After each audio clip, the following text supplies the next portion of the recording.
Thank you for joining us today. We appreciate you, all of you. Thank you so much for being here. It's Saturday, June the 20th, 2026. Welcome to another edition of Have Your Say 247.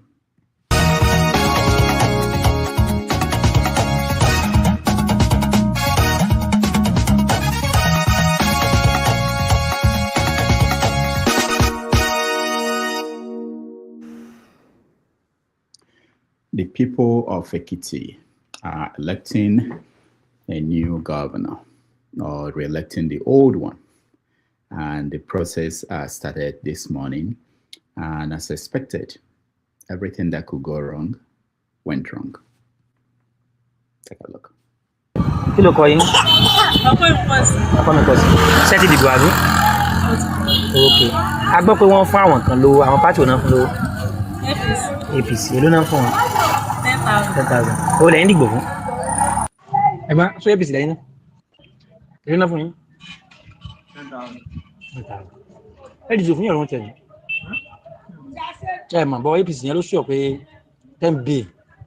Báwo lè ti máa ń gbà? Ṣé ẹ̀ ń yàrá ti fún ìtẹ́lẹ̀ ọ̀gbà náà báwo? Wọ́n lọ́dọ̀ ní tó ti ọ̀gbà rẹ̀. Wọ́n ní lọ́dọ̀ ní tó ti ọ̀gbà ọ̀dọ̀ agent. Ó ga rẹ̀. Bí wọ́n ṣe rí adúgbò owó òun, ṣé pé ní jẹ́ ọ̀rẹ́ ilé ìyá rẹ̀ nàbí báwo? Àbẹ́tí gbó ti ẹ̀fà náà ń bẹ̀ náà. Ẹ̀fà náà ń bẹ̀.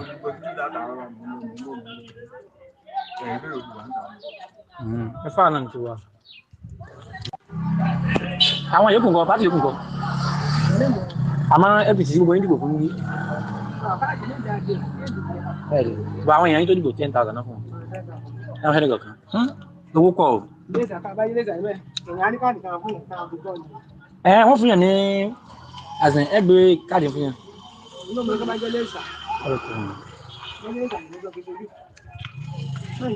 Ṣé báyìí owó yẹn pọ̀ tí ètò pé ìyá rẹ̀ wà ń bí ni ìyá gómìnà wà ń bí ni.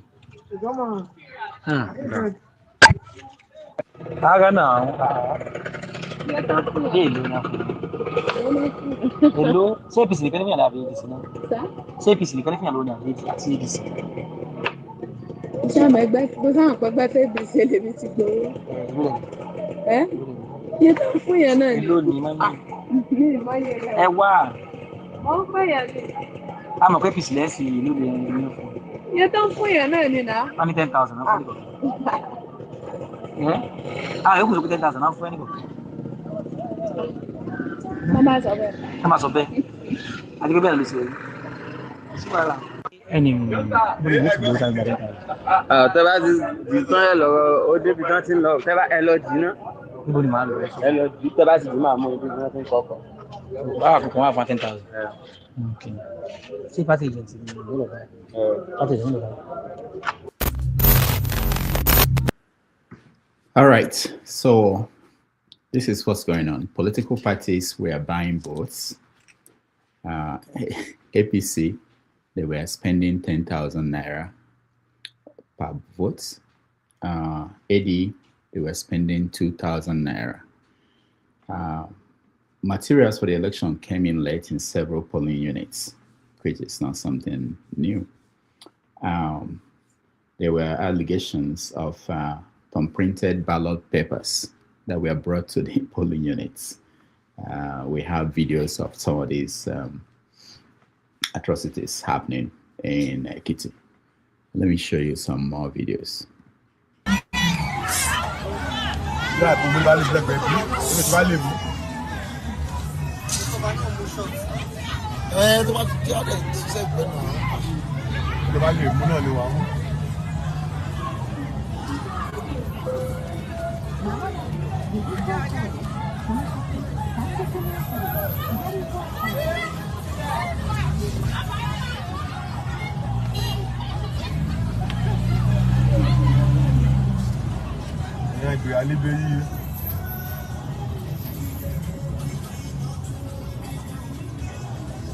So ti wo platform ọlá.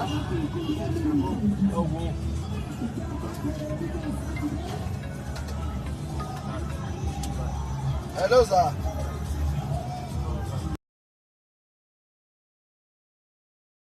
That was APC operatives throwing out bread to voters to vote for them. Everything that could go wrong went wrong.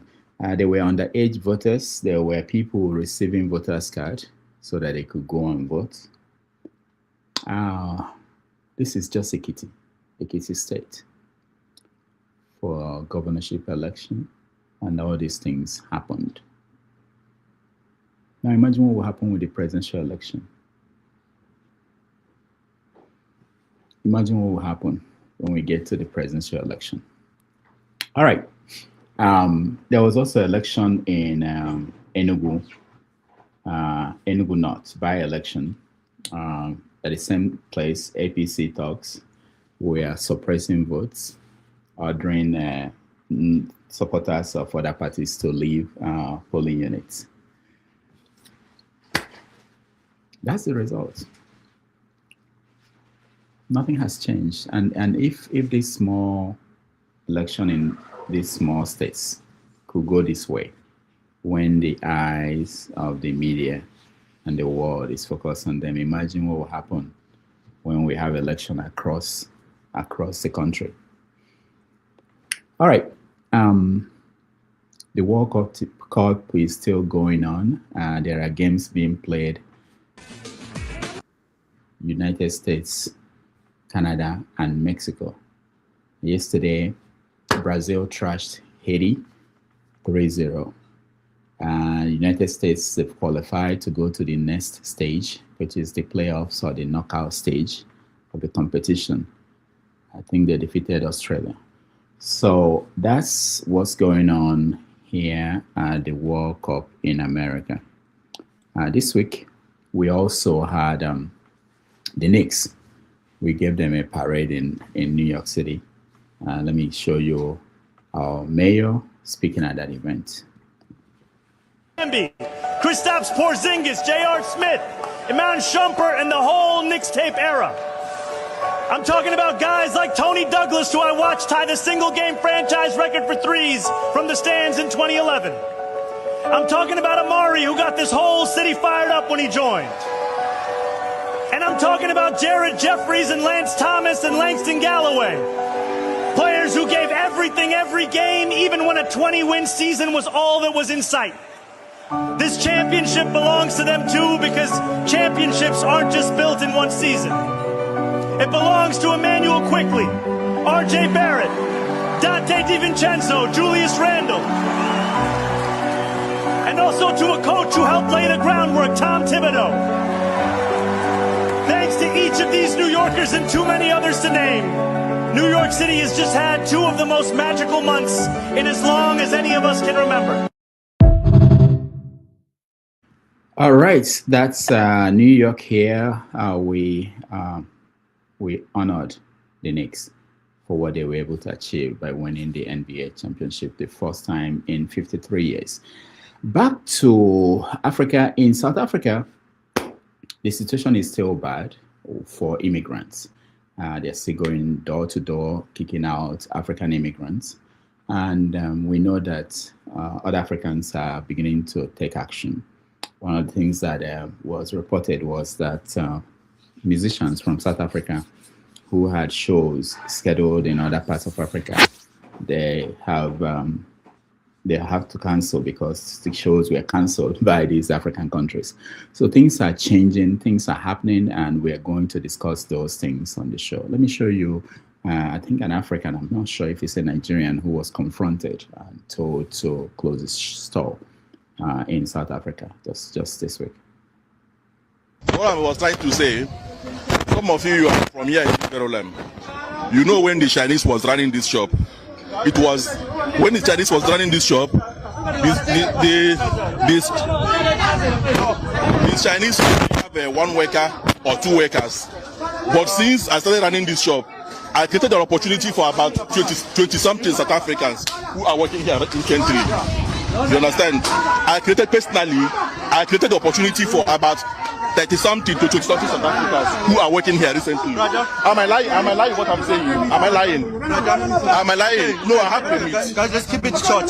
Yes. We don't want any foreigner to run any business here, including you. So today you're closing. We've been telling you. Today we're closing. Closing. Okay, I have about 24 South Africans working inside here. What about them? No. The matter of fact, who are running the place? South African must run the place, not you. Not you. But I have the document. I have the right document. We don't care. Okay, guys.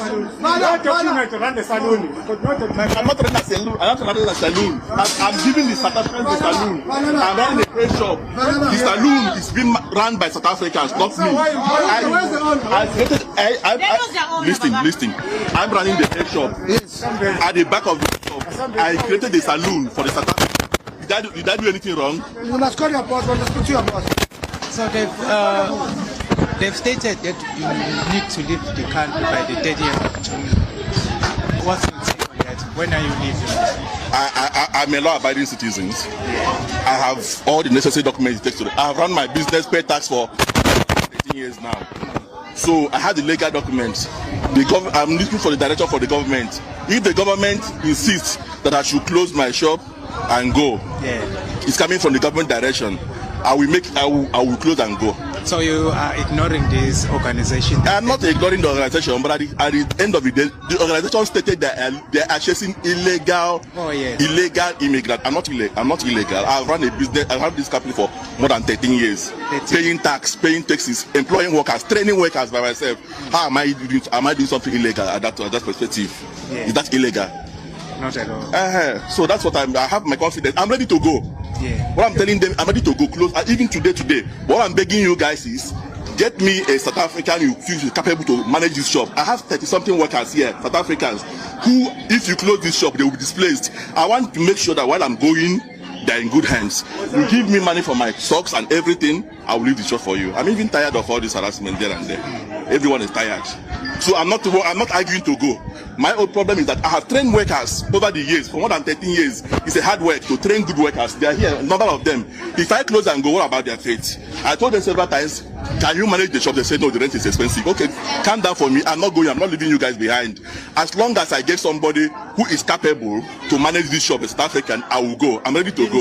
In short, you understand, boss? So what I'm saying is that you as a president can assignment, get me somebody who is capable to manage the shop. Let me explain something to you. All right, go. Okay.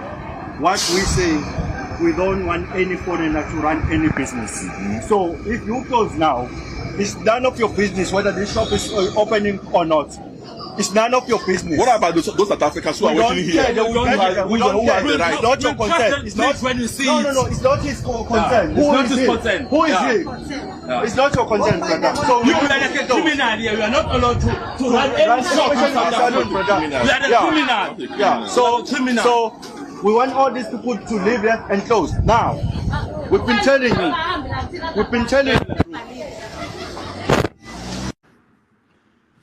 All right, that's from South Africa. Meanwhile, in Chicago here this week, the Obama Center finally opened what is often known as the Presidential Library.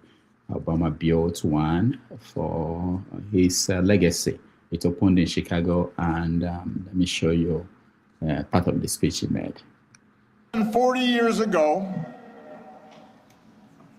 on a late summer afternoon in 1985, I arrived here in Chicago, entering the city through the very spot where this center now stands. I can still picture myself heading down what was then Cornell Drive in a janky used car that I'd bought in New York, with all my worldly possessions stuffed in the trunk and the back seat, so I really couldn't see out of the rearview mirror, and I was a safety hazard. And I was 23 years old. I'd just been hired by a group of churches on the South Side to help organize a part of the city that had been battered by steel plant closings and chronic neglect. and I didn't have much organizing experience. Didn't know anybody in Chicago. But I had been inspired by the civil rights movement, and I knew I wanted to make a difference. And although I wasn't sure exactly how I was going to do that, I was possessed with this abiding faith that if we could give people more of a say in the forces that govern their lives, if we could bridge some of the differences that drove us apart, then we could build an America where everyone counts and everyone has a fair shot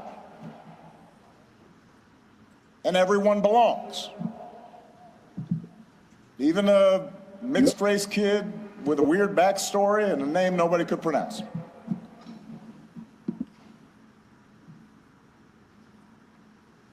And it was here, in this city, a city of broad shoulders, that I found what I was looking for.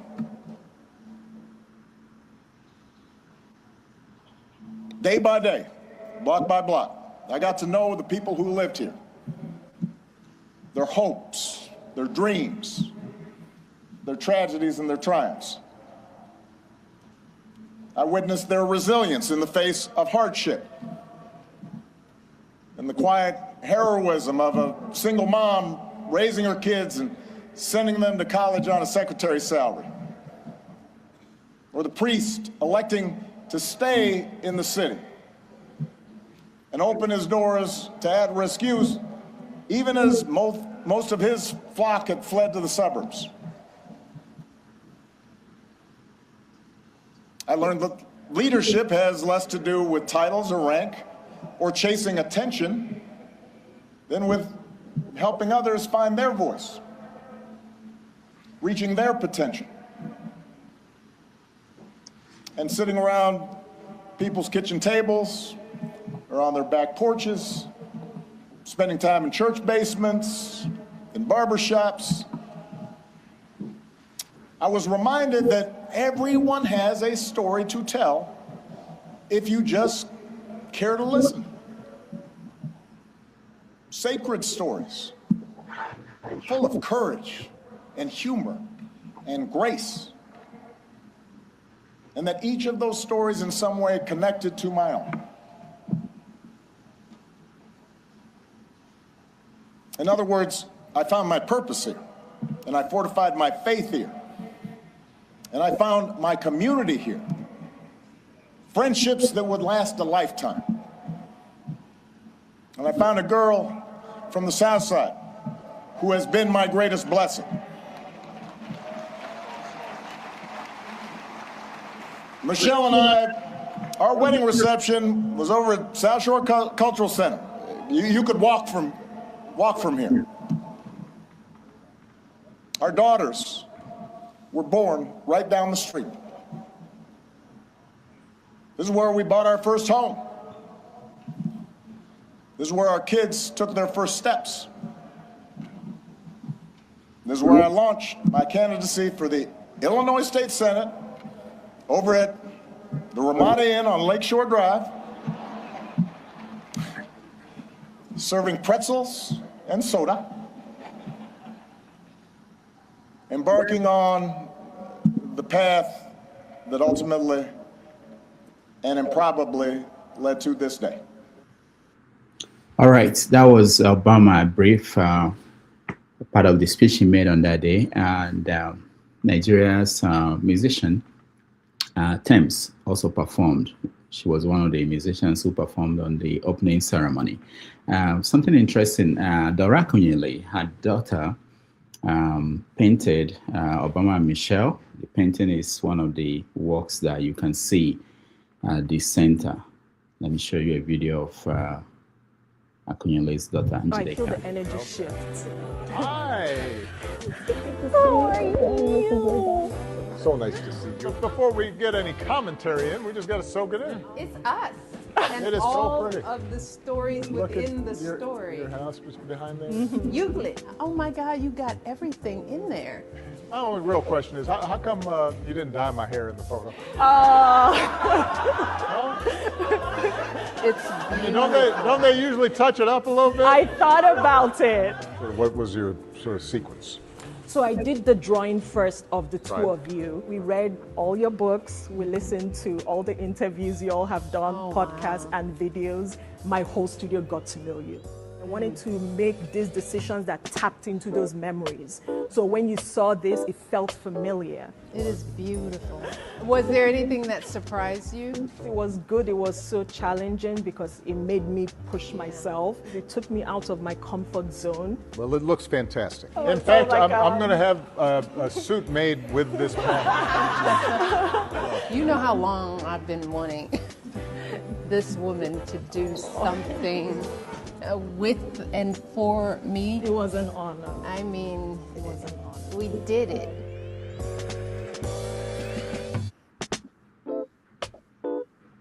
All right. Finally, let me point out that I bring you greetings. the governors of most of the states in the Southeast came out to endorse Bola Tinubu as the next president of the Federal Republic of Nigeria, that they will vote for him. Everybody in the Southeast will vote for him. They had an event, and this is Soludo speaking for most of them. From the All Progressives Grand Alliance, APGA. And I am here on a solidarity march. Solidarity march with my own brother, my friend, my brother, the Right Honorable Governor, who by the grace of God is Governor of Ebonyi till 2031. I am also here in solidarity with you because today you are endorsing the President and Commander-in-Chief of the Armed Forces of Nigeria for a second term, Asiwaju Bola Ahmed Tinubu GCFR. I've come in solidarity because progressives are working together. Progressives are working together. It is time for progressives to unite. We are going to have our own day. APGA will soon be meeting and will make its own statement. And I believe thereafter, progressives all over Nigeria will be coming together under one umbrella to make sure that Bola Ahmed Tinubu continues the great job, the foundational structure that he is laying now for Nigeria. So I join you in solidarity on that, and to also say to Umunne Mundibo, enough of the politics of lamentations. We must now move from the alliance for protest to alliance for progress, alliance partnership for prosperity for Ndibo. Ofeka amara mgbe eke nkokwa. Kama efi anyị ga-agbafela ọsọ anyị egbubeli ọdụ. We must now unite as Ndibo, and we must not waste our votes again. We must not waste our votes again. Kana ụgbọ na-agaga, ụgbọ ndị ọma, ụgbọ na-agaga, ụgbọ ndị ọma, ụgbọ Tinubu, ụgbọ ndị ọma, ụgbọ na-agaga. Thank you very much, and God bless you all.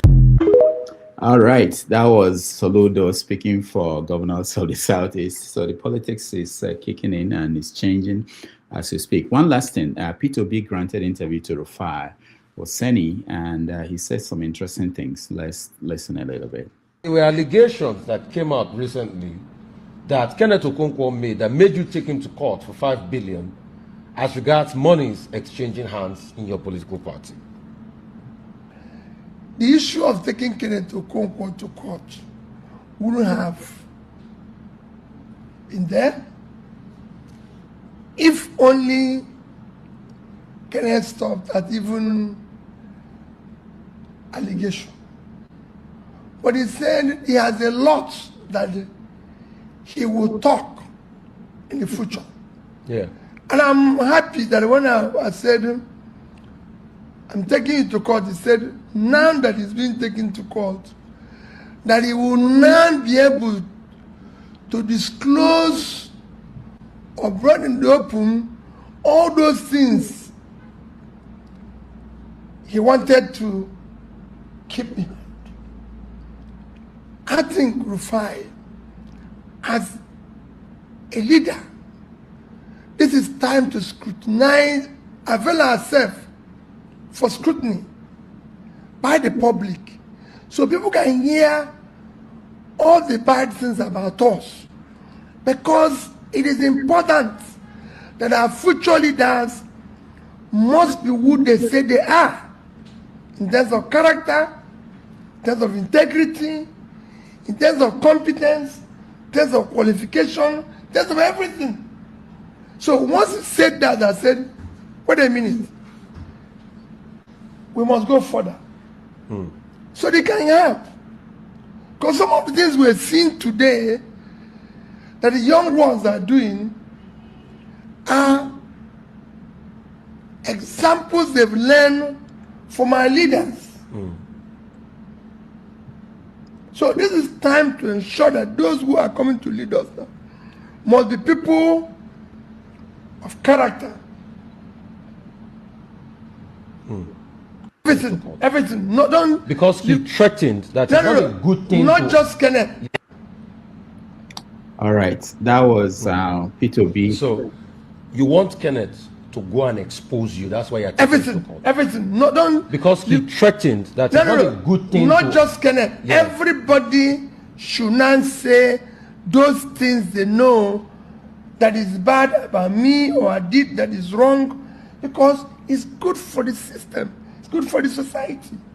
So if you know that when we were in primary school, this man was cheating or didn't go to the primary school, didn't go to secondary school, didn't do, if you know this man has done something criminal somewhere, this is time to bring it up.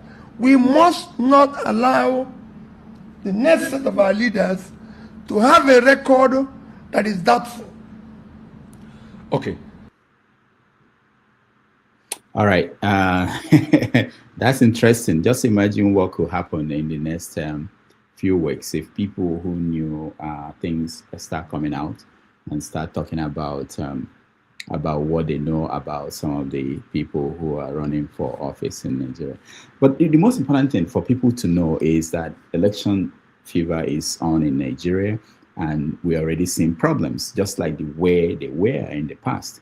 And I want to show you, before the security thing started happening today, people have been going to polling INEC offices to pick up their voters card, and they've been having difficulties just getting their voters card. Let me show you a video. An INEC center. My chairman here, one of our rappel members, called my attention to it. See 5 girls, so after they will say the youth are not serious. They came, they would have been plenty with here. We plenty, people just left here just now. I even have a video also because it's so annoying. You send it for me. Now they'll say we don't want to get our PVC. See, the center that only 2 centers in Calabar. Sadly, this center is for Calabar municipality. The entire Calabar municipality is here, and the entire Calabar South is by the center at Etagbo. And I've been here since morning. Nobody's here. Now the INEC chairman has given a deadline. And how do you give a deadline? July 11th. You're giving a deadline, but your set may not be like say, you know, they will think. Everywhere is locked. It's locked. Not even security person to even address us. See, the whole Calabar municipality here. Calabar South is the one by and it's down though, intentionally. But this place is completely down. It just be like an abandoned. But INEC, they collect billions of naira. And you tell me this place now where we they collect PVC. Billions. So come show them. Come and see the rooms. See. What do you see here? You see any? Nothing there here. Nothing. No laptops. No, nothing is. If your PVC there here, if say don't lost.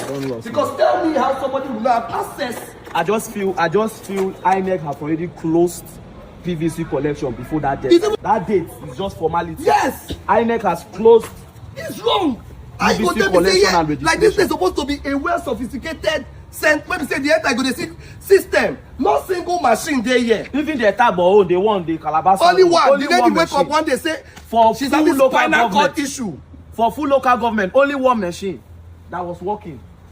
We're calling on the attention of every well-meaning Nigerian, youth, parents, and all. Yes. There will be a sensitization awareness campaign. Yes. Hopefully, we'll pass the date. You see it in our flyers. It will be coming out. Youth are coming out to get voters card, but people are not yet to give the voters Thank card. you. Tomorrow now they will say, we don't want to get our PVC. But make them mark this one. This will be the highest vote that will happen in the history of Nigeria. More than relax. Yes. INEC give us PVC. Open. They're supposed to do it 24 hours. 24 hours because there is a deadline. This fine girl, no get. You see your face. How will you now go home? And she wastes transport. Imagine wasting your transport to this place and you be coming. 3 places. Can you imagine that? Highway, Etagbo. Highway through their headquarters on the highway. They say we should come back on Monday. That's how they've been turning. They'll be turning them every day until the deadline. They say no network. How does INEC office headquarters in Calabar? Don't have network. If you don't want to give us PVC, let us know, please. So we're leaving. If you're in Nigeria, share this video. Let it go to them. Let them know that we are aware of their plots, their plan.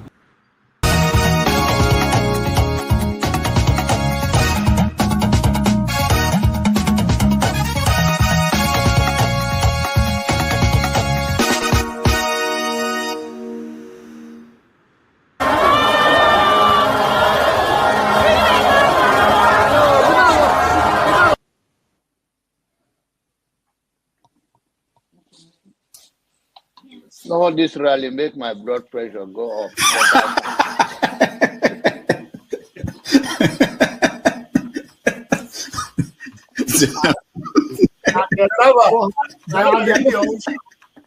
the people who are asking a platform for him, who are supporting him. So you should get a filter sometimes. Filter your thoughts before you say. I'll continue to take blood pressure medication. Why are you getting high blood pressure, Jonava? Now, I'm not taking medication for myself. I'm taking it for people like some of you guys that after the January, February something, and then people like Soludo that is a good spoiler. I thank God for his life. He's working for my. And I am ready to die defending Nigeria in whatever way. When it is God's time for us to go, it is and you not took my time to talk. You are ready to defend Nigeria. I gave you my comment. No, I'm coming. Alexi, hold on. You already started. What I'm saying, defending Nigerians is this. I gave him my time and he's using it to defend No, sorry. Alexi. I hope that Nigeria wins. I'm never going to wish any president evil so that I can say I told you so. No, I won't wish them evil. I hope. You see, I'm not praying. There's no point. I can't pray for Nigeria to be fine. I only hope that Nigeria wins and Nigerians win. Because if you choose a dodgy doctor who has a dodgy record, who has, all sort of accusations leveled against him, to say this doctor, we think he's done this, or this doctor, this surgeon. Yes, he's a senior surgeon, he's the most whatever surgeon, but there are a lot of accusations leveled against him. If you choose him to operate on you, and you tell me to pray for you that it doesn't kill you surgery, what's the point? I can't pray. You might make it, you might not make it. My prayer won't change anything. So I hope Nigeria and Nigerians win during Tinubu's 4 years. Thank you. Thank you. Uncle, right? I have the right to address Showore the way I like. You don't know what Showore did to me. So learn to control your emotion, right? That is the only thing I'm going to tell you. But if you don't want to control your emotion and you insult me here, I'm going to insult you 100%. Okay. You understand? You cannot insult me on a normal ground. Fiscally, you can't insult me, right? I will treat you like a child. If you insult me physically, I will handle you like a child. I don't care your age. Do you understand? You are powerful over the camera, so you can say whatever you want to say, but you can't dare say it to me physically.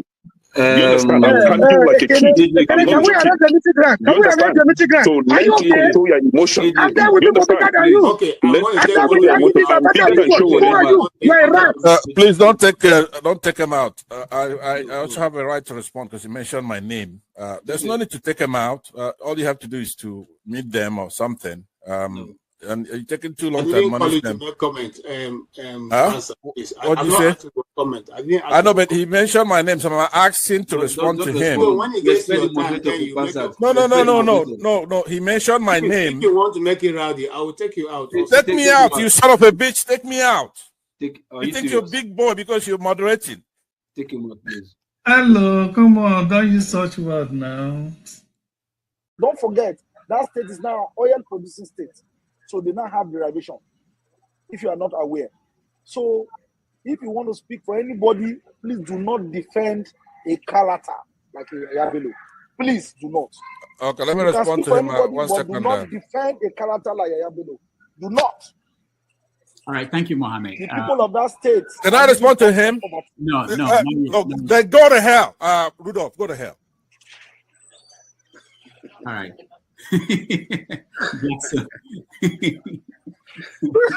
Rudolph, I've never seen this part of him before.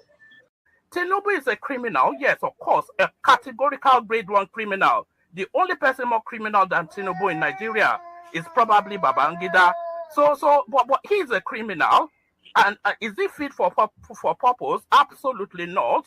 Should Tinubu be the president of Nigeria? Categorical no. Is there a better option than him? That is subjective. So show me who he is.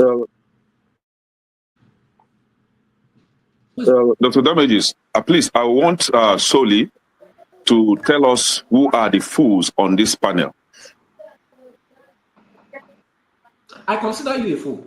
Yeah. On this panel, yeah. Who are the fools? I will explain the foolish statement that you made. When you were talking about Sowore. I made a foolish statement. Yes, you did. You must be very stupid if you don't know how to respect your elder. You are very, very stupid. Are you crazy? You must be very stupid to use that word on your elders. Am I your mate? You're a very stupid boy. Can you learn how to talk? If you cannot handle it, don't ask me. Can you learn how to talk? Mute your mic. See, don't be fooled with the comment section hype. So excuse me. Okay, hold on, guys. I expected you to ask him to withdraw that word. Nobody is a fool on this panel. Okay, hold on. Be stupid. Can you call your? Okay, hold on, everybody. I know we are ranting. Can you call your father a fool? No, hold on. If my father behaves like you, yes, I would. No, please, everybody, calm down.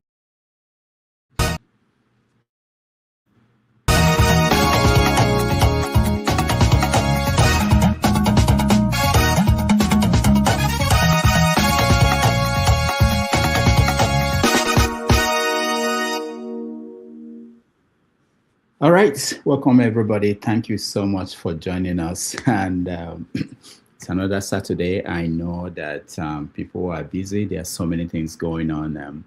In the World Cup is very important to so many of our people. In New York here, we have US Open for golf is going on, and a lot of people are on the island participating in that. Of course, we know that in Nigeria, there's election in Ekiti and in Enugu, a by-election in Enugu, and people are interested in all those things. But we're going to start the show the way we normally do and have conversations around those topics.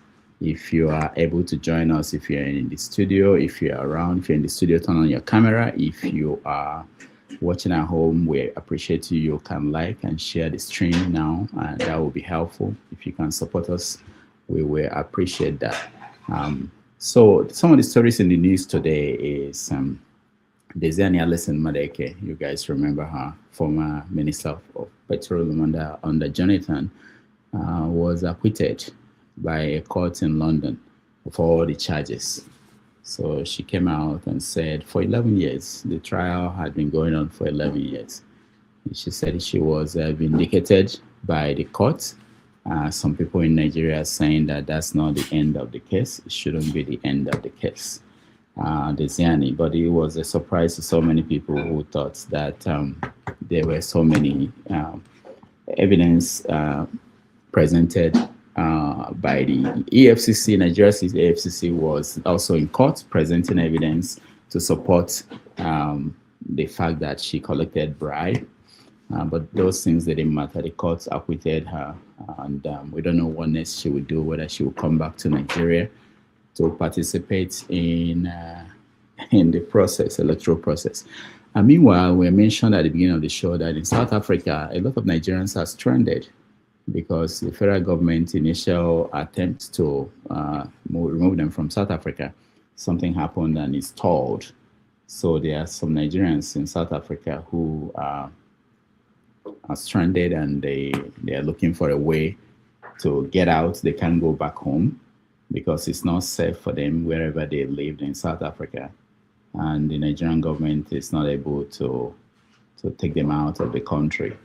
So we will be watching that story and getting your comment on that.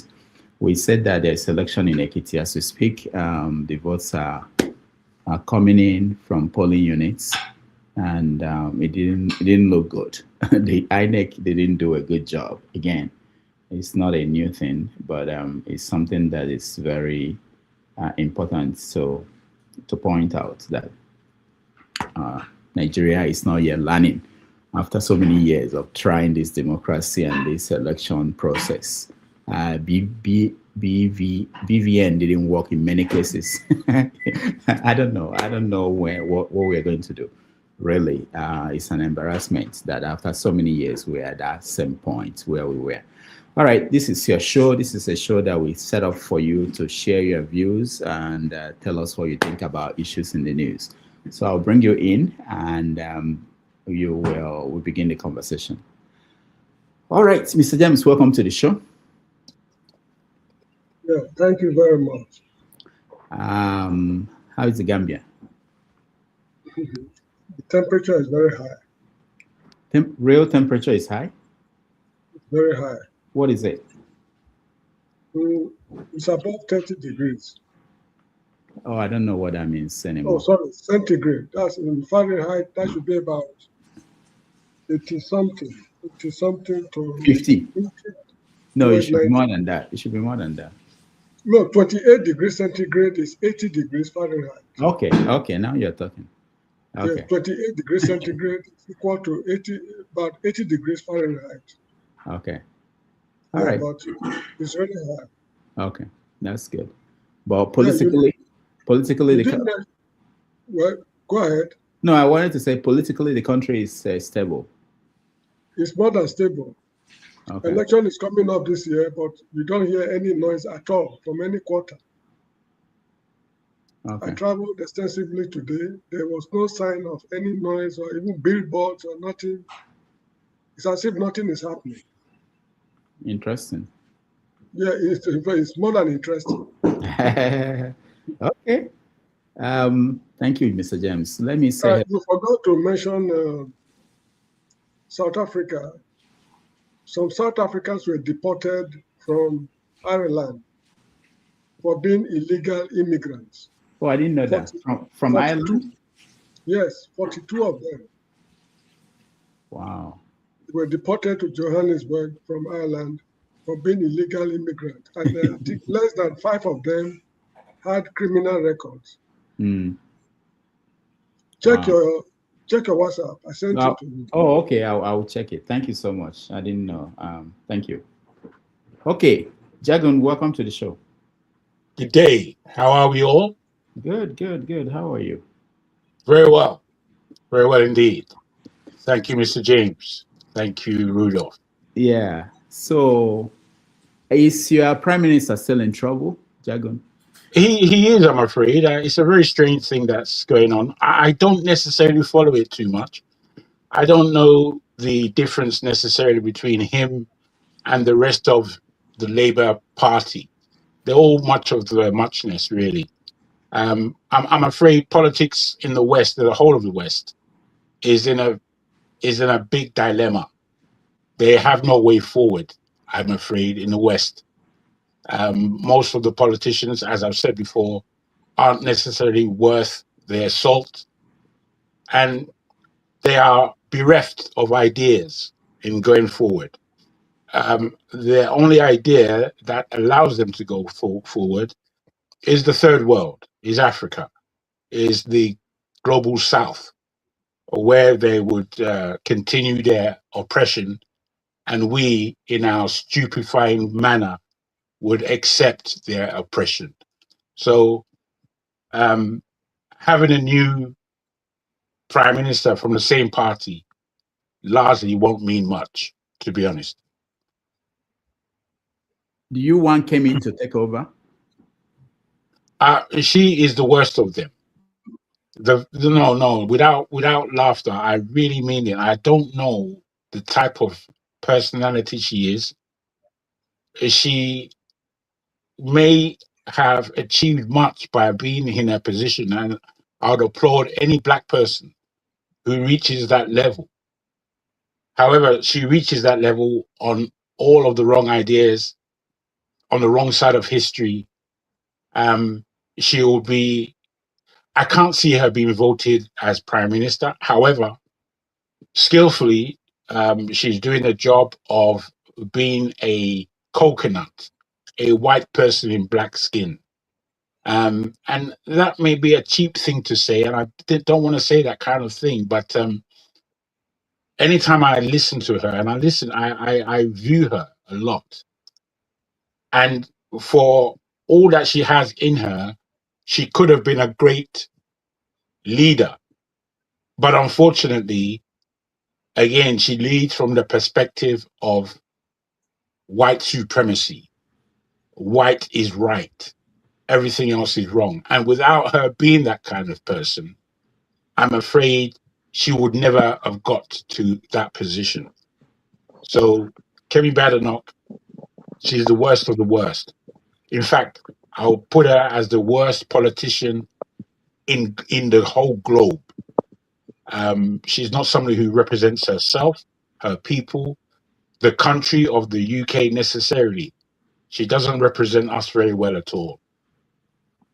Do you think, Jagan, do you think that the Reform Party may win this election whenever they call for an election? And how would that impact Africans in the UK? It would impact us very, very poorly. It would impact the nation in itself poorly. And again, between her and between Nigel Farage and Kemi Badenoch, I'm afraid Nigel Farage would win. And this would set the UK in a completely idiotic direction. Because the direction, what you've seen in the UK so far is Northern Ireland going up in smoke because of the badly constructed notion of immigration. My understanding of immigration, especially in Europe, is that I do not understand how a country like England, who in the last couple of centuries has run the world, and they expect nothing to come back to them. It really doesn't make sense. So these issues aren't being spoken about well enough. I'm not so political, but if I was, there's a program in the UK called Question Time. And it's a political show for an hour where they speak about things that are going on in the UK and globally. And if I was to be on that show, on the panel, I know I'll be speaking a completely different rhythm than most panelists that go on that show. Mm. Thank you, Jagun. I was reading somewhere this week. I saw that the GDP of the UK will have grown by 6 to 8%, but it didn't happen. Let me reframe it. That what they lost for leaving EU was 6 to 8% of GDP, yeah, which is something interesting. All right, let's see. KJ, welcome to the show. KJ, you're muted. We can't hear you. Technology, they crucify that guy. KJ, can you hear me? I can hear you very well. I don't know what Jagun is saying, but good to be here. Thank you for hosting Dr. Damages. Nice to have you. Yeah, Mr. James and Polo for real. Thank you also for coming. Okay, do you want me to make a comment? Yeah. Okay. Just tell me what are you watching? What's going on? around you? Okay, in the US, one of my very cherished leader left office today. Yesterday was our final day. That's the director of the NS, Tosi Gabe, handed over her last and left us the bombshell of the files of what happened during the COVID-19. You can go watch the video.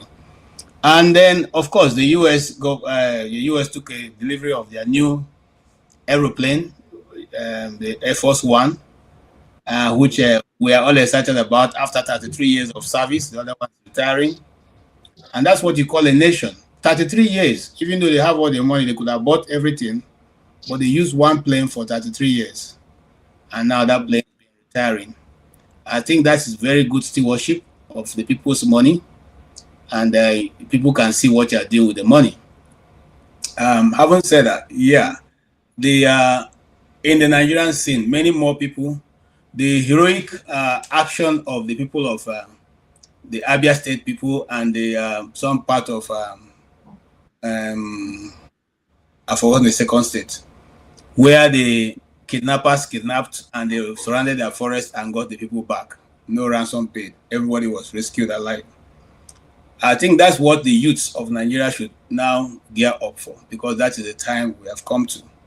And so no more, relying on government, because government is not going to come. And then on the issue of my dear sister, whom I've always maintained, though she may have, by the way, Rudolph, do you know that gift in Nigerian office is not known as bribe?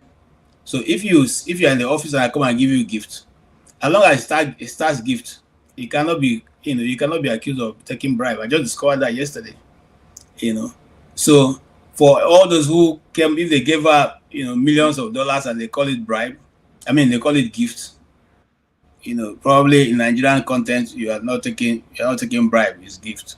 Having said that, I am happy that she's been acquitted.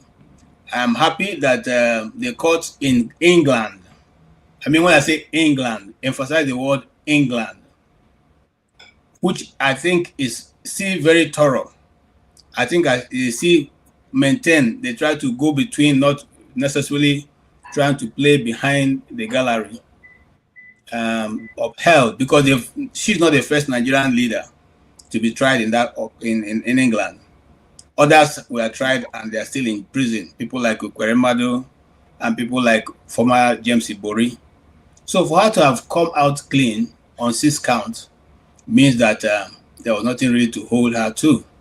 I saw today that a senior advocate, Obani, is saying that she still have a case to answer in Nigeria. That's always the problem.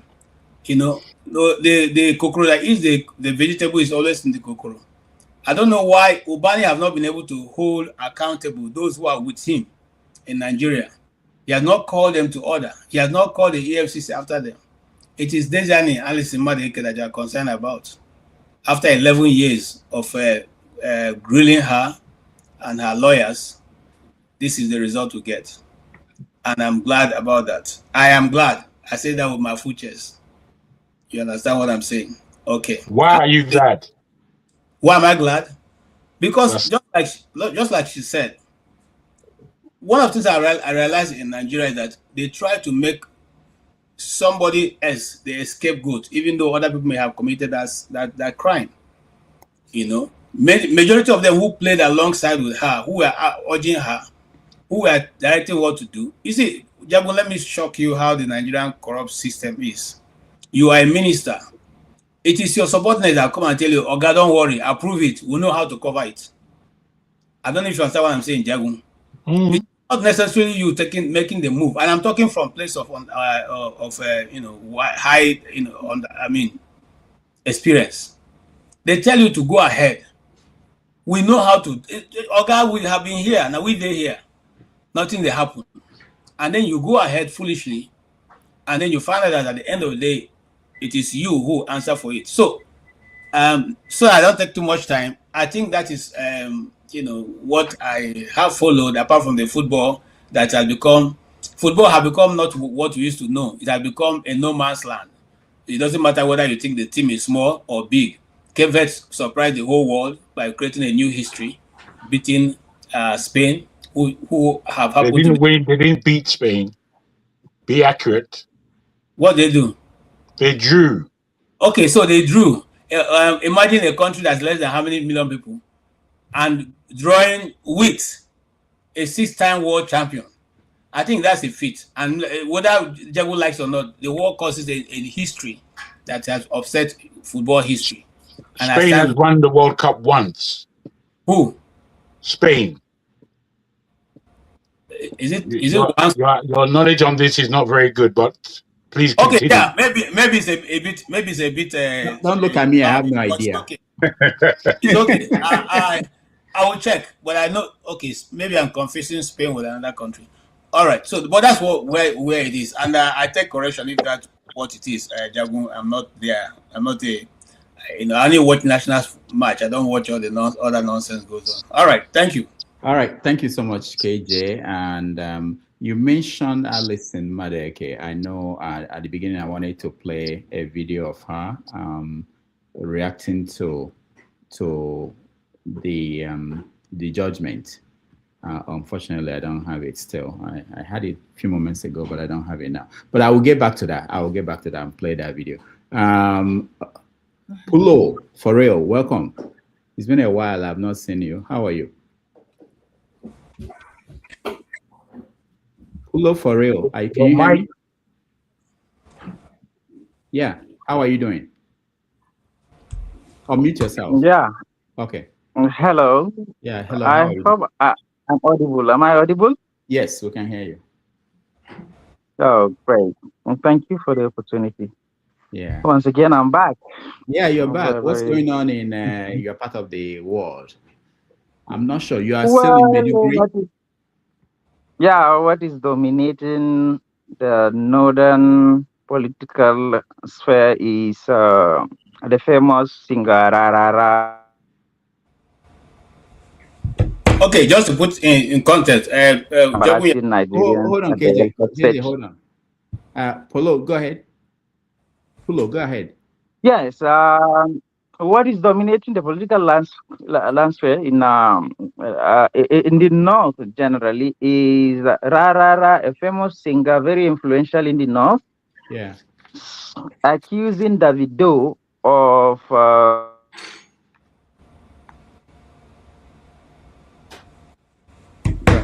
All right, Pulo, you are. Am I audible?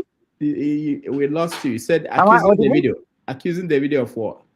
Yes, accusing Davido of embarrassing Nigeria at the world stage because Davido wore a garment that shows the name of the kidnapped kids.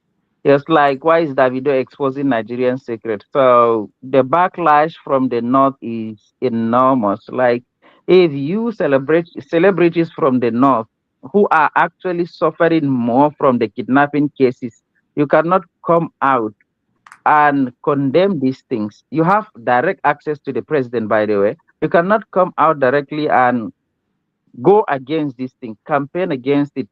Davido have the balls to do that, to say the government should step up and rescue those kids and rescue everybody and provide security. You that have it, you are trying to say Davido, he's even threatening to sue Davido for doing that, writing the name of the kids at the world stage, the Nigerian government to do something about it. He thought, anyway, he has been defending APC since the inception of Warrior up till date. It's not unusual, but the backlash is very, very, very huge. Like it exposes the northerners. You have celebrities, you have singers, you have actors, you have everything, but you are not using your platform and your audience to tell the government what it is supposed to do. In the South, it is not like that. If 1,000 people will be kidnapped in the North, it's just another day. If 10 people will be kidnapped in the South, they will come out and protest and their celebrities will speak against it. So why is he not coming out to speak against it? In fact, his mother was once kidnapped It took about a week for him to be able to settle the ransom and get back his mom. And now Davido is trying to call the government attention to end all this. He is saying Davido is exposing Nigerian secrets. Like the people that actually did it are the victim of kidnapping, because there are people who are kidnapped. So they went and kidnapped those kids so that government will intervene and pay the ransom to. All right, we lost you again, Pulo, for real. I want you to maybe rejoin, and we will want to hear your perspective on this story and many more. I want to hear from someone from Maiduguri. You know, we have Maska covers Kaduna, Kano for us most of the time, but I always feel that Maiduguri is somehow different from the other part of the northwest. So Pulo, for real, you can join again. Just log off and come back in, and we will hear you to continue your thoughts. Maska, welcome to the show.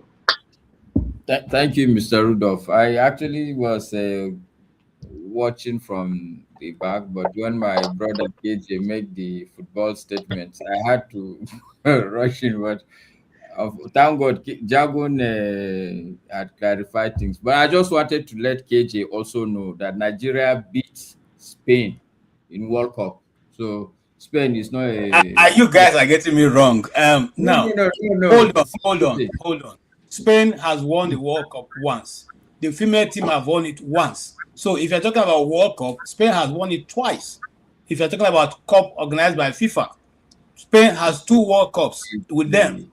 That's 1. 2. You are comparing Spain. Hold on. You see, I used to follow. Nami decided to retire from football. Let me say, I know sabi the history. Nigeria cannot be compared with Cape Verde. Come on, what are we talking about here? If you follow football, how do you even talk about Cape Verde vis-a-vis Nigeria? So let's not leave it there. I know that I'm no longer very current in the football business, but I'm not a novice. I know these things. I followed it. The time I thought following Nigerian football was when Super Eagles, the day you expect them to perform, that's the day they will flop. And so I didn't want to have high blood pressure. I said to retire quietly. Nobody say I don't follow football, though. I play and I follow. All right, thank you, KJ. Maska, finish up your thought. No, I rest my case, Mr. Rudolph, on the football matter. When maybe we take another, KJ is my friend. I cannot be the one to wrestle him to the ground.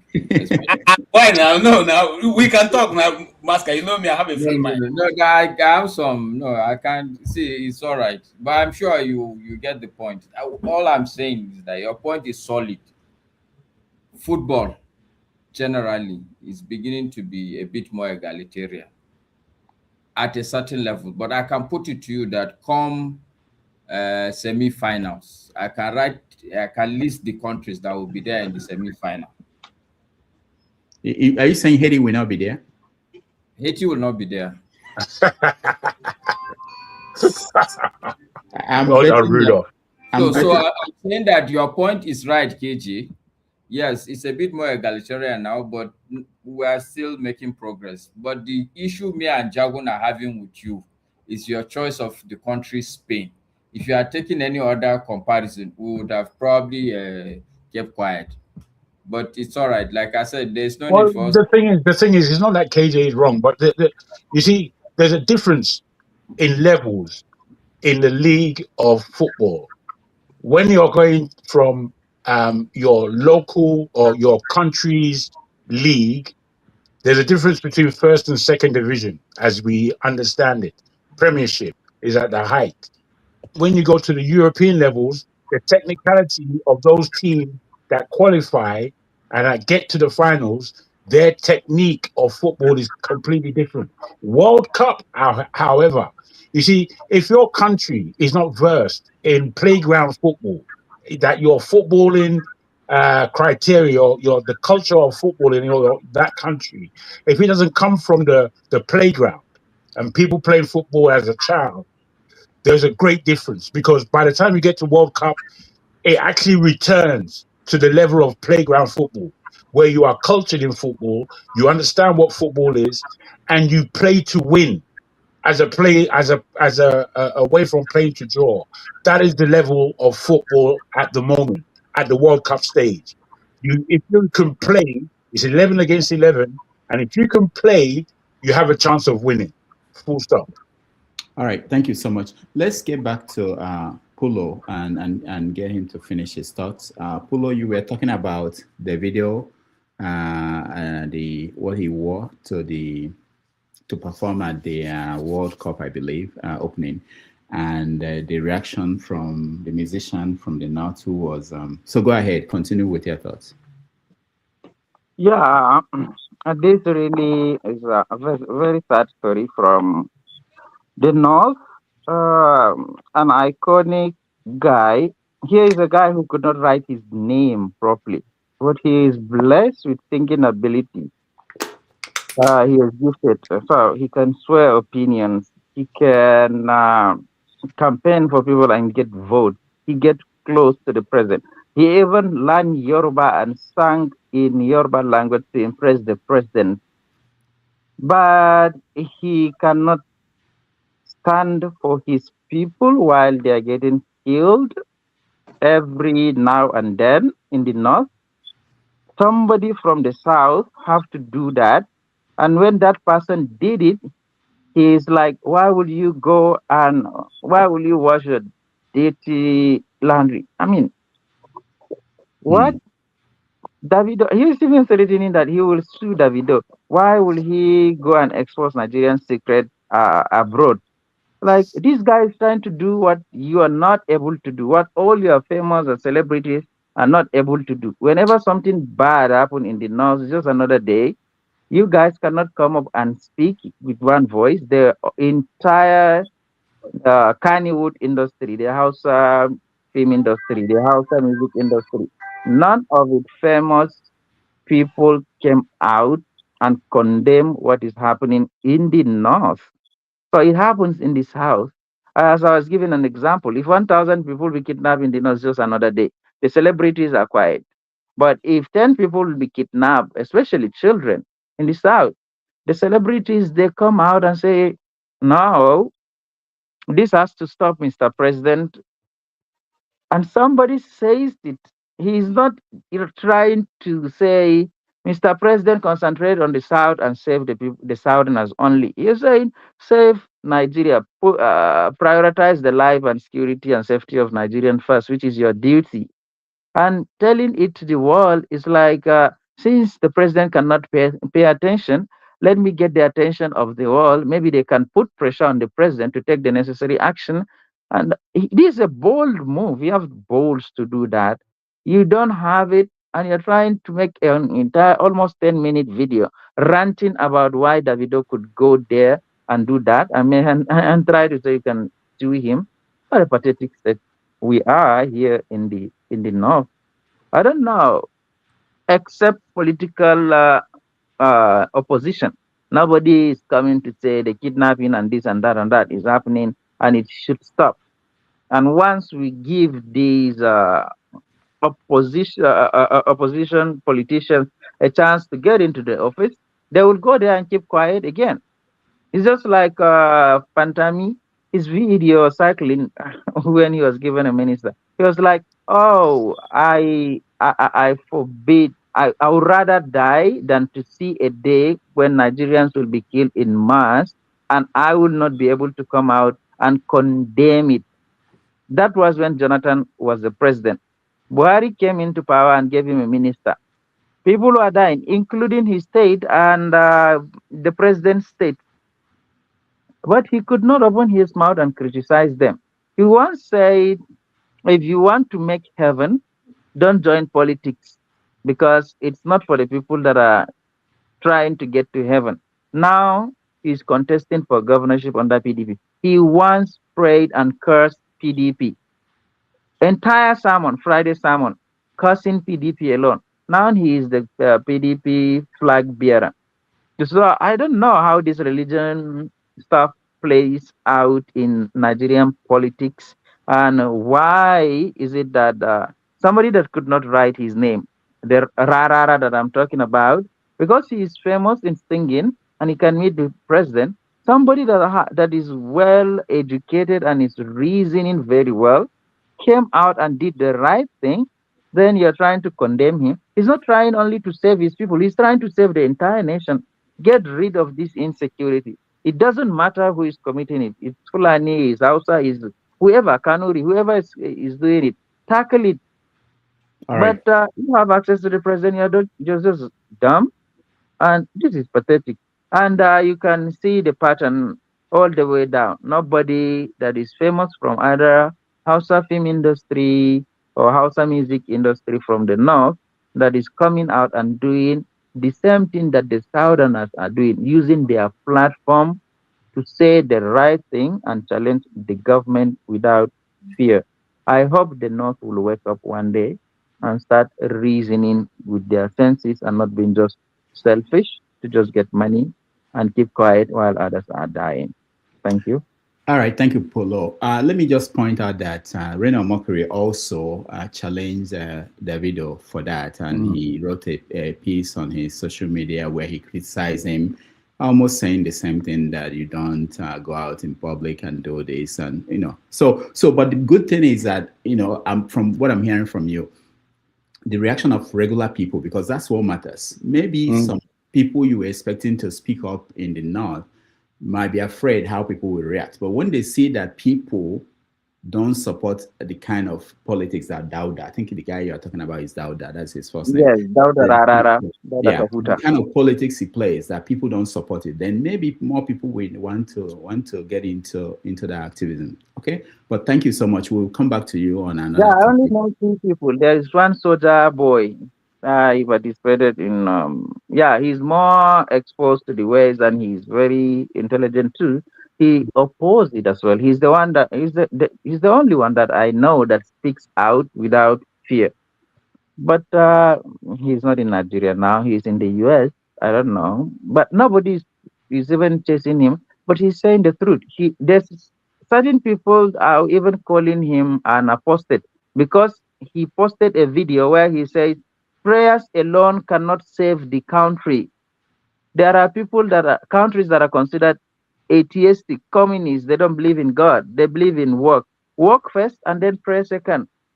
Start with the work and then pray. People started calling him an apostate. Why will he say prayer will not save? So if you want to make money, you cannot just sit and pray for it and it will come. You have to go out and work and get the money. So why would you be in an appalling situation?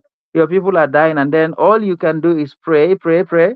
And all your imams, what they do in the sermon is just, oh, this is a trial from God. Just pray for it to go away. How will it go away? He's very pragmatic. You have to take initiative to stop this thing. But people are calling him an apostate.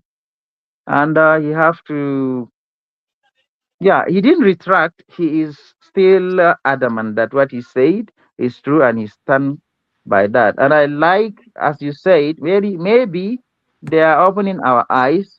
Maybe more people will start coming out and speaking against it, since the backlash from Rarara's video, Dauda Kahuta Rarara's video, is enormous. Maybe people will start coming out and expressing the dissatisfaction from what the government is doing. Thank you. All right, thank you so much. Let me just point out that the video responded to Reno Mokri. I think he's posted Umu Bingo. That was his one-line response to Reno Mokri. Maybe KJ will interpret what that means. But let me go to Mazapara first. Mazapara, welcome to the show. Yeah, good evening, doctor. How are you? Good evening, my friends. Long time no see. Yeah. I don't know whether you saw Wike last week or this week, sorry, in Abuja, dashing the judges their new duplexes. Did you see that?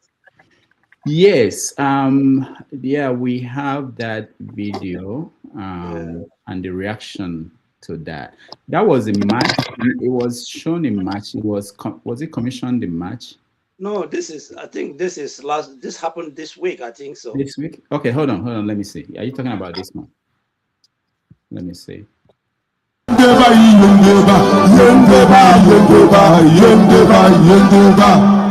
that's why I have told people, those who say they don't see, may God never allow them to see. I think those who intentionally, when God has given you eyes to see what is happening, to see development coming to satellite town, and you say you are not seeing, may you never see again. For those of us who have seen that development has trickled down to the satellite town, that the people are getting the impact of government, God will continue to allow us to see. And I do know this community, one good turn deserves another. Not be so. If you do for me, if you fall for me, if you push me, if you hate me,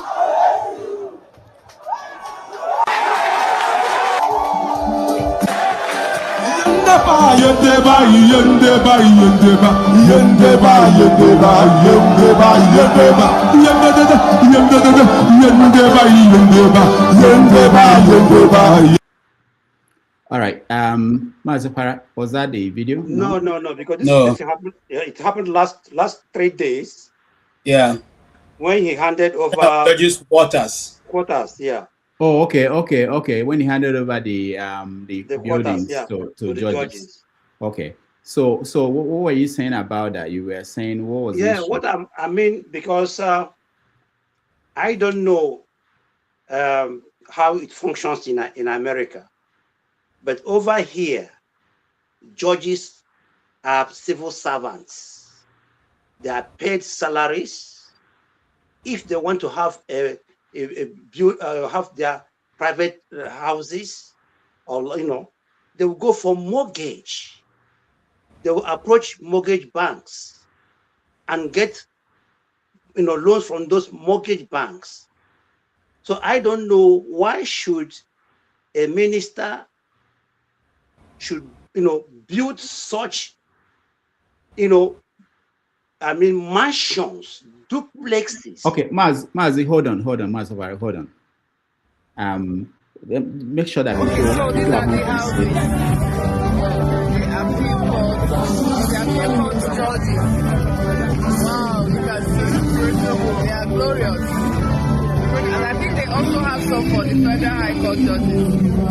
Well, people are saying that it's a way of shutting down the judges, but I think that's the responsibility of the executive. They build out this for lawmakers. So what is wrong with building for the other arms of government? I don't see it so. And recently we have seen cases also being won even by the opposition. The same appeal court just yesterday overruled Justice Peter. So, and INEC that people have also complained about is also making a case for the parties that were asked to be registered. So I do not think, but whatever it is, the bottom line is let the judiciary be strengthened. If providing this type of houses to help them to get their job done well, they should do it, because we must save this democracy and we must save Nigeria. So far, I can tell you that Tinubu has done well in the FCT courtesy of Diezani. You may not like it, but you cannot hate what he has done in the FCT. All right. So the video we played, I think I understand that it was from yesterday's commissioning, and those were the buildings. All right. So you're talking about conflict of interest. You're talking about something that doesn't. I agree with you. I understand what you're saying, Mazapara. But in Nigeria, it's a different structure. You have lawmakers. They have. I don't know if they have houses now or they used to have. You have government officials being given houses. In most parts of the world, it's not that way. But the question is, how does that influence the role of the judges when? Exactly, Doctor. You know that there's I think an English adage that says, "Who plays the piper? Dictate the tune." I don't think so. As a human being, you give me this kind of, or dash me this kind of magnificent, this kind of mansions, and then you bring case against your opponent in my court, and I will look at your face, and I wouldn't kind of give you some favors. I think nobody, your conscience will judge you badly. I believe that is not appropriate in democracy. That whether to the lawmakers or to the judges, or I think is improper. Here where I live, I have a friend who was one time, house of rape in Berlin. He couldn't afford Berlin, a flat in Berlin. He was doing his attachment with somebody. In fact, when our group visited him in Berlin, he didn't take us to his house. He took us to a place like McDonald's because he told us that he's sharing an apartment with a friend. That's federal house of rape, And this guy, he only served for one term and he lost the election. He came back here. He's living the next house to me here in 2-bedroom flats here. In fact, what he does now is he's a driver for the party, SPD. He's a driver for the SPD. What he does is like, if there's an election now, he will drive their buses and put their postcards placards everywhere. That's what he does now. He lost his election. Finally, let me come here now. The president of Germany in 2012, Christian Wolff, resigned. In fact, he was the governor of Niedersachsen, that is Hanover. So, because he was a good politician, he lost the election and then he became the president of Germany, though ceremonial, because Germany president is a ceremonial something. This guy, do you know why he resigned in February 2012? Because his house, the mortgage on his house, he got a lower mortgage interest because of his influence, and the bank manager was his friend. He went there and got a very lower interest than ordinary Germans could get. So when they investigated him, they saw that his mortgage loan was lower than average Germans. That is why he resigned. Google it. His name is Christian Wolff in 2012. So this is where transparency works. I have lived here for a very long time. I have not seen German judges dining and whining with politicians. It's taboo. That means this is conflict of interest. You cannot mix up with these people. So the problem is that people are looking at, like you see that woman was praising him, but unfortunately, that's a proceed of corruption, the way I say it. It's never done anywhere in civilization, in all these civic places we like to live. It's not proper. Finally, did you know that Wike came there with a Rolls Royce? Rolls Royce. Doctor, can a minister in America drive or ride Rolls Royce or Maybach? Mazi, we can explain to you that his father was a general manager of several companies. Okay. And he was driving a Mercedes when he was in high school. Okay. Why are you not believing Wike? It's all right. You are right. You have reminded me, whom his father was. It's fine. But this is and finally, our sister, Deziani Alison-Madueke. I'm happy for her because this is the campaign against her was just mere political propaganda, because that's how APC destroyed Jonathan and his government. That is how they started. He looted. In fact, they even seized a diamond bra from her, a diamond pant from her. All these were just to tarnish the woman's image. Today, the woman is free. The same court that jailed Ibori freed her. But if you come to Nigeria, they will say, no. That is a corruption. Maybe she bribed the judge and this and that. This is Nigeria. When it goes, other way, they will be happy. When it goes other way, they will be unhappy. That this woman was destroyed because of she's Ijo, Two, she married to an Igbo woman, Igbo man. Secondly or thirdly, she was the first petroleum minister in Nigeria, a woman. That's why they destroyed her. Okay, for example, my question is this woman, was it the first petroleum minister? Because since I was... Mazi, we'll get to this topic. We'll discuss it in general. Okay. We're just saying hello now. So Okay. thank you so much. Yeah. Thank you for that. So thank you. I appreciate everybody who weighed in and giving me an idea of what they've been looking at. We are going to also, we have this situation where ADC was a court, the registered ADC. It would have been a serious situation in the country, and appeals court, I think, reversed that. I'm not really sure, but they reversed that. So that was something also that was very important that happened. But let me tell you, Maz, before we continue, Uputa, the old judges we had, after we got independence, they wouldn't do these things. They wouldn't hang out with politicians. So it wasn't as if we didn't have that foundation. But just like everything in most countries in Africa, gradually we started going down the path of that led us to where we are now. So. But we touch on all those things. But let's start the show properly and pick a topic, and we will use that topic to be our beginning topic for the day. Thank you, everyone.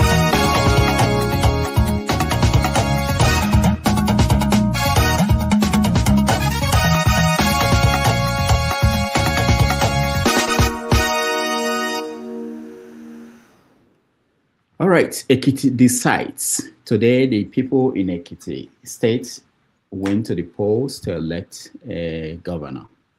And let's watch some of the things that happened. Good afternoon, sir. Yeah, good afternoon. Yes. Will you meet you, sir? Okay, I'm Celestine Okudili-Odo. I'm the co-convener of the Nigerian Civil Society Situation Room and head of programs on police, Action in Nigeria. Okay, so the 2026 gubernatorial elections for Ekiti have been held across the 16 local government areas. And of course, the Situation Room in collaboration with other international organizations and civil society. Maybe you'll be louder. Sorry, okay. I said the Ekiti elections have been held across the 16 local governments.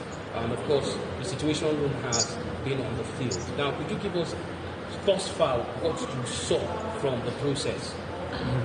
Okay, so Nigerian Civil Society Situation Room, we deployed with our partners to 16 local governments, Claim Foundation, Action Aid, Kimpact, and others. So we deployed across many of the communities within the local government. And to say that with regards to the deployment of material, which is the starting point on election day, so most of the places we observed, the material arrived on time. Is to say that around 7:30 on average, there were material, including the rural communities. But there were a shortage of material in some places, leading to intervention of the polling agents trying to support, but this was just pocket areas. But in the commencement, the vote also commenced on time, on average, let's say 9 a.m. But in some places, they were ready even before the 8 a.m. So they had to wait till 8:30 to commence the accreditation process. So it's to say that the opening of poll, there wasn't much hitches. So with regards to access to the polling units, there were a little challenge in some places due to the location of the polling units. So in some places it's hilly, in some places there's staircase, and even people find it difficult accessing such, especially the PWDs. So, and there's some also there's a particular case of the PWD who moved from 4 places, without a wheelchair, was struggling, crawling to 4 places, it was still unable. So that was quite sympathetic. So I think it's also to factor these PWDs while planning this in terms of assets, in terms of facilities to enable them also cast their votes. Okay, to say also that in terms of positioning within the polling units, the polling booths in some places were deliberately positioned that the party agents, can view what the voters are doing.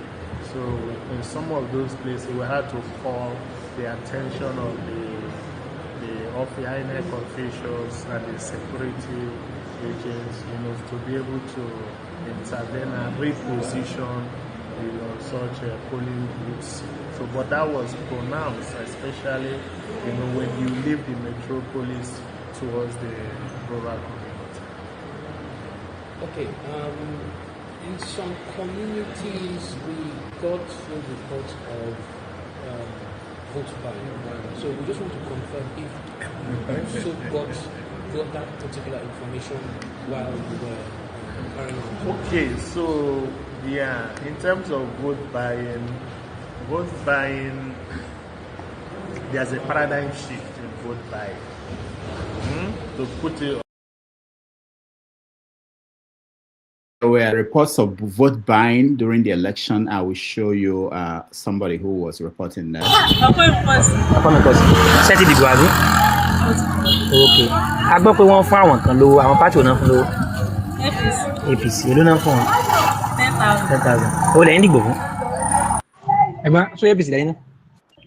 Èló náà fún yín. 10,000. Ẹ dìjọ fún yàrá wọn tẹ̀lé.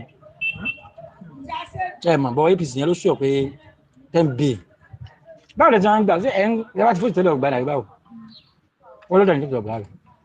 Wọ́n lọ́dọ̀ ní tó. All right, so those ones are reporting that APC, they were sharing 10,000, while ADC, they were sharing 2,000.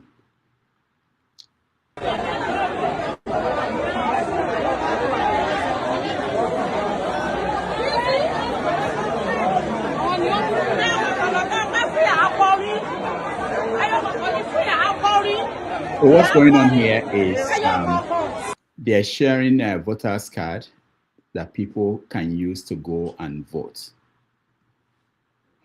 There were also intimidation of people who are not with the political party that is in power. So these are common things in Nigeria. There were underage people who voted in many places. Nothing changed. In fact, I think we went bad. It went back to what it used to be. And this is just Ekiti State. The election was not across the country. So people were watching, the media were watching. There was a concentration of police, military, whatever, security agencies, yet it didn't pass basic tests of a credible election. All right, let me hear you guys. Let me start from you, Maska. So the question is, for me, when I see something like this, I find it difficult to now say that this person won. This person is the governor-elect of this state, because obviously he didn't pass the basic test of a credible election. What do you think? Well, my position would remains the same. My fundamental position is that there's a total institutional collapse within the country, and I believe, like I keep saying, the current political class does not mean well. Actually, they don't even know what they are doing right now. So for us to look up to them is a waste of time. And also, we cannot look up to the general masses. The situation is very dire. And at least the little I know of psychology, you get yourself into a circumstance where you are no longer thinking right. All you're thinking about is survival. I saw something today that really made me feel very, very bad. There are these people, you see a lot of people now are just struggling in the country. They look for any way to survive. So you see a lot of people roasting corn by the roadside. And it rained heavily today in Abuja. What really tore my heart apart is I saw almost like 20 rows of people, the stance of these people doing the corn. The rain, I'm sure, was so sudden that you see the corn, they've roasted it, it's there, rain is falling on it, they've gone to look for shelter. And for me, it's very clear that these people, the corn will be wet. Who will stop and buy a wet corn? The rain will be long. Most likely, I'm sure the rain stopped probably around 6 or 7. So these people that have struggled to even find what they will just be living from hand to mouth, they will be wiped out. This is the reality of our people. Do I expect that kind of person to say, oh, you should take your fate in your hand, go on the street? Or what do I expect from people like that? I don't think we should be looking up to them. So it's people like me and you, Mr. Rudolph, and people like KJ, Mazi. We are the ones that would have to think through how we solve this problem. And the way to do it, I believe, is incremental. Incremental, not really that we have to do everything simultaneously or sequentially, no. But there are a lot that we can do. For instance, I've been canvassing.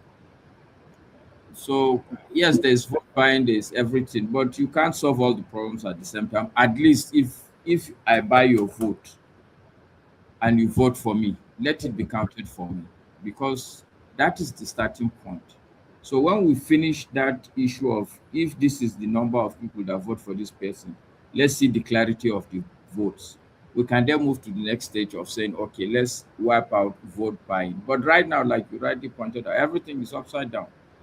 So we need to, the second part, we need to be educating our people, which is difficult. And that's why I like what Pulo was saying. Because we need to understand some of the basic facts of life.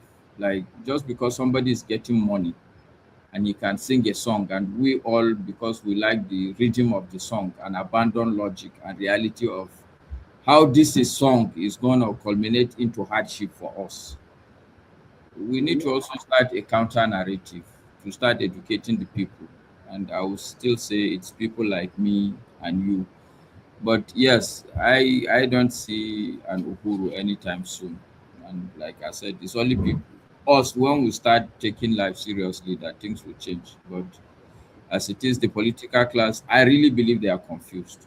I really believe they are confused. They're so confused now that they don't know even their left from their right. I mean, the things that they are doing ultimately, it's just going to collapse the whole country. And if they know what they are doing, I don't think it will make a lot of sense to. I would expect that at least there will be some sort of, I don't know the word to use, but it's a total collapse now. You know, they are just, it's like, you know, when you just, like you throw caution to the wind, everything is just upside down. It is going to come back and hurt all of us, including them. But when this is like, the insecurity is there. Look at what we are doing in terms of the political scene. Everything is upside down. It's just not, it's not a good story. But I'm very clear that if we look at the political class or the masses, there is no solution from these two places. We would have to, those of us that I believe God had made us who we are so that we can at least provide salvation. I raise my case. Thank you, Mr. All right. Thank you so much. Pulo, go ahead. Oh, right. I don't know what happened in Iki, but I will tell you a similar story that happened here in Adamawa State when they were conducting the primary elections, which is supposed to be which is supposed to be done by the party members, right? Not agents again. So I am a witness. I have a friend. He's more than a friend, but he's a very accomplished guy in the political sphere.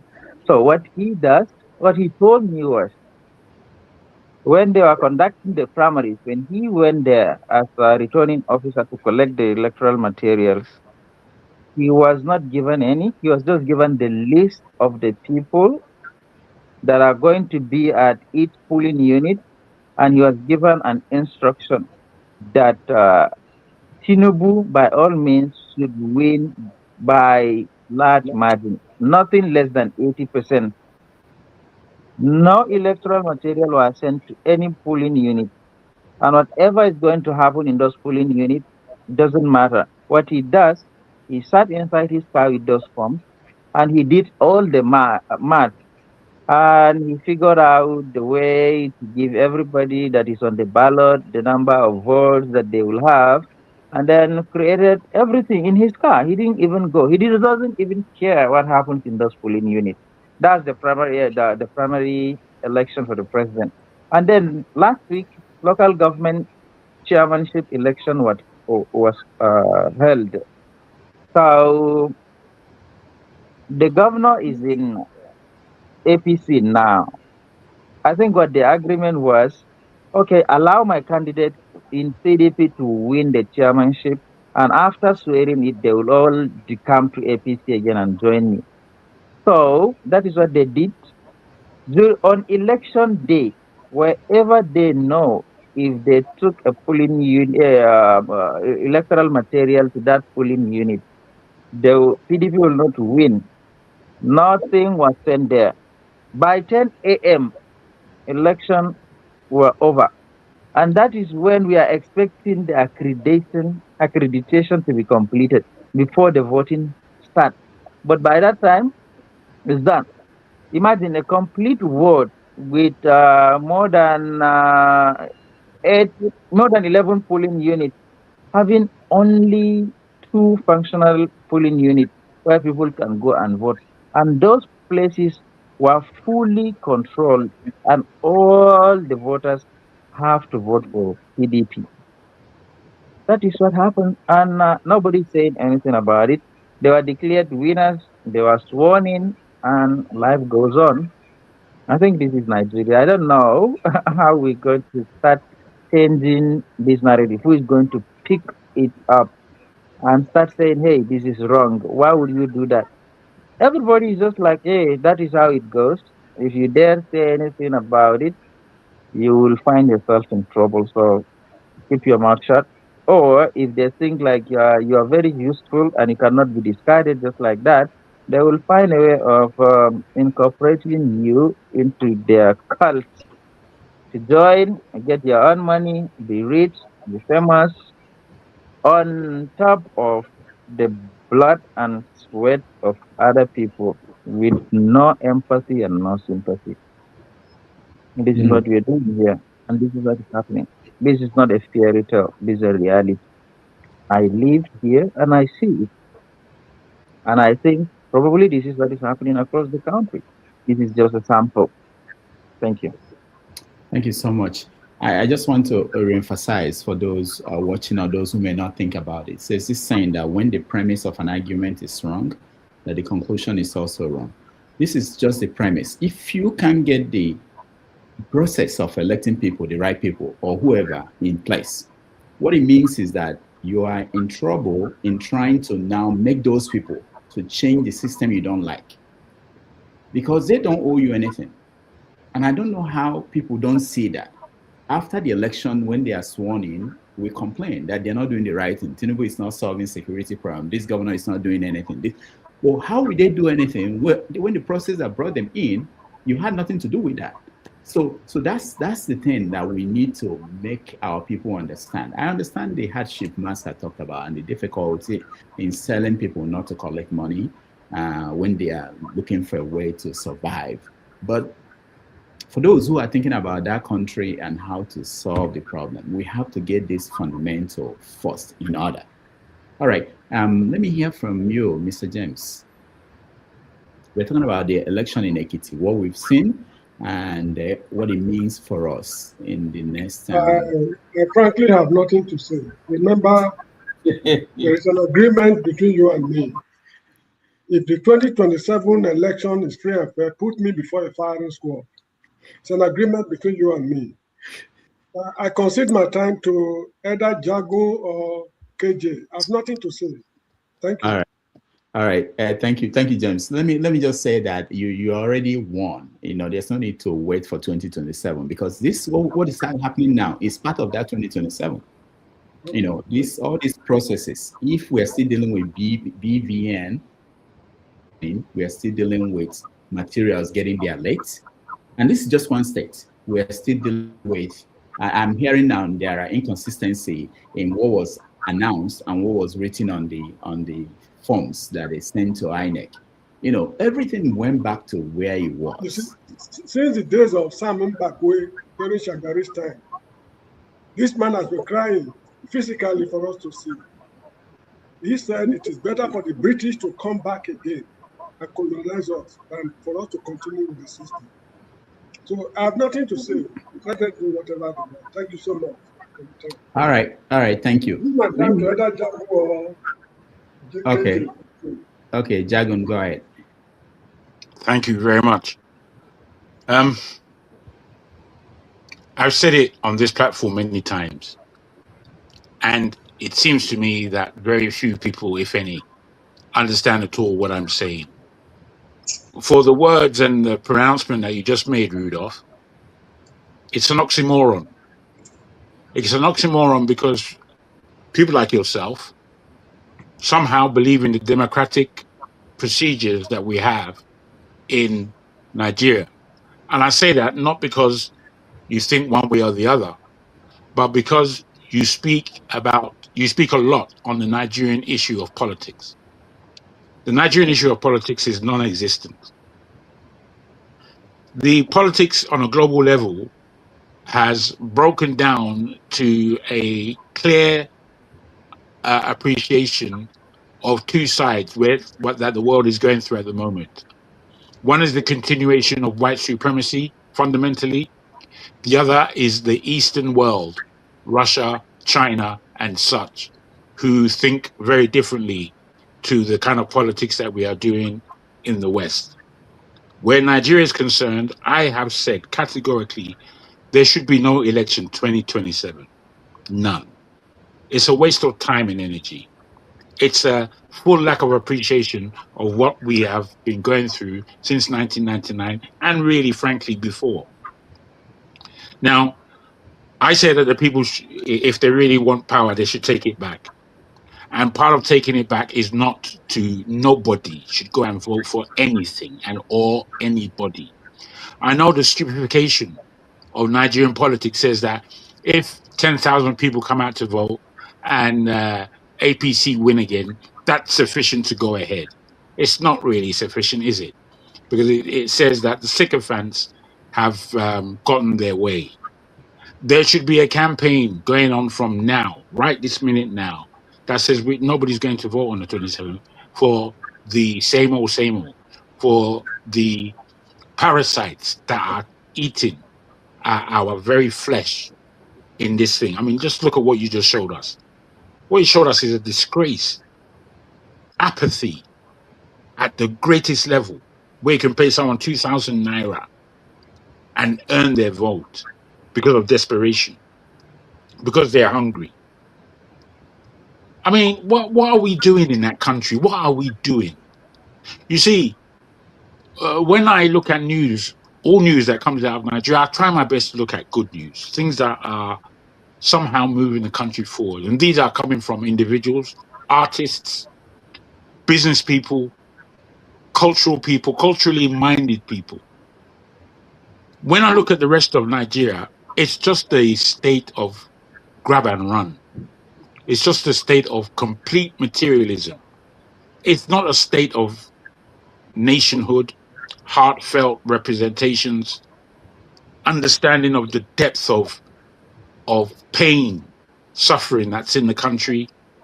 There isn't these kinds of things. And I don't like this, our panel sometimes, because we're taking this politics seriously.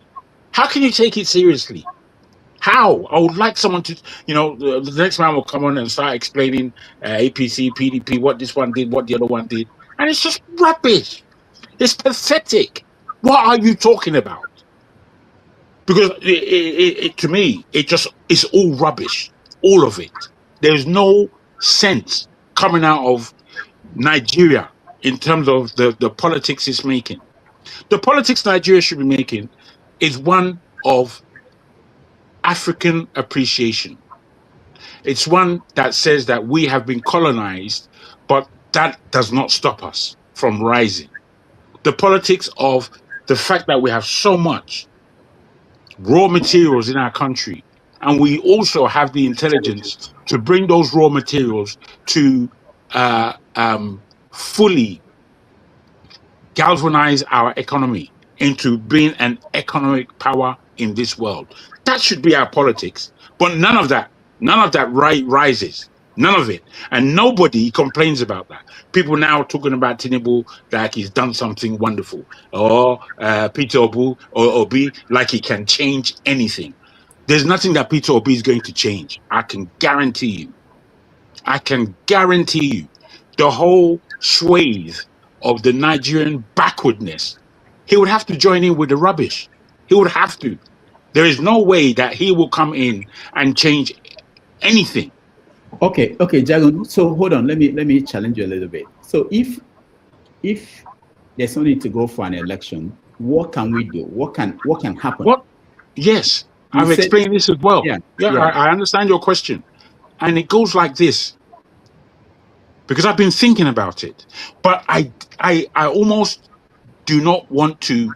Myself and Masca have spoken about this issue, and we've looked at who can join us in raising the game, and very little people really care about changing things in Nigeria. On this platform, they will talk all they want to talk, but nobody would raise a pen or their consciousness to really saying, okay, let's do this. What I would like to say is, in taking back power, it's a campaign.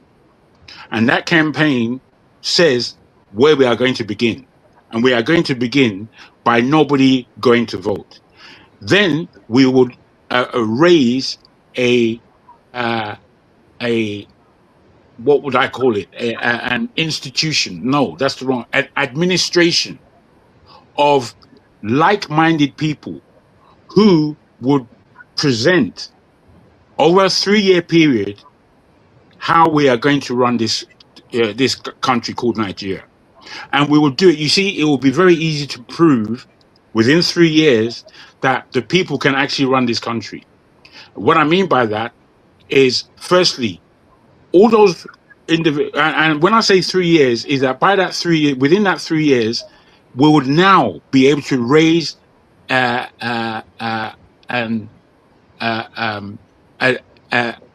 democratic procedure that would work for the Nigerian circumstance. Now, in that time, people like Dangote, people like Dele Farotimi, and so many other individuals who have wisdom would come together and propagate a correct constitution, and how it is that we are going to run this new economy, how it is that we are going to run this new politics, how it is that we are never going to allow criminals to be ruling over us. And it will be blatantly stated, whereby those who are criminal and criminal-minded as politicians would be afraid of coming back to the stage, because if they come back to the stage, death would be looking for them. Death. Because you see, there's no time. What we don't understand on this platform, I'm afraid, is that there isn't any time for mucking around. And Nigeria is in a constant frame of complete messing around. Nobody's serious. Who's serious on this platform? Who's serious in the government? Who's serious? Wike. I mean, just listening to him, it's pathetic. How can we have somebody like that there? How can we have Tinubu there? How can we have that other idiot, Papio, whatever his blasted name is? How can we have these people there? These people are nothing. To me, they're nothing. I allow you to continue. That's my level of understanding. There should be no 2020. What for? If you can tell me what are we going to oppose for next year, let me see how I can agree with you. Because I doubt if I... No, I agree with what you're saying in terms of the hopelessness. But even to stop the election, you know what's against that election? There are trillions of naira already stockpiled for this election. What we're seeing in Ekiti is a small thing, 10,000 for one vote. Okay, so there's money there ready to be deployed. The INEC, they got their money, they are ready to do their thing. How do you stop the election? Now, money, the whole money issue of Nigeria is another thing that why I depict 3 years. because money needs to be taken out of politics. It needs to be taken out. You can't because you're richer than me have all the say. Why? That's rubbish American politics. I don't know why we're so innate. We're stupid. I can't help it but to curse. We're stupid people. We propagate stupidity as though it's natural. The position of Nigerian politics right now is such going backwards. We don't even know how to turn it. We don't know how to look forward. That's where we are. Jagan, thank you. Let's get other people involved. Pulo, I'll come back to you. Hold on, okay? Let me just get few people. I know you are joining from Nigeria, and you may not be as powerful as Maska. Maska can join, and his internet will be okay. I think I have to step in now. No, Maska, I'm kidding. No, I'm kidding. I know, but you see, the problem is that they say like play. Now in butterfly, they take enter bush. Or you've never had that. Oh, you mean I was actually going to come to you to say that you have been planning with. No, KJ, I'm coming. There are other people. I'm coming. I just want to. So you as it too. But so Jagun and Maska, they've been plotting something, So I wanted to give you the chance to maybe you can explain to us maybe there's something that Jagun left out in the plot. I really want to know how to stop the election because people like Tony Nadi, they've been campaigning that this election should not happen. There are people who actually believe that this is taking us nowhere. Okay, my only contribution there, but before I make my contribution to Jagun's statement, I need to clear this air. My internet is working now. It's not because of money. This is the problem with the Nigerian thinking. KJ here and a lot of other people can attest that there was a time where my network was very poor. What I've done is to go back and look at the whole process, because this thing is important for me to be in touch with like minds week in, week out. So I had to go sit down and do a lot of investigation, and I've cracked it. My network is okay now.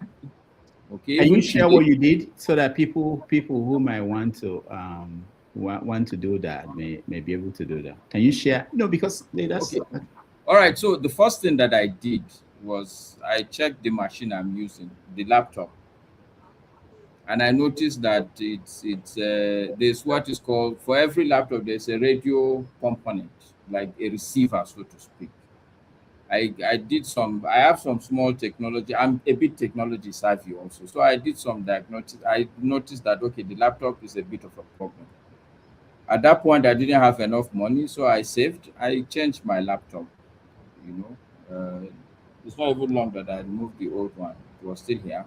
That's one. Two, the network I was using then was called, I think, Legend. But I noticed that the service, sometimes it comes, it goes. So that I changed also. I moved to what is called IPNX. And actually, it was even much cheaper than the Legend. But most importantly, what I did also, I moved the location of where I normally join the call from to a place which is almost just like outside my house. So these three things in the end have solved all my problem. I just, the cost of the internet remains the same. It's nothing changed, but it's just I think the diagnostic part of it that is really the most important. So that's that. But the key thing is, look, I'm broke. I have only 43,000 naira in my account today. So people should know. Yes, I've been lucky in my life. I've worked with good companies and I've been exposed. I'm experienced, but because I wanted to be on the straight and narrow road, I'm not the typical Nigerian big man. I've been driving the car. I've been driving it now for 18 years. You can imagine. But I'm also savvy enough to know that, okay, this is how you maintain a car if you want to drive it for a long time. So if you think it's a very expensive car, yes, but it's a car I've been driving for the past 18 years. I just want to make that record to be very clear, So because as it is now, people are beginning to say mascot, like I know, but that's that. On what Jagun said, what I would say is that, I also maintain the fact that Nigeria's problem is not just a Nigerian problem. Therefore, any solution, any plan Jagun, I'm sure inadvertently, in annoyance, in anger, mentioned something like that. The truth is that if we are going to succeed, our planning cannot be public. Because I've said it on this platform at some point about Newton's law of motion. The Action and reaction are equal and opposite. I think it's the second one that says so, like if you push, there will be a pushback. Yeah, that's it. Yeah, the balance is that if you fight corruption, corruption will fight you back. So it's always better for you to be very circumspect, even in the kind of people you discuss with. But I'm saying that the last thing we would want to do is to come publicly and say, oh, this is the plan. All I would say is that we at this caliber must work together, put our differences aside, work together and decide, okay, what is the right solution? We haven't even agreed on the, I'm sure me and Jagun, we disagree on certain things. But at least if we're all together, we would finally agree on what would be the right thing to do. Let me just say that that's where I would want to stop. But the point Jagun is making is that we all need to be a bit more serious. It's not about complaining and raking about the country. When you say, okay, come, let's have a meeting, nobody will come. This is what he's saying. If you say, okay, this is your response, for 2 weeks, nobody would fulfill its own part of the obligation. But we are okay to come and sit and criticize the government. When we as individuals, we cannot even meet ordinary basic tasks assigned to us as a group. That is the point he is making. All right. Thank you. Thank you, Maska. Okay, let me give KJ. Where is KJ? Okay.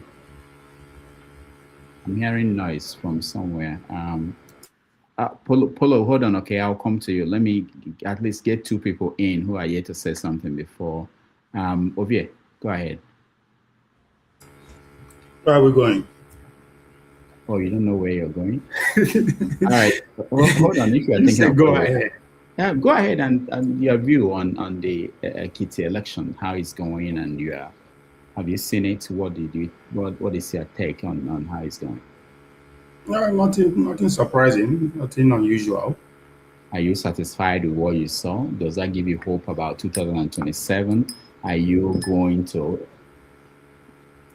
Oh, 2027 is done and it's been done. It's been over even before now. No, that's not the question I'm asking you. If what is happening today in Ekiti should happen in 2027, will you be able to say that this person was elected governor of this state, president of this country, or senator representing these people? It's not if it should. That's what is going to happen. Okay. And it's not for me to say. And hold on. Yeah. And you'll be glad to have their pictures behind you as people who were elected in your country, in your state. Yeah, going by the system we are practicing and how we have come to accept our settlement, yes. Okay. We are practicing a system that few people will be selected and they will give us to elect. In that case, it doesn't matter who we actually cast the vote for. But again, I think what you're asking me, it's not up to me to say that I accept it or not. But I think at this point, I have come to understand that we are a negotiated settlement, not a country, nor a nation. And that is my own personal view and understanding. But if I want to view it from a different angle, from the lens of Bola Tinubu, Peter Obi, and Showore, I mentioned these 3 people because what they are selling to us is 3 distinct ideology. Tinubu want to maintain the system as it is, because as a colony, people have to be selected or elected to maintain the colony for those who want it. So he wants to maintain the system, and rightly so, because that is the oath he took when he was taking this job, to maintain the system. Why Obi, on the other hand, believe in the system, but believe that it's not efficient enough. They believe that something needs to be injected, discipline, not necessarily to change the system, the structure as it is, But I don't believe it will succeed in 2027, because if you want to change a system, you have to have the guts and capacity to go and bring different people that will bring that mission to bear, rather than recruiting from the system. So that's why I see from. Then Showore, on the other hand, believe we should burn the system down, politically speaking, and rebuild another one. But is he getting traction? How far is he selling that ideology to Nigerians? It falls short. We are talking about the question of 2027. So that's the lesson I'm serious from. And I've always used competition as an Olympic, for example. When in every major competition, there are three winners. One, the person that eventually emerged as the gold medal, that took the overall position, won. There are another winner who just happened to be among the finalists. In this case, top three, they are satisfied. Then they are winner. They are in national conversation. When then the third category are people who just happen to be in that championship. And if you look at the Nigerian 2027 competition critically, they are obvious. Champions don't do anything different, but they do things differently. So that's why I say what we are seeing in Ado Ekiti, Abi Ekiti, it's what is going to happen. So that's what to do. That's what they know how to do. So, I mean, I don't see anything surprising, because again, what is happening is not new anyway, especially with the adults. They continue different actors and different names. Last week, 2 people or 3 people sent me a release from Edo State Ministry of Education, and it was about Ososo Grammar School that is closed due to insecurity. They said that I should forward it to you. I know that. I mean, I'm on ground. I did forward it to you. So when something like that gets to you, this is your hometown, insecurity. Yeah. Who do you blame? Who do I blame? Mm-hmm. Those in charge of the system. Who are they? The elected officials and elected leaders in our community. Those behind you. Oh yes, they have come by a part of the system. It's not an Edo problem or my village problem. No. It's in Nigeria. I'm bringing it close to you so that you address it like somebody who is impacted. Our people. So you blame them. I mean, are you happy that your grammar school is closed? Hold on. Our people say who they cry, they see road. No, are you happy that the grammar school is closed in your hometown? I am not happy, but that has not. Hold on now. And you are blaming. If we are doing it this way, we are not going to get to the problem. No, you are blaming the people behind you. Dr. Dameji, allow me talk. If we are doing like that, we will never get to the problem. Because what is happening also is also happening in Nnobi. It's happening in Meduguri. So it's not something new. You're trying to put it before my face. I said, who they cry, they see road. You understand? This problem no start with Tinubu, with Monday or Pablo. Does that exempt them from complacency? No. Right? So, as I said, people are selected for us to elect. Give me different people and see if I'm going to wave them away. None of them is different. All of them are the same in terms of what is going on. Right? So I'm not going to show my support for my governor. No. Ovie, how do you hold your governor accountable for that? Did you show concern? How will you hold him accountable for what is happening in your hometown? How will I hold him accountable? Yeah, is he not accountable? Is he not responsible for that?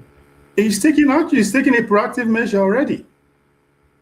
So what else am I going to do? Okay, the people failed him from local intelligence, told him, oh, this is what they heard that is going to happen. And he took a proactive action by making sure the children stay safe first by staying at home. And now, don't just stay in Ososo.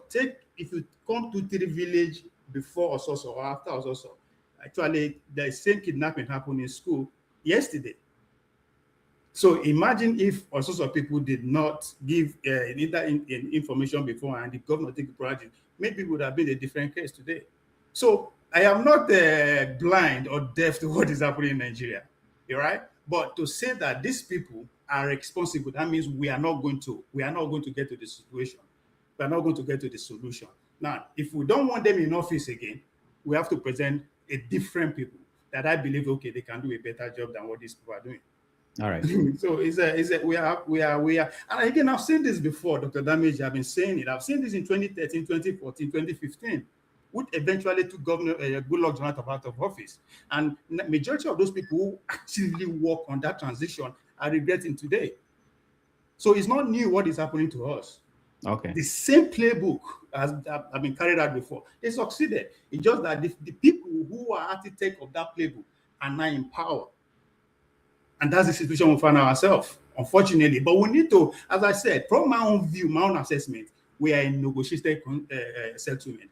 But the biggest problem for me is that what are the negotiating terms? I mean, there's anything like the closest I get was the Abore Accord, which the Southeast was trying to say, hey, let's stick to this game. But there could be the other items on the table that I'm not aware of. Okay. And I stand to be corrected until that issue is revisited. We talk that we will either negotiate away against it or we'll fight our way off it.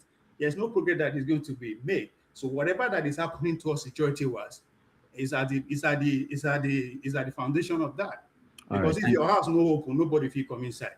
The same. That's why what is happening in Ososo today, I have been saying it for the past 10 years, because of the boundary and the kind of activity that is going on there. So it's not new. And I say that, as I said it here before, the only politician in Ososo now we build down. I use the word because my senior brother build down, right? But I challenged him as at that time privately that I don't think this is what we need, because if we are going to have insecurity in Ososo, now we go bring her. Means the youth and general people of Ososo, because now they go make friends. What it go make them go make that kind of friends? Because the infrastructure that was in place has been dilapidated. All right. Some of those people were doing before I was born. So, and again, I'm not saying anything unique. This is a Nigerian phenomenon. Thank you. Sola, welcome to the show.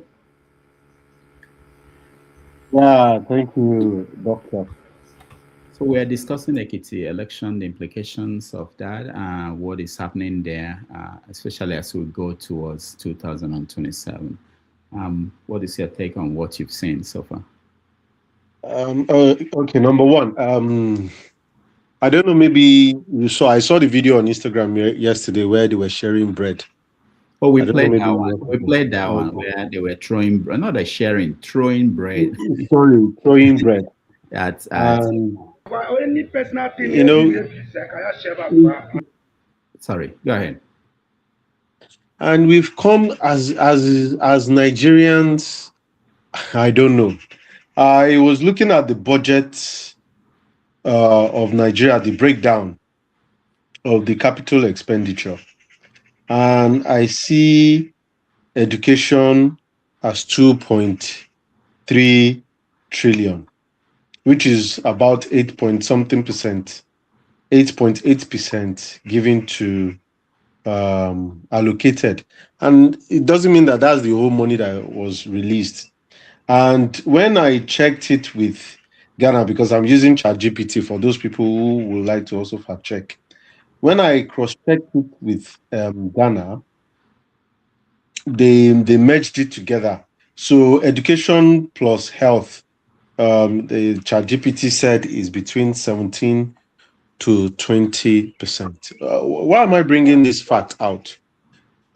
Is because, see, deliberately, I think these people are deliberately, killing our education system. And, you can go to school and still be an illiterate, So, and at the end of the day, it shows that if you even go to school, you can't come out with anything, or you don't even know anything.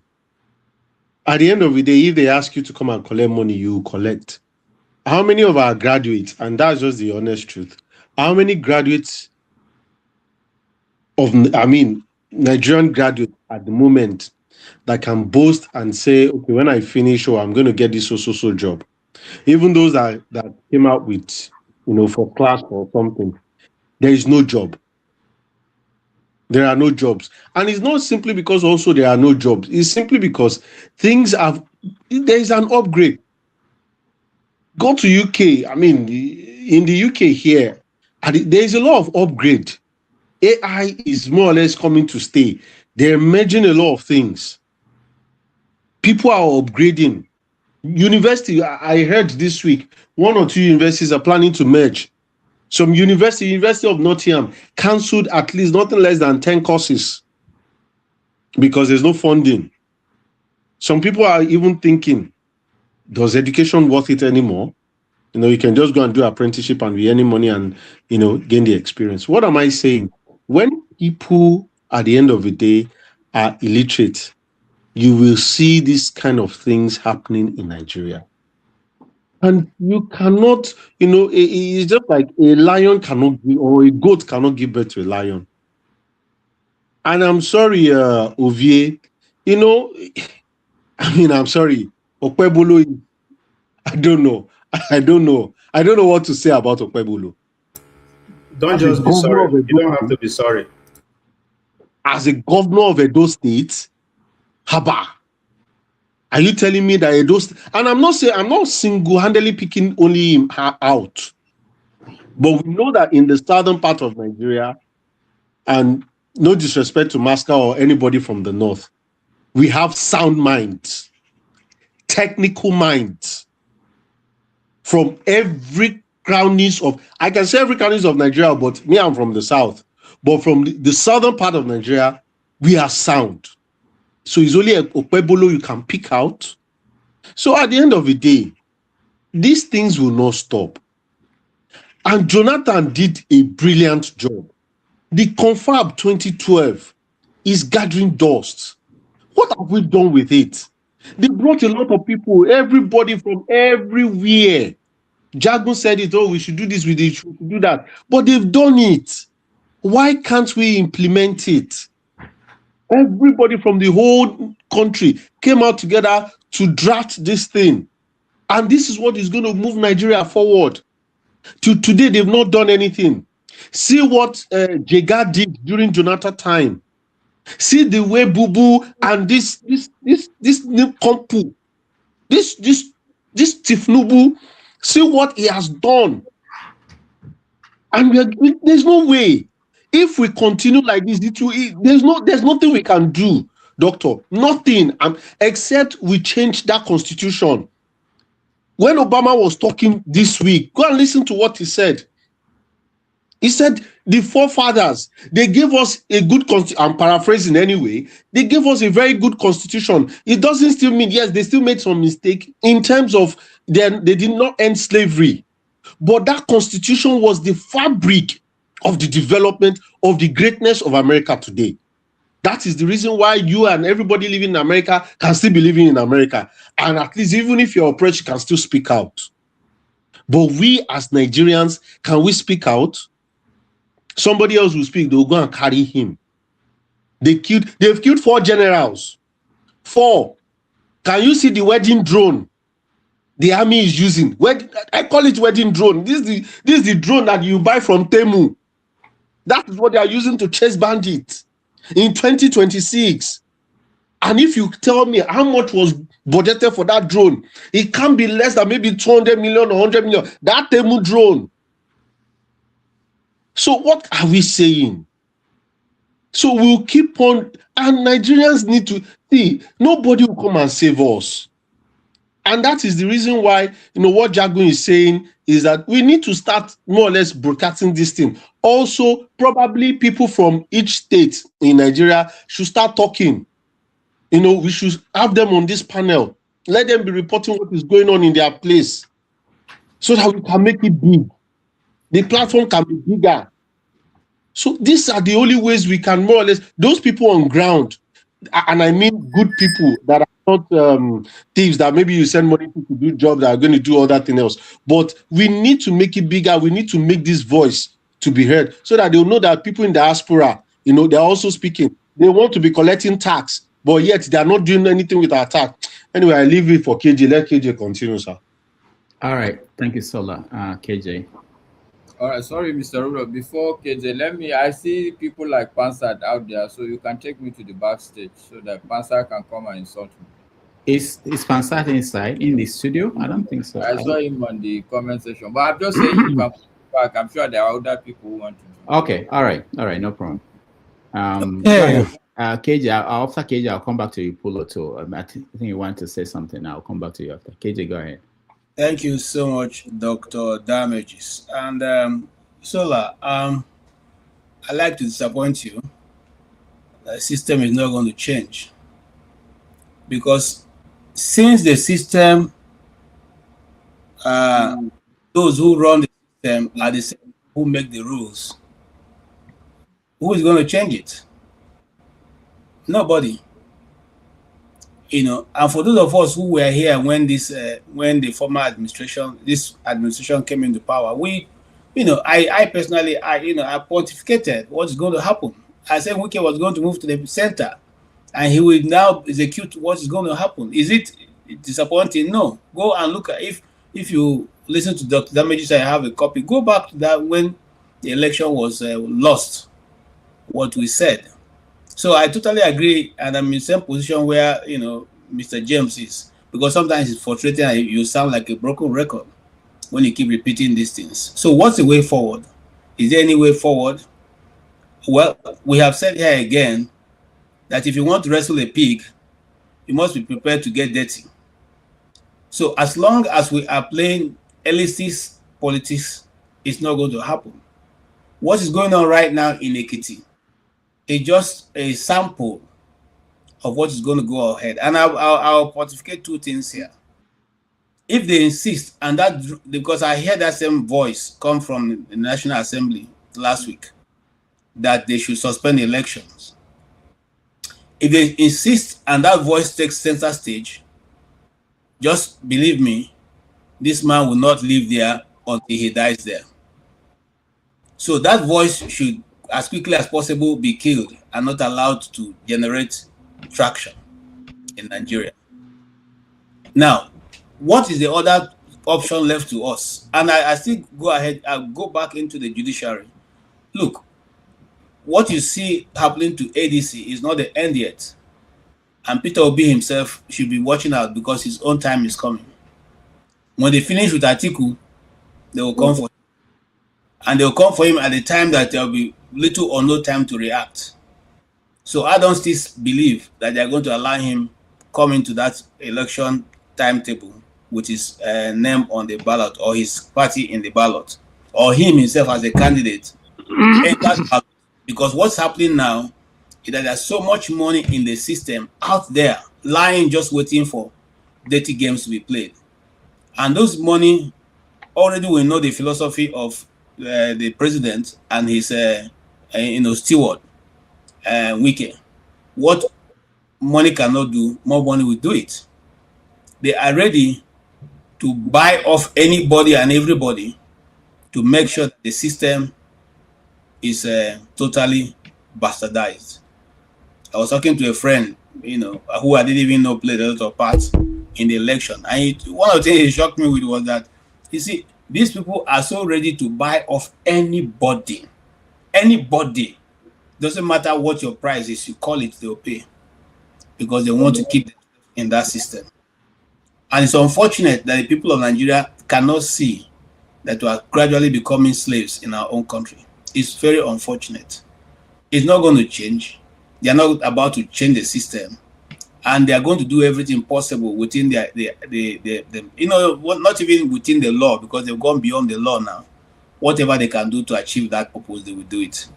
Now, if you look at also if we talk about, you talked a little bit about the Jonathan Constitutional Conference. My question I always asked at that time was, what stopped Jonathan from implementing it? You see, that's why sometimes I am a bit skeptical about Igbo presidency or the South presidency. Except for Tinubu now, majority of the people who have come into the presidency, especially Goodluck Jonathan, didn't understand what power is. He failed to see that authority rests with him. And consequently, if he had instituted a constitutional conference, he should go ahead and implement it before leaving the office. But he left it. The man who couldn't even build KJ, hold on. I'm not defending Jonathan, but I think what he did was exactly what Tinubu is doing now. Tinubu passed a tax law. Yes. And he's not implementing it. Yes. He knows that he will lose the election if he tries to implement that. Yes. He's putting it in the cooler. After the election, if he wins, he will implement it. So Jonathan's calculation that time was the same thing. He knew that the outcome of that conference was not acceptable to so many people in so many parts of the country. So he was worried that if he should push for that, he will lose the election. So he was advised, and he didn't implement that. So sometimes it works, sometimes it doesn't. But that's exactly what happened that time. Okay, let me concede to what you have said. A friend of mine was the secretary of the Middle Belt, who was representing the Middle Belt in that that conference. So I have a little bit of insider. But that's the thing. When people who were there were telling, let's not go there. Let me not digress. I'm simply saying that the people who you must have the desire to implement what you think will help the country. And I totally agree. I mean, if somebody's asking Ovie, what does it mean? What Ovie simply says that the system that we are running is not being controlled by those who are operating it. And those who are able to change it have not been given the opportunity to change it. And consequently, instead of our people to come out, they are going for bread to be thrown to them, 2,000 naira to be given to them, 10,000 naira to be given to them. If you keep collecting it, when will the change come? And Rudolph, I want to shock you. Even for this program, I don't tie. See, and they always sit down at the look now. Nothing will change. You see this thing? Yes, so Obi may even have all the master. In fact, if we all know Obi very well, he has already planned out his program or how he's going to go about to effect a change. But is he going to be given a chance? These people are not there for games. They are there to make sure they perpetuate themselves and their children in the system. Now, think about this world. How many countries where this kind of thing going on in Nigeria is going on, and the government and the people of Nigeria are just okay. Nobody bothers themselves. As if not human beings that are being affected. As if it's just you see on a live TV or rather not live TV but on a social media, they are beating a man. Beating his wife, and we all go home and sleep. We're okay with it. So what else will happen? Then our people will now change. Coming to Ekiti, what you see in Ekiti, is it new? It's not new. And so I want to dwell on maybe what I consider to be the way we can solve the problem. I said on this program, the youths are more in number than the elderly people. If they know how to mobilize and they can hold on to the youth, maybe giving them, I don't know what to say, give them or promise them or tell them but educate them on the reason. See, I am talking this way because during the time we were youths, the system didn't allow us to perpetuate or bring up our own ideas. Consequently, me, who was reading Adamu Chiroma as Federal Commissioner for Finance in primary school, still met Adamu Chiroma as a practicing journalist, as a minister in Nigeria, where he could no longer even walk. He was being wheeled on a wheelchair. And I said to myself, we are finished. So this is where we are. Has it changed? And don't get me wrong, because before some people jump in and say, I'm giving Adamu Chiroma as the example. Okay? It has nothing to do with North or South at this point. The same system is being perpetuated everywhere. Everywhere. And look, let me reverse a bit to tell you how bad this situation is. Ebonyi State is one of the worst states in the East, one of the poorest. But guess what? The governor of the state drives an Escalade, bulletproof Escalade. Okay? In a city where majority of the city is not even tarred. And they are telling you that they have the authority to do with anybody who goes against their desire for this election, whatever they can do to him. Is that the people who want to change? Nobody says anything about it. Okay? In other clients, after being seen what Wike is doing with the lawyers, certain lawyers, MBA as they call the Nigerian Bar Association, will have taken a stand. But no, you hear what the woman said. No, if they can do for these people, why can't they do for us? So even the hope of the common man have been lost. Consequently, there's no common man again in Nigeria. It's unfortunate, but that's the truth. And it is now dog eat dog, all for one. Defend yourself. Onward, because that's what it is. So okay, how are we going to fight the people who have the authority over the monopoly of violence? How do we fight them? So we just have to find out how we can be strategic and take over. If we totally believe, if the Nigerian people believe that what is going on is against what they want. Thank you. All right, thank you, KJ. Pulo, can you hear me? Are you here? I'm seeing two of you, and then you're black. All right, let me go to who is the next person? Obaramazi. Yeah, Mazapara, go ahead. Doctor, thank you once again. Maska, Barikade, I've said this here several times that we black people, sub-Saharan Africans, we are not ripe for democracy. We are not ripe. Democracy cannot alleviate our sufferings, our predicaments. Sub-Saharan Africa. Anybody who is telling you go and vote for this person, do this every 4 years, that person is deceiving you. Democracy, we are not ripe. We're too primitive for democracy. We're too poor. Because I just googled now, almost 139 million to 150 million Nigerians are living under poverty. Under poverty. That means these people cannot even feed. So why do you blame them when somebody is throwing bread to them?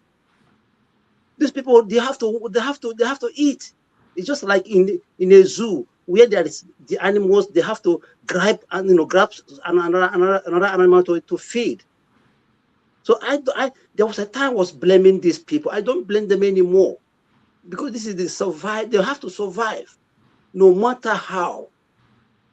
The woman you just showed that collected 10,000 naira. Do you know what 10,000 naira could mean to her? Maybe since how many months she has not seen 10,000 naira, and you ask her not to take it.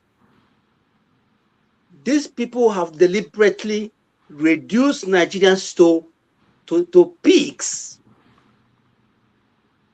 There's nothing else. In fact, when you see in Nigeria now, most look at the food they eat, that even a German cannot give to his or her dog. That is how these people have reduced their fellow human beings to. People are just like, look at how, in fact, if you see them, very, very, horrific looking people, because they have no food to eat, they have no water to drink, because of bad leadership, because of corruption. You cannot practice democracy in a country that has 150 million of its citizens under poverty. There's no way, even in this world, you cannot. No way, the democracy cannot work like that in that society. So this thing will make every 4 years they go to vote for somebody. It's waste of time and resources, because they're all the same. I could remember Ibrahim Mantu before he died. He told Nigeria that elections Nigerians have been conducted is fraudulent, that they have been writing a results by themselves. It has not changed. Anybody who's expecting this election, the next election, to be or free and fair, that person is delusional. It's not going to happen. Because these people, they don't mean well for the citizens, ordinary citizens. I just lost a nephew a few days ago, after spending millions of naira to, for his colon cancer, whereby there was nothing in the clinic, where nothing, this and you see how they live large, the politicians, how they live large. Look at how their children are shining. Look at how big their children are. Look at Akpabio's daughter, because they eat, they don't even know what to do with the food, while ordinary people are not feeding. This is the wicked. That's how wicked they are. So anybody who is talking about Ekiti election, Adamawa election, it's all the same. From the north to the south, it's all the same. These people, they have no conscience. They are not human beings like you and others that have that kind of sympathy, that will look at people and say, oh, this person is suffering, let me help. No, it's not going to happen. I'm sorry, it's waste of time, it's waste of resources. Okay, for example, look at some people are asking them, where's your manifesto? How many Nigerians can read manifesto? How many of them? How many of us can read manifesto? You are conducting an election, a democratic, democracy in a country that, how many people are literate enough to read those things? Let us come down and examine and decide the best, governance, system that can help in Africa, not only Nigeria, Africa. China is not democratic. China has almost 5,000, parliamentarians. What they do, they go to every ethnic group and select one of the best of them, and every ethnic group is represented in Chinese, parliament. That is the way. If I should suggest, that's the only way to make Nigeria go forward. Because with the total that we have almost 500 ethnic groups, bring each of them, at the parliament, and let's discuss what their people need. Because what I need could be different from what somebody's in Adamawa or in Kotorokoshi or in Ogoja needs. Let their people represent them, not these people. Not these people. These people are time wasters. They waste time, they waste money. Dr. Damage, how can you tell me that a minister will be riding, riding, Rolls Royce? Here in Germany, the governors go on little Passat, on little BMW. What the heck are we talking about? And we are not, look, we can't get it. There's no way. The system is rotting. The system is not, it cannot never make progress. Look, like, finally, for me, when I left Nigeria in 1990, do you know how much I bought the dollar? 18 naira. And that was under the military they are accused of being so corrupt. Dr. Damages, 1990, I bought a Marine, 18 naira a dollar, under corrupt, military regime. But look at where we are today. I mean, sorry, we can't help ourselves. I'm sorry. Mazi, imagine if you had bought $1 million that time and kept it in in Nigeria. All right, but let me correct a few things before I come to you, Polo. I'll come to you, and Desta, I'll come to you. Starting with KJ. KJ was talking about losing hope. That you are just looking and laughing. It made me to think, and I remember that it was 40 years ago, in 1986, that I started writing about Nigeria consistently on a weekly basis. So I estimated that I've probably written 2,000 articles about Nigeria. Oh, what am I saying? Not 2,000, maybe more than 2,000. I can't even do the math. But something like that, something outrageous number. But I'm still doing it. You still have to contribute, because the goal is not that it should happen in your lifetime. It may be in the lifetime of your children or your grandchildren. So we're not saying that we have to win this. And then, Amazi, you always talk about Sub-Saharan Africa. We're not good at democracy, or that we are not ripe for democracy, something like that. Remember, before the Europeans came, there were parts of Africa that had good democratic system. And one of the, different groups, different ethnic groups, different structures that worked.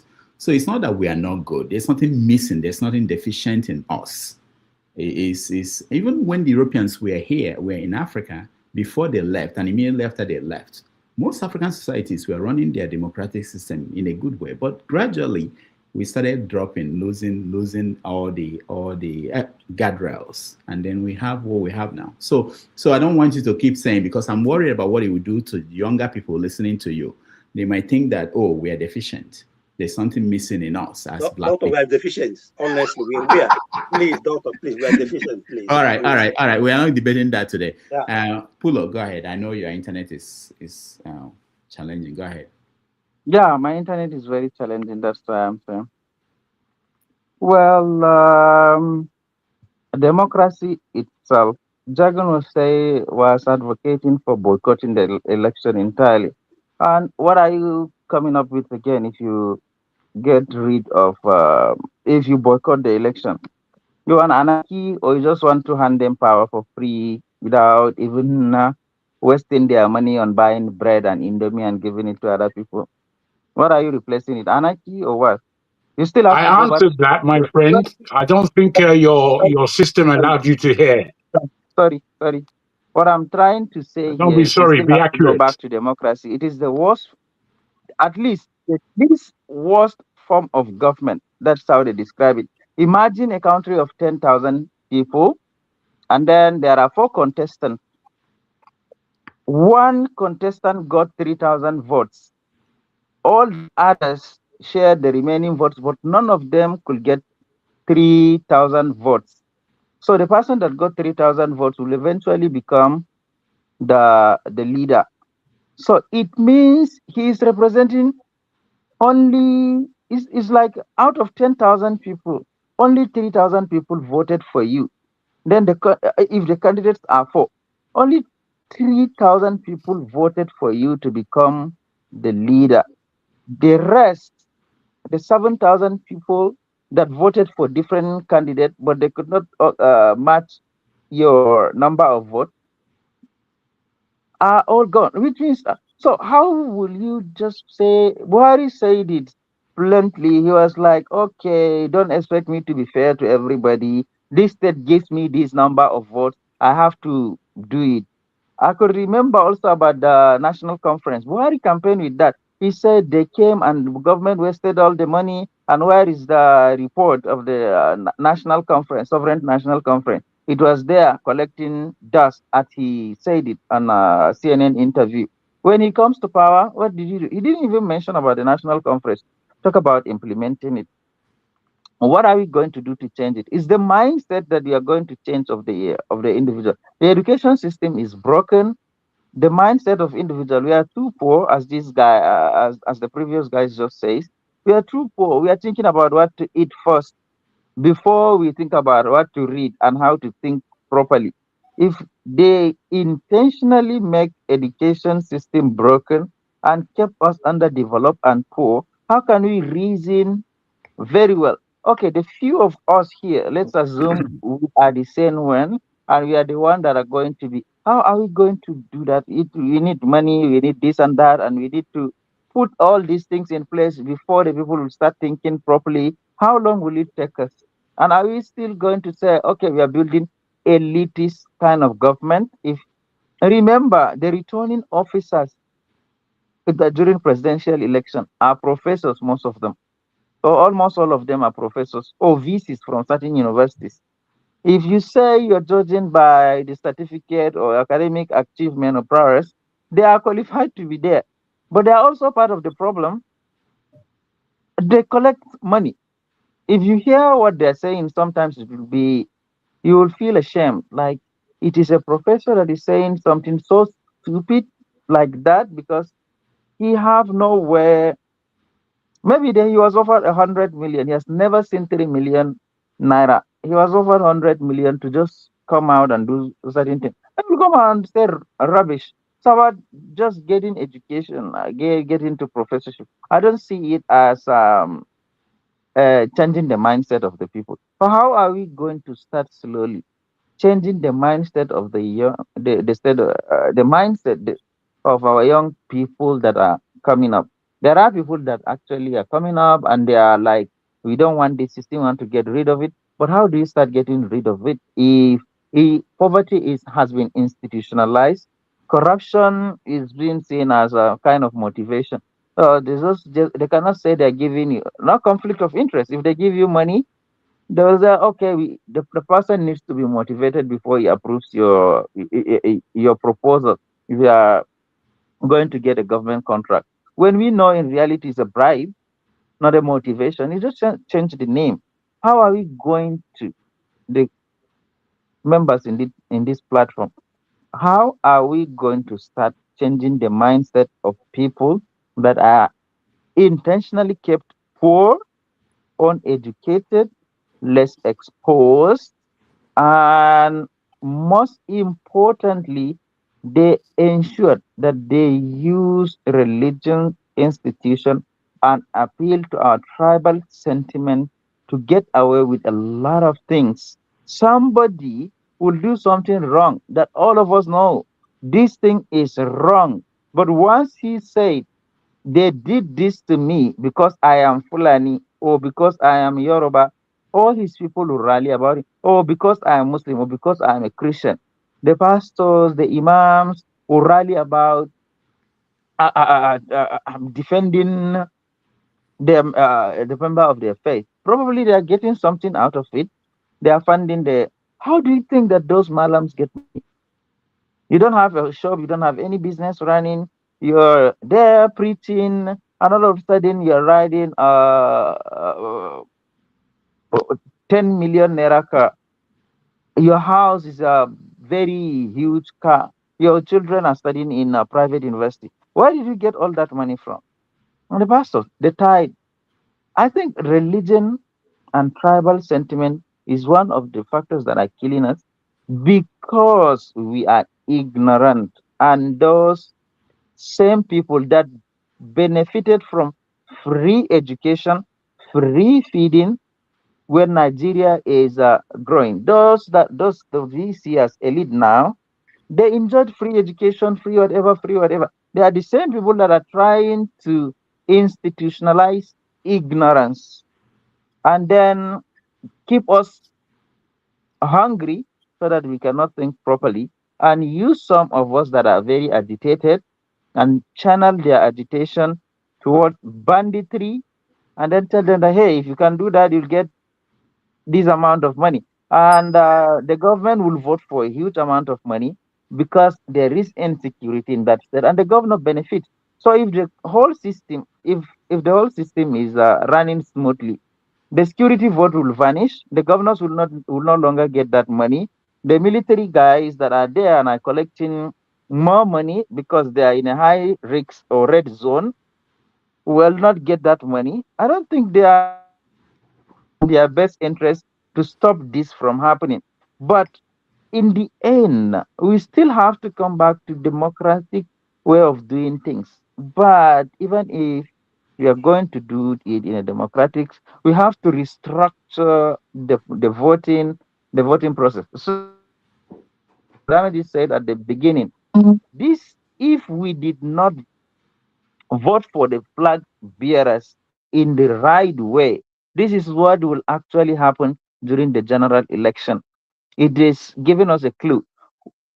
No election, no voting materials. Somebody will be declared a winner, and nobody will will bet an eye, and that's it. Oh, it's like we're becoming dictatorial. APC was allowed by the PDP to contest, to challenge the PDP, to do everything they want as an opposition party. That is how they came to power. And now it is the same APC that is trying to quench all kind of opposition force, either by frustrating it, banning the big platforms, and keeping them busy with courts and so all kind of things. They're trying to become dictatorial. They were accusing PDP of doing that, but now they have become worse than the PDP. So I don't know if you guys have other alternative to democracy, which I said, if there are 10,000 people and one person, five contests and one person just got 3,000 votes, and he is the winner. So he is just voted by 3,000. 7,000 people did not believe in his ideology, did not believe in anything he is doing, and we still have to give him that way. So let's have another. Maybe you guys can help me out here. Thank you. Yeah, thank you so much. I'm here to help him out. No. Can you hold on? Don't jump in. Don't jump in anywhere. No, actually come to say thank you to Pulo. You know, I was having a wrong notion about him. I never knew, but somebody commented on the comment section that he has gotten himself some education, you know. But Pulo, yeah, I think you made a very valid point here. You know, I was thinking that you are one of those tribal and religious bigots, but I think you are different. I think I was wrong. Yeah, good to hear you. Good to hear your submission. Thank you. We'll go to Dexter, but before Dexter, let me just say, Pulo, for the question you posed, which is how to make democracy work better. So there are some countries where you have to get 50 plus 1 votes before you become anything. So like example you are giving now, which is I think what happened in the last election where Tinubu got about 30-something% of the votes. You have to get 50%. So if you don't get that, they do a runoff where the top 2 candidates will compete. So if Nigeria had adopted something like that, what would have happened in the last election wouldn't be that Tinubu will be declared the winner. Tinubu will go contest against Atiku. And then that way to be more like what you are saying. So there are different versions. In New York here, we have what they call ranking, votes ranking. It's a different structure where you rank choice voting. Yeah, exactly. So there are many options out there that people put in place to make sure that what you are afraid of is not happening. But again, what happens in Africa is that we don't adopt what they call best practice. If something is not working, there's always it's not new to the world. And the solution is out there, but sometimes we don't look around and say, okay, they've done it here in Switzerland. In Switzerland, for instance, they solved one of our biggest problems, which is that this region is not having the opportunity to govern the country. So in Switzerland, they have a structure where they have vice presidents that rotates, you know, where the president will be this person for 2 years. After that, this other region will bring a president. So, but at the end, every time, they all have present vice presidents. So in the case of Nigeria, say we have 6 geopolitical zones, and each of them will have a vice president. And one, let's say Tinubu is now the president. After 2 years, maybe someone from the northeast will become the president, one of the vice presidents from northeast. So it's all possible, but we just don't want to think. We don't want to adopt anything. We don't want to change anything because it favors the people who run things. All right, Dexter, you're next. Yeah, thank you, Dr. Damages, and everybody on the panel, for all the contributions. I think I kind of agree with what a lot of people are saying. I don't know if there's lots to add. But there's a narrative which I think we should not drive here, which is that everybody is the same. You know, this generalization of everybody. I think that's very disingenuous because when we do that, it means we're not even ready to. I'm not ready to make progress. Not all the politicians. Okay. So even among as bad as the field is, it doesn't mean all of them are the same. Okay, so we should stop driving that narrative here. You know, and I think it's not good for us to drive that kind of narrative. There are different people there. The people among the people that contest today that want Nigeria to work. I want to see a country that works. The people that genuinely want to see a country that works. So we shouldn't kind of put that, yeah, they're all the same. And I think I also agree, you know, with what the last person was saying. You know, one of the ways, in fact, Nigeria is being set for backwardness for another 15 years. All you need to do to know a country that will make progress, you need to look at the educational system of the country. Because that's the next generation. If you want your country to move forward, if you want democracy to work, you need people to be educated, you need people to be enlightened, you need to be able to know the value of their choices. But look at what is happening today in Nigeria. They're literally destroying the school system. So, Dr. Damages, for some of us, people that schooled in Nigeria back there like you, at least your school in Nigeria could be able to take you outside of Nigeria. The way it's going now in Nigeria, the average person that goes to a government school in Nigeria, I'm sorry, there will be no way out. there will be no way out. You'll just be stuck in there. And you have to keep on taking the palliatives from these politicians. So I think that's the way it is going. And it's a model that has worked. Sadly, it's a model that has worked in northern Nigeria. Model has worked very well in northern Nigeria. Keep the people out of school, we use them as political tools. It's moving down everywhere. We must kind of agree we have a problem. And that's why I always say we need to, the Bob Marley song that says emancipate yourselves from mental slavery. It's actually directed at us. Because there's this mental slavery we have. I mean, think about it. Professors are the ones rigging the election. You show that the the professorship means nothing. In Africa, we're so more interested in titles. But if you go to the Western world, you see somebody that is the professor emeritus. You don't care about it. You don't care about whether he's professor emeritus. What he's doing is what is he churning out. That's what he cares about. He cares about the work he's putting out, not the title of professor. So it just shows that we have completely missed it. Maybe the solution, sometimes you can't keep on moving in a direction and you're not getting to where you want to go. And you just say, let's keep going. And I think that's what we have been doing in Nigeria.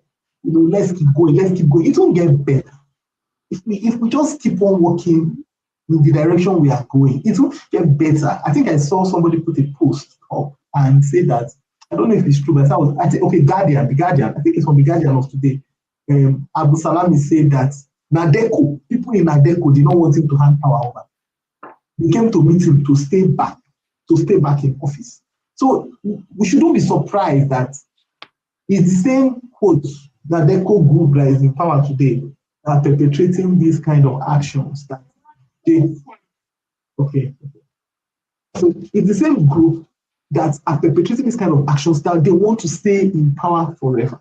So maybe the solution to Nigeria, we should start thinking out of the box. We should stop thinking that the things we think are problems are our problems. Maybe actually fragmentation of Nigeria will help us to move forward. Because there's this big bulge in Nigeria and there's so much to loot. And so the people want to loot it. They don't care about the progress of the people. So they want to keep that big bulge and keep on looting. Maybe we should chop it into bits and pieces and let everybody become responsible for what he has.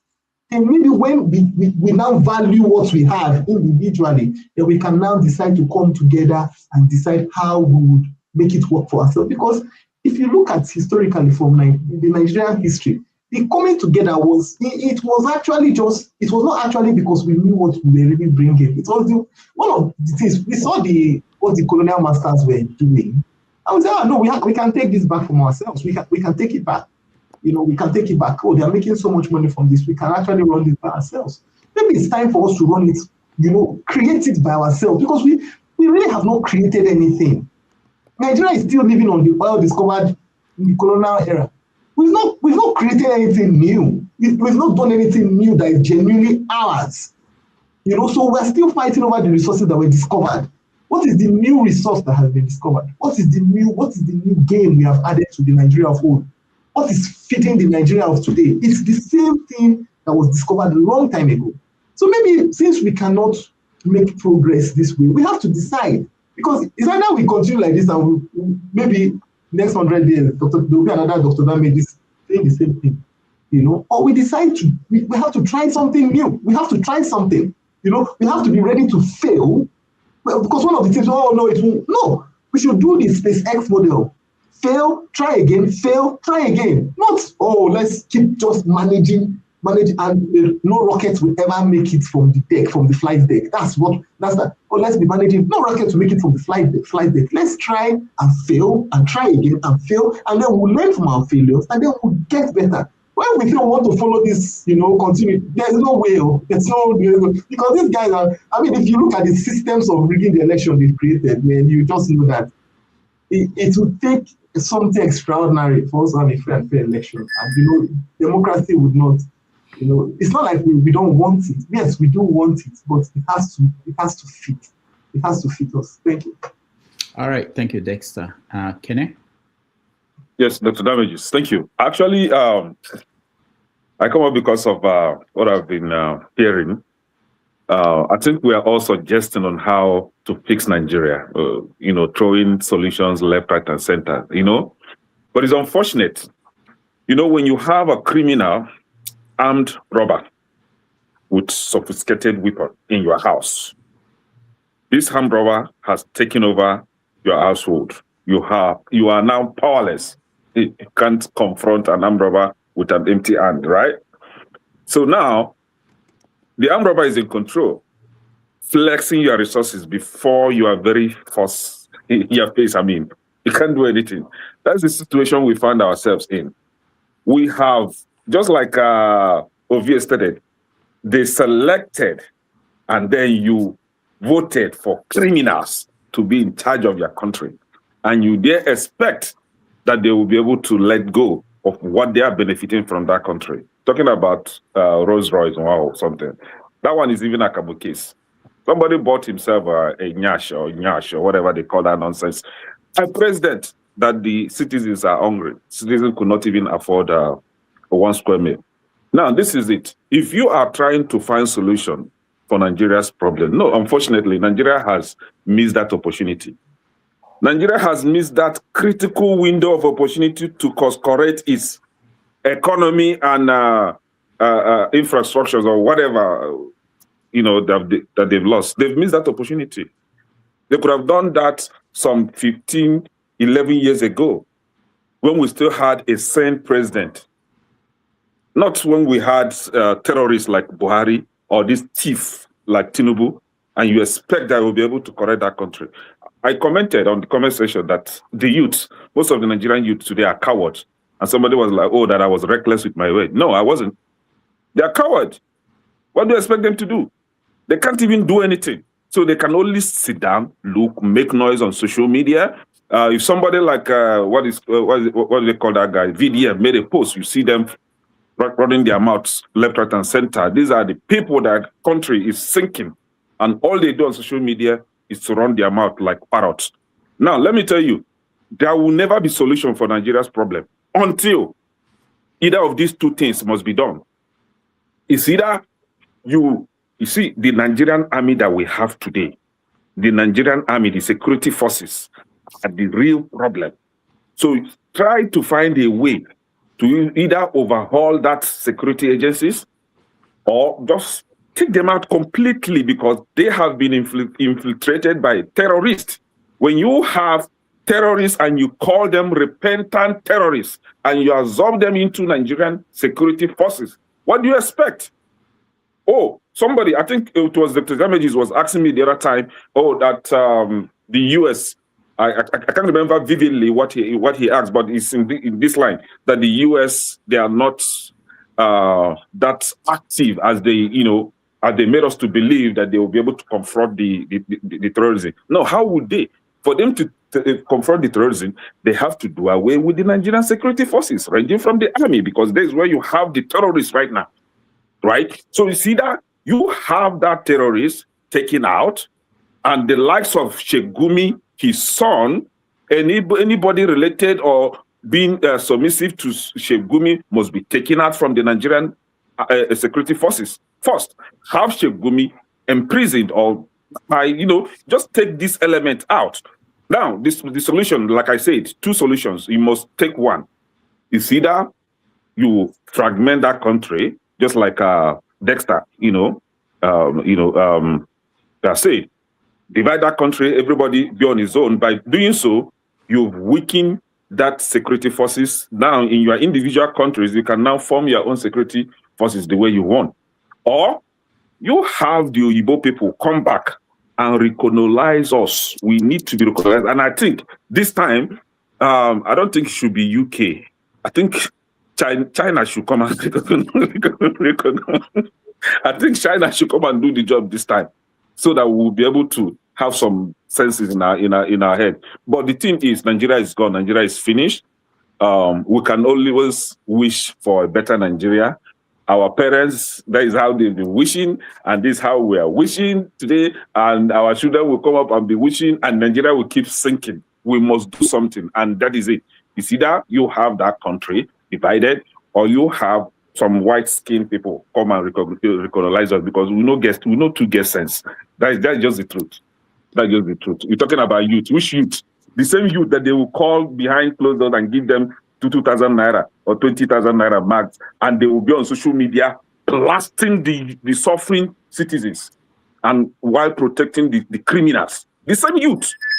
Right. See, is it the same youth that you're talking about? When if the youth want to go and protest now, somebody like Showore, because he is not the lead for the protest, will go against the protest. For him to participate in the protest and his clueless followers, it must be Showore that is in charge before you participate. See, Nigeria is gone. Sorry, Nigeria is gone, and I'm happy. I'm very, very happy the way Nigeria is turning out now. Everybody gone. Dr. Damages, sorry. Thank you. All right. Akudike, you're welcome. Yeah, thank you, Dr. Damages. Yeah. Hello, everyone. So, I want to talk about the insecurity in Nigeria. So, but we're talking about the election in Ekiti. We're rounding up. Yeah, now that's the thing, because that's exactly why I came in, because I'm really busy tonight. I want to pen down something for someone, but if you will allow me to do it a little. Okay, right? go ahead. So recently there have been videos emerging of empty communities in Nigeria, especially in Kwara, and it didn't start today. This has been going on for almost a decade or over a decade now, and nothing serious have been done about it. So I bring an information for the Nigerian people, those that are in Nigeria right now. Don't listen to clowns that come here to tell you trash. Don't listen to clowns that come here to tell you that let's get more men into the Nigerian military. The Nigerian government, as it stands, the present Nigerian dispensation, is not ready to do anything, and they are not going to do anything. Right? Don't ever listen to those clowns. They don't mean well for you. Today, as a Nigerian, wherever you are, be you in Nigeria or outside of Nigeria, right? I dare you to send this information to those in Nigeria. I dare you as Nigerians to stand and defend your homes and ancestral lands. Don't ever run away. I dare you not to run away from your homes. For people that for someone that have not taken his bed for almost 3 months to come and chase you out of your homeland.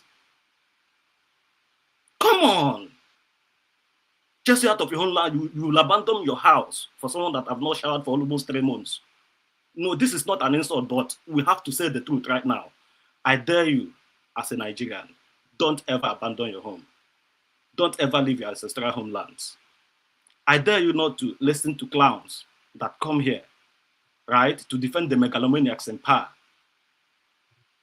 They will sacrifice you on the altar of one Nigeria and come here and gaslight those that will try to talk about you. And any person that tries to keep them on the topic when they try to deviate will be labeled as a hater of Nigeria. Don't ever listen to these people. They know exactly what they are doing. Previously, I used to think that maybe they were talking from a patriotic perspective. No, these people are deliberately telling you lies and profiling solutions that are far from being feasible.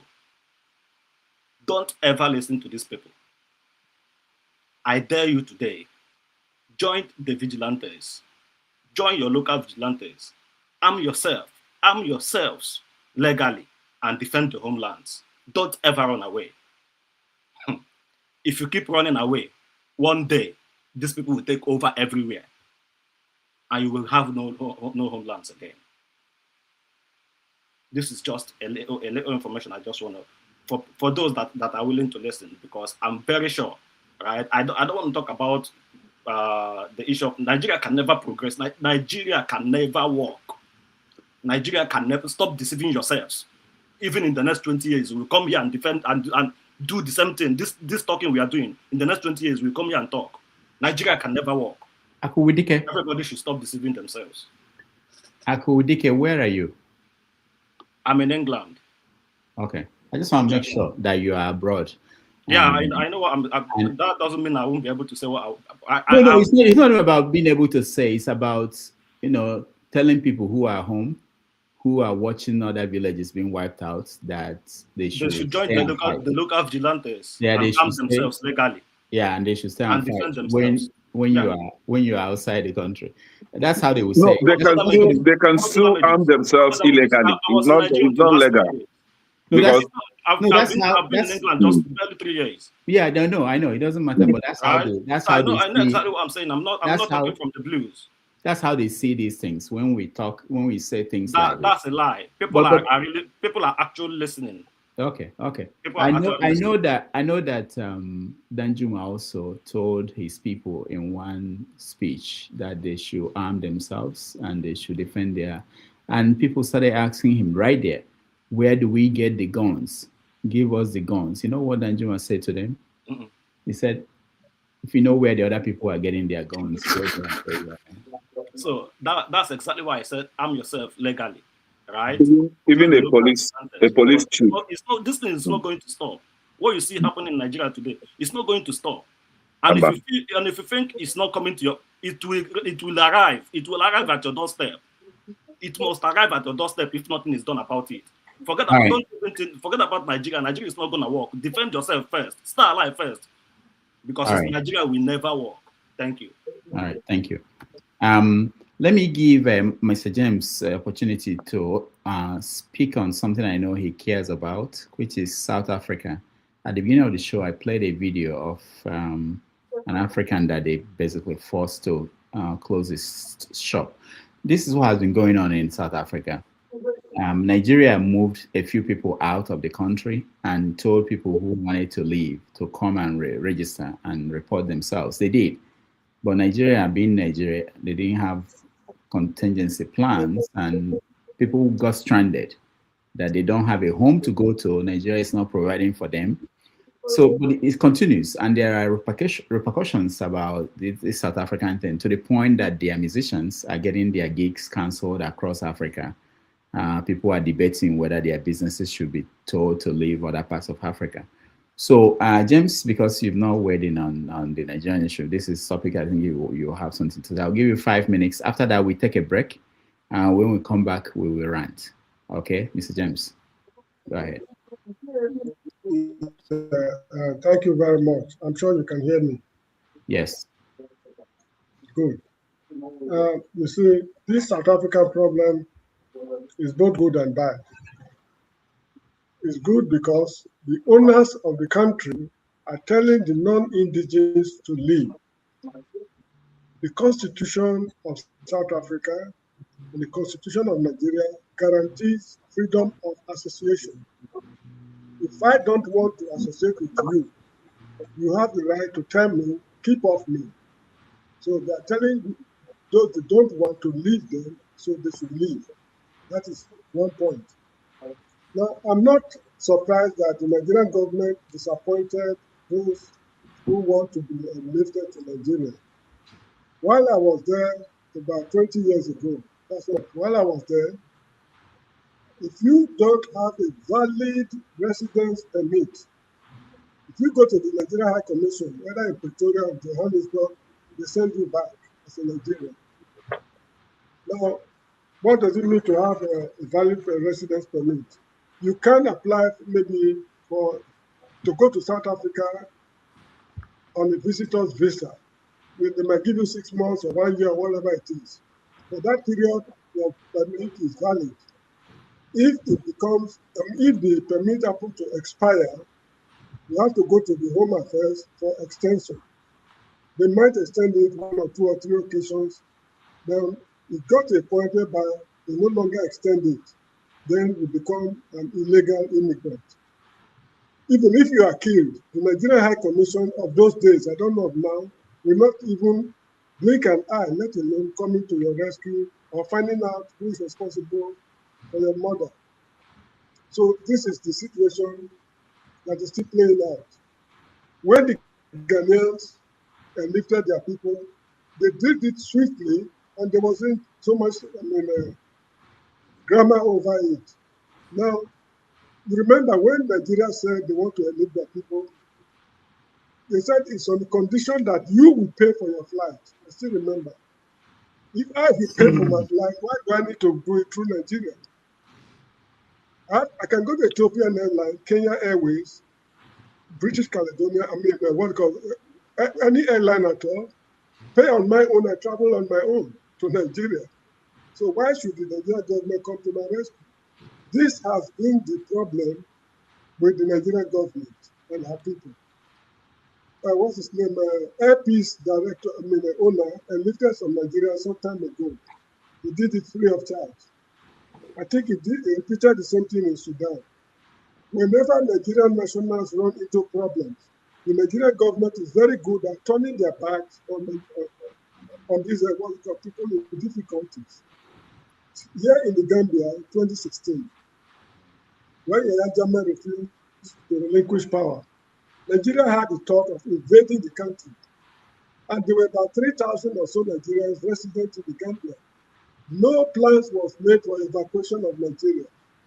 If the man had refused to leave and the country was invaded, that is precisely how they would put our lives on the line and nothing would have happened. In Liberia, when Charles Taylor, overran the country, I had a classmate at university. His name is Christian Modi, he read philosophy. They went to the Nigerian High Commission for Refuge. The Nigerian High Commission shares the same fence with the German embassy. When Charles Taylor got there, they packed everybody to Banga, the town in Liberia where they were executed. You can check the name on the internet. Chris Imodide. He read philosophy at the University of Lagos. He later became a pressman. Anyway, the point I'm making is that I'm not surprised that the Nigerian government is dragging its feet when it comes to enlisting people. The first batch that was enlisted, do not be alarmed if you discover that money changed hands behind the scene. Though it's a remote possibility, but don't be alarmed because all things are possible. Now, coming to the South African situation, the path Nigeria followed to destruction is the path they are towing, if they like it or not. Because right now, in Nigeria, we have two major problems, religion and tribalism. But theirs is based on tribalism, not even racism. It is the Zulus who are creating the problems as far as this issue is concerned. During apartheid, there was a party they call NICASA Freedom Party, headed by Mangosuthu Buthelezi. They declared war on the ANC boys because the ANC is made up of people from Eastern Cape. Governor Mbeki, Thabo Mbeki, Nelson Mandela, what's his name? Winnie Madikizela Mandela, they were all from Eastern Cape. So it was a war between the Xhosas and the Zulus. They declared war on the ANC boys. Eventually, the ANC won the election. Nelson Mandela told them, let bygone be bygone.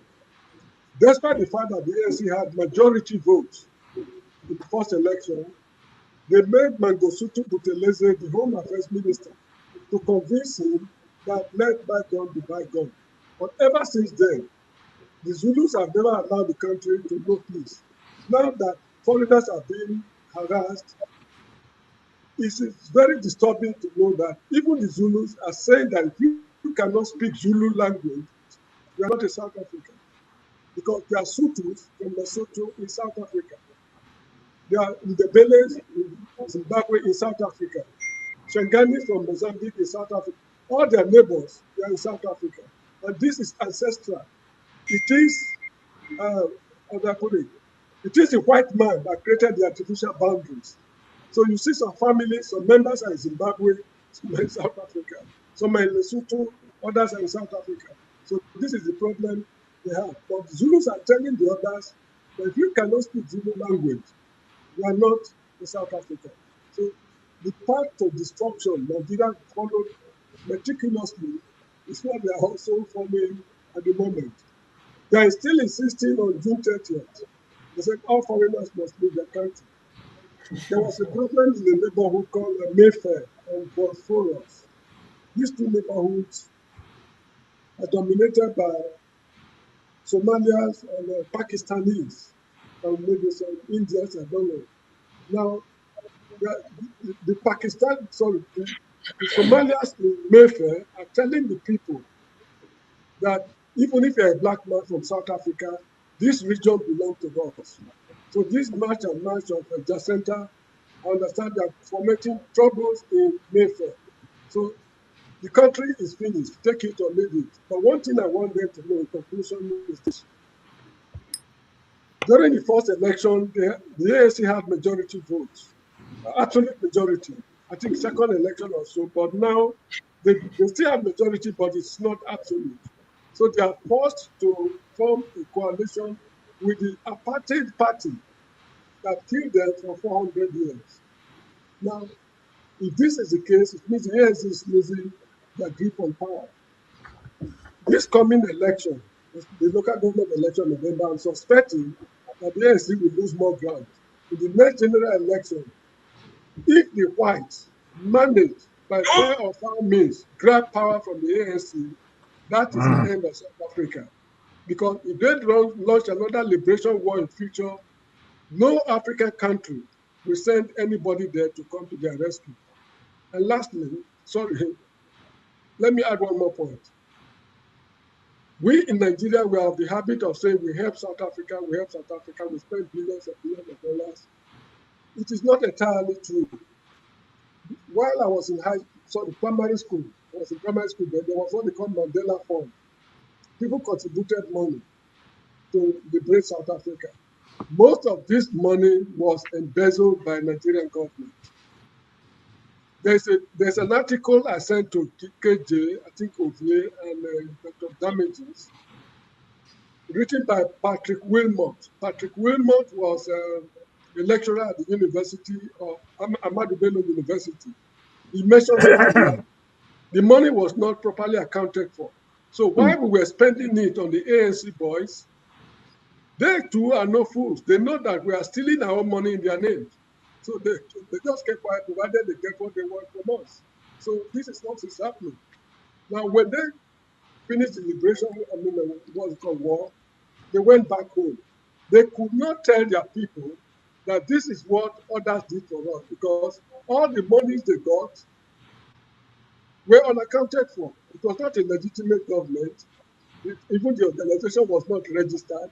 So all the money received, they did not, how do I put it? They could not, the account was not audited. So when they got home, that free source of money was no longer forthcoming. So they descended heavily on the state treasury.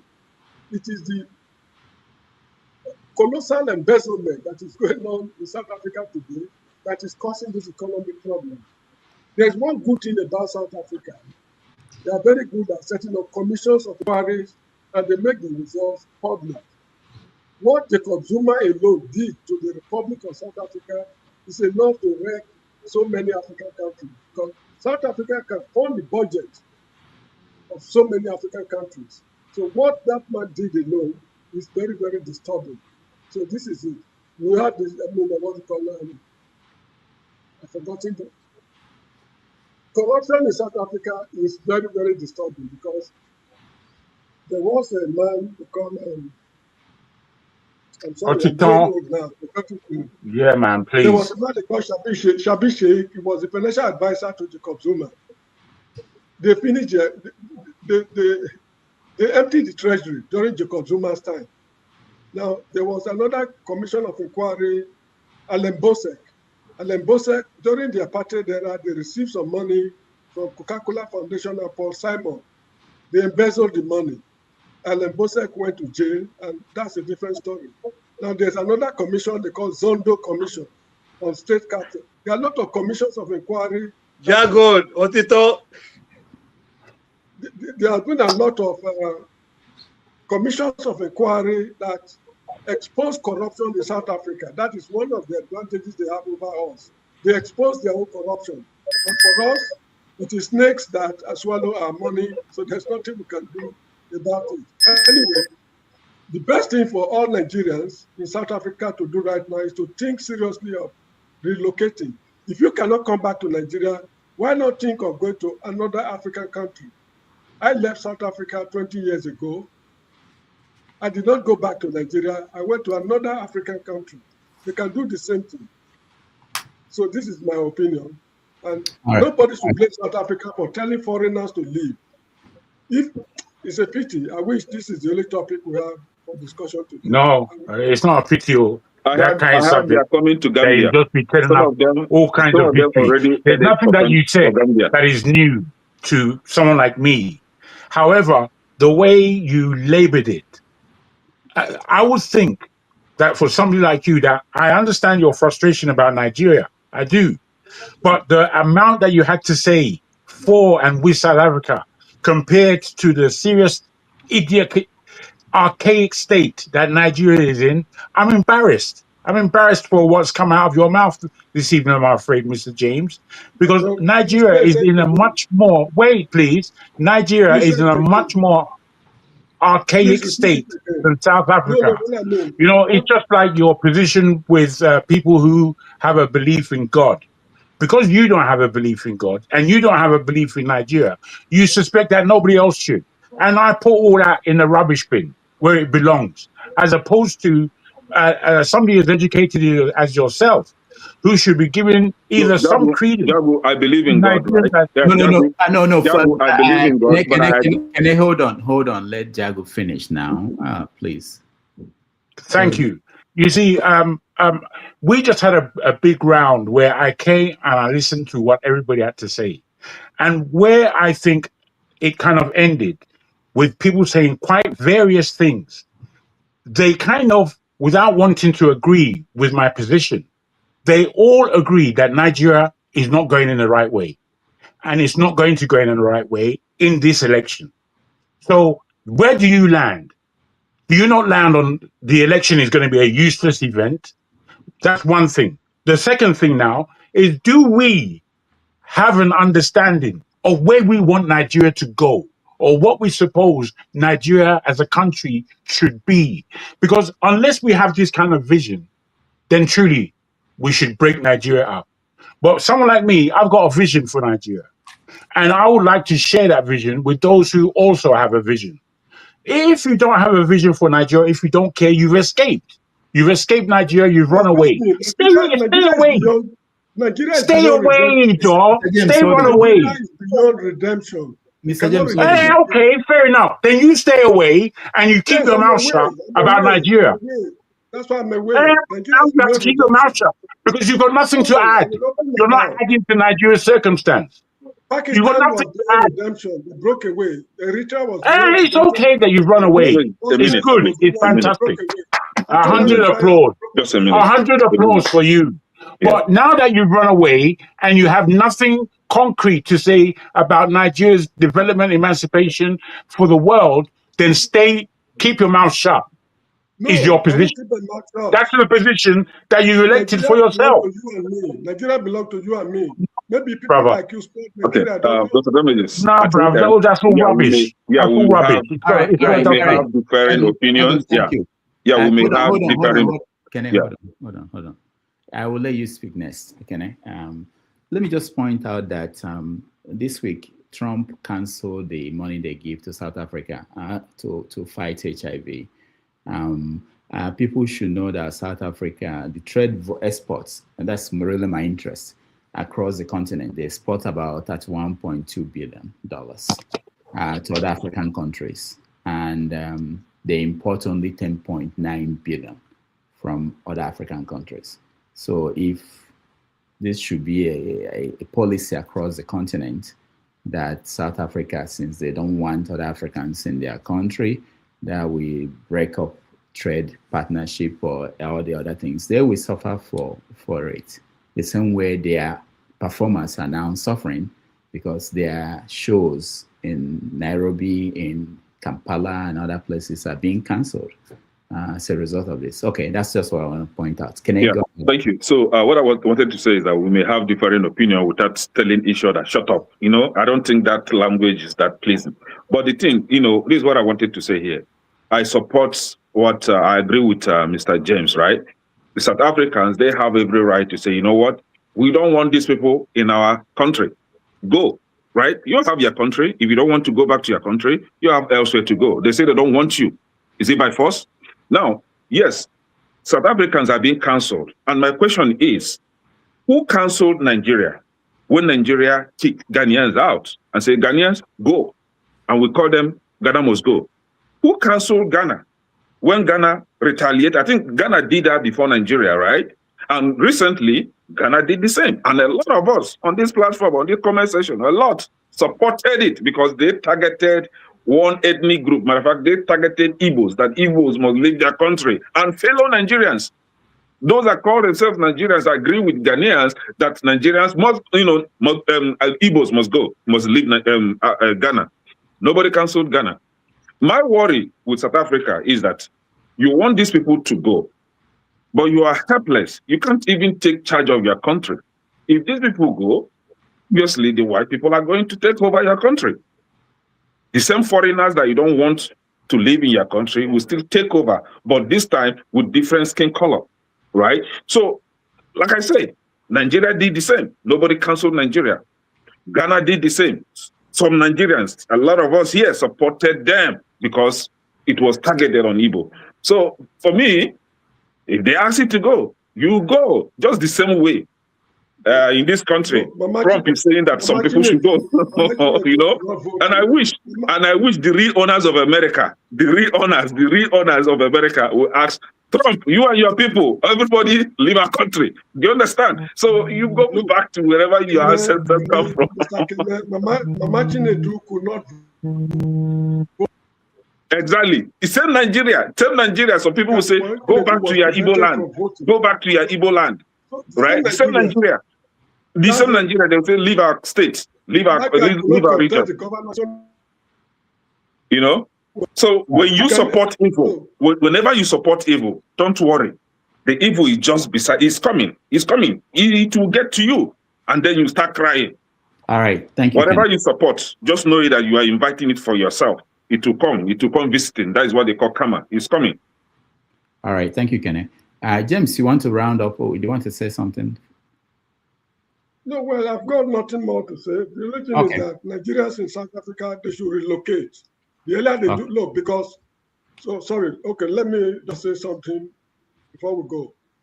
They blame the South African police for not living up to expectation. Why people are being, attacked. The reason is this. In South Africa, during apartheid, there were a lot of illegal guns in circulation. Because if you shoot a man with a gun in South Africa, the ballisticians will be able to tell the gun that fired the shot. They've placed tens of thousands of guns on wanted lists. Now, when apartheid ended, the search still continues till today. You see the mammoth crowd you saw roaming the streets of South Africa. Virtually, I don't know if I'll be mistaken, 50 to 60% of them have got pistols on their waists. Should any South African policeman be crazy enough to open fire on any of them, it's going to lead to a national revolution. There are a lot of illegal guns in South Africa. They are all armed to the teeth, those people you see roaming the streets. This is why the police was not able to do anything up till now. All right. Thank you very much.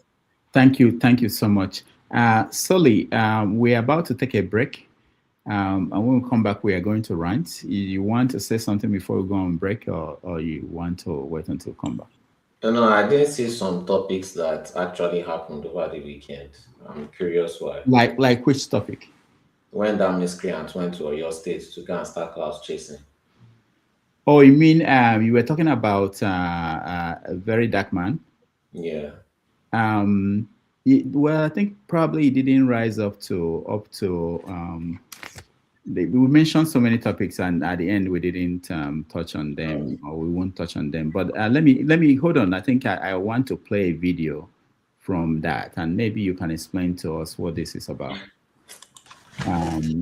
There's a video that is very important that came out. I wasn't sure what was going on there. First, let me make it very, very clear. Oyo State is not Chibok, and it will not be Chibok. We have lost men even soldiers, officers. I can confirm to you that a lieutenant in the Nigerian army was killed a few days ago.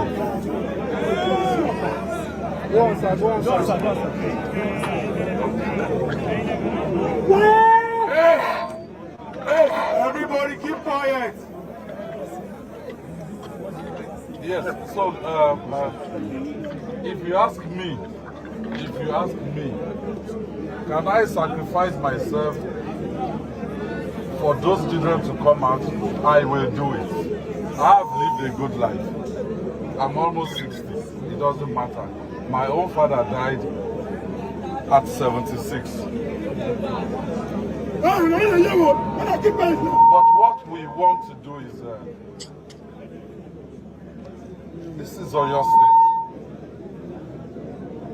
They know that this is not Chibok, and our children will never be in the same situation as Chibok children. We're doing everything possible, including what you suggested. But if there's the potential for needless loss of lives, we've lost a teacher already. If we can avoid losing more, we will avoid losing more. But if we get to the point that certain people have to be sacrificed, including myself, we will do it. Was that Makinde? Yes. What was he saying? That if we get to a point where certain people have to be sacrificed, including himself, I think Nigerian politicians, they make you mad. Opa said the same thing now. Okay, now. Wait. No, let me make sure I understand what happened there. He was saying that he's willing. He has lived a good life. He's willing to sacrifice himself to make sure these people are rescued. That what is holding them, my understanding is this: that what's holding them is that they are trying to see if there's a chance of not losing some people. So what he's saying is essentially that the military could storm there, and in the process they could kill most of the kids and other people that were held there. So they are trying to be careful. But if it gets to that point where people might be sacrificed, that he is willing to sacrifice, is he going to go in there and say, anyway? No, but he put a caveat. He said, if to say I no be governor, he is a governor, so it has shielded him from the reality of what he's saying. Sorry, go ahead. Those guys are clowns now. They're clowns.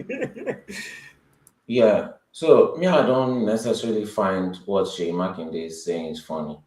It's only in Nigeria that you see that the oppressor is giving an activist for protesting against the oppressor.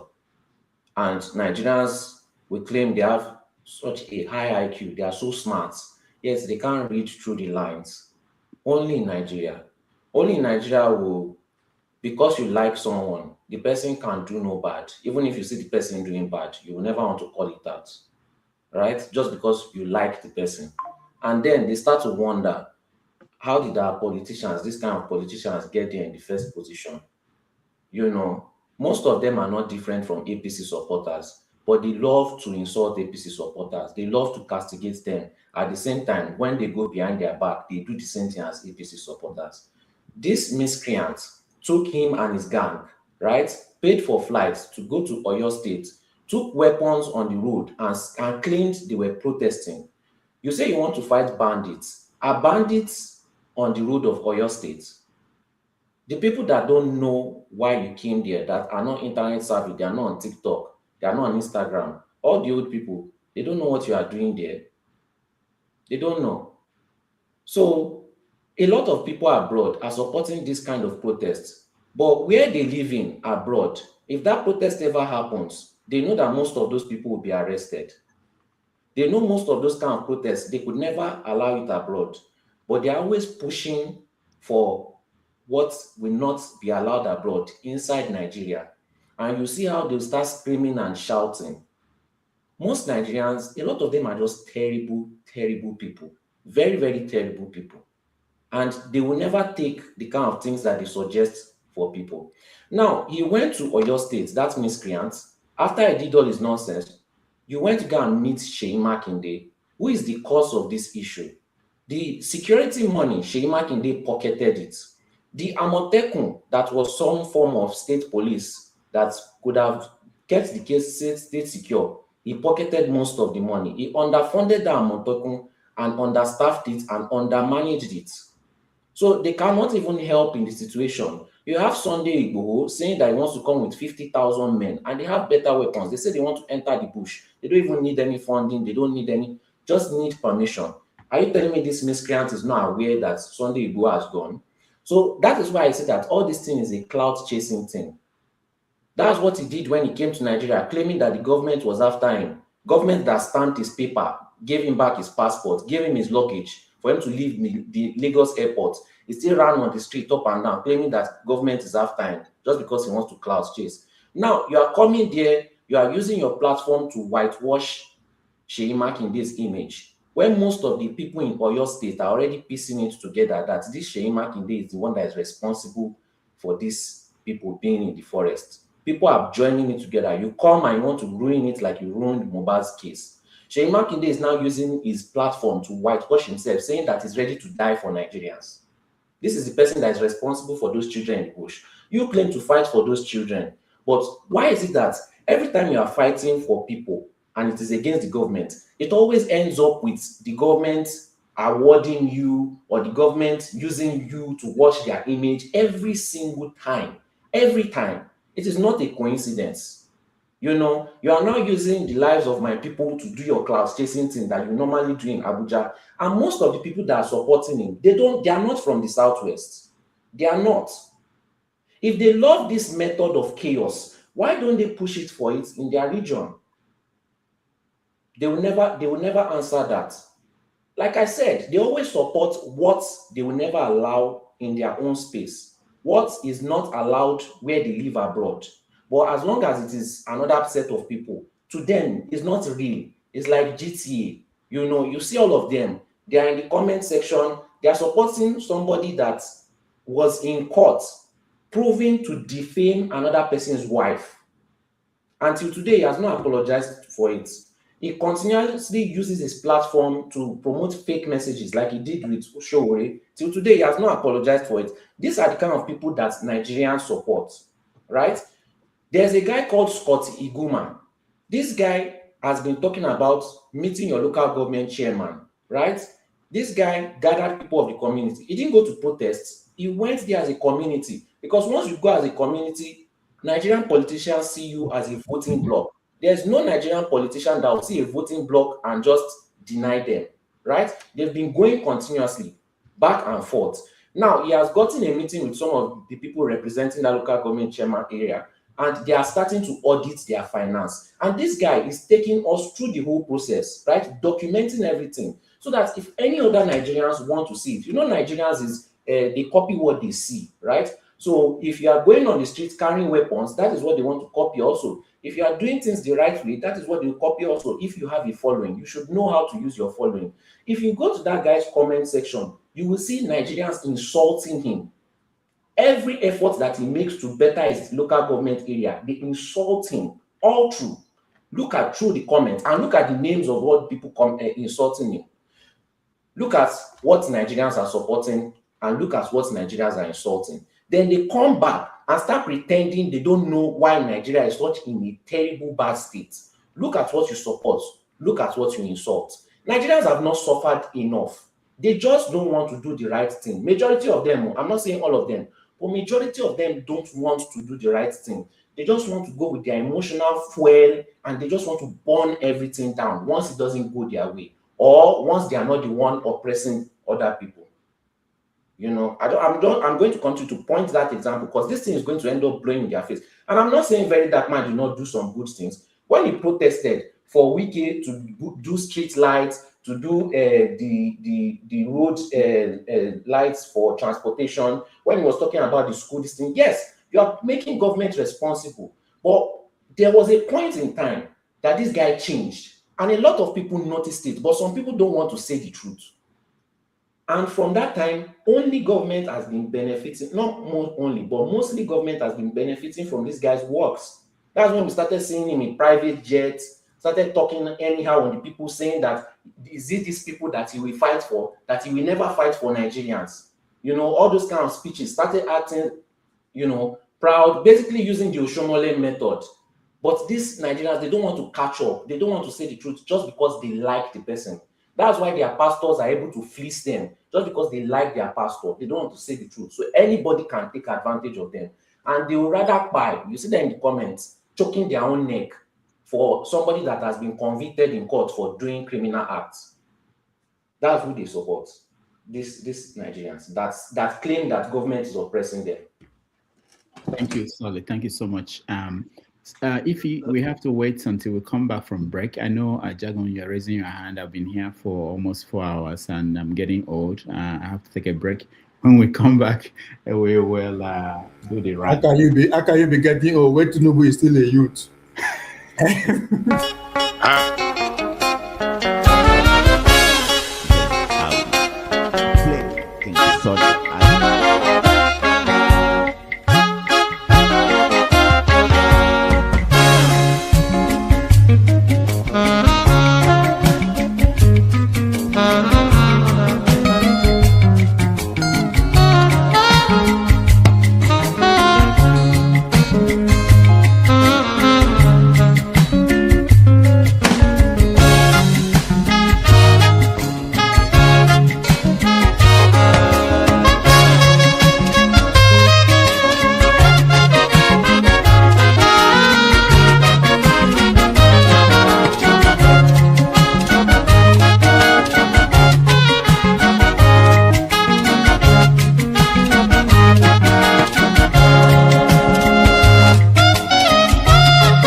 farko, the first three, I get all of people for the looking for me to hear what I'm saying.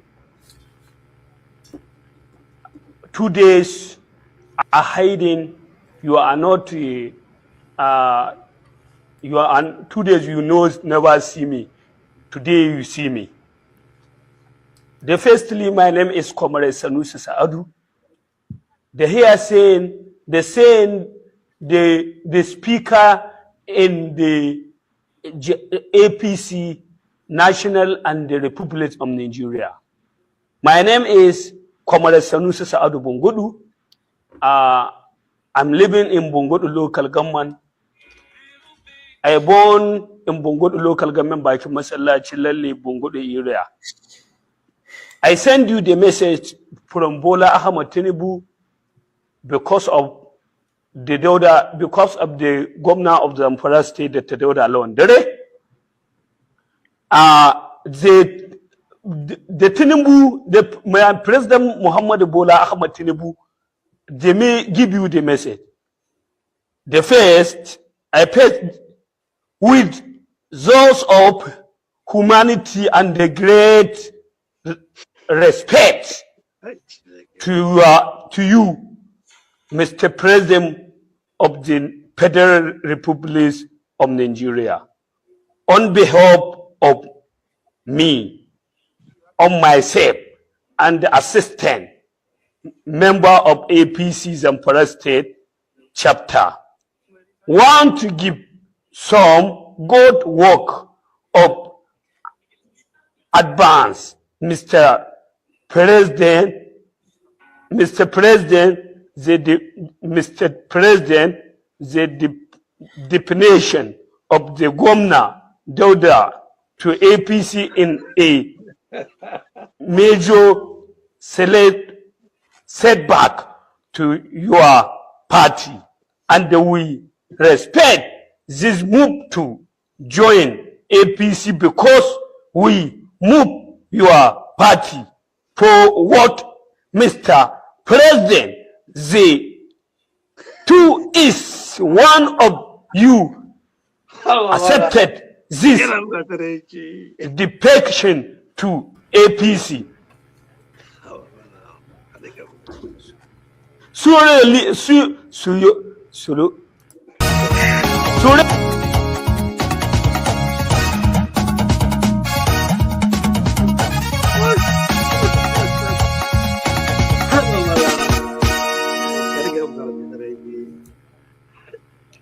All right, so Dr.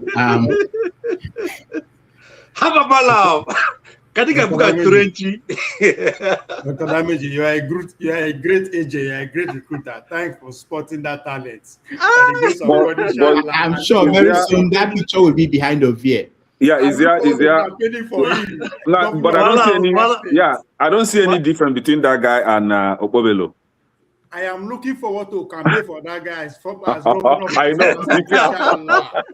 I know. Pablo. All right. Let's go to HP. On a more serious note, if that guy actually express himself according to our standard, he will make the damage show. Yeah, and he will make law for you. That guy will make law. Yeah. We promote people so you are promoting him for all. You say now we don't see talent. I will go look for that guy. That's a potential governor of Katsina State. There are still more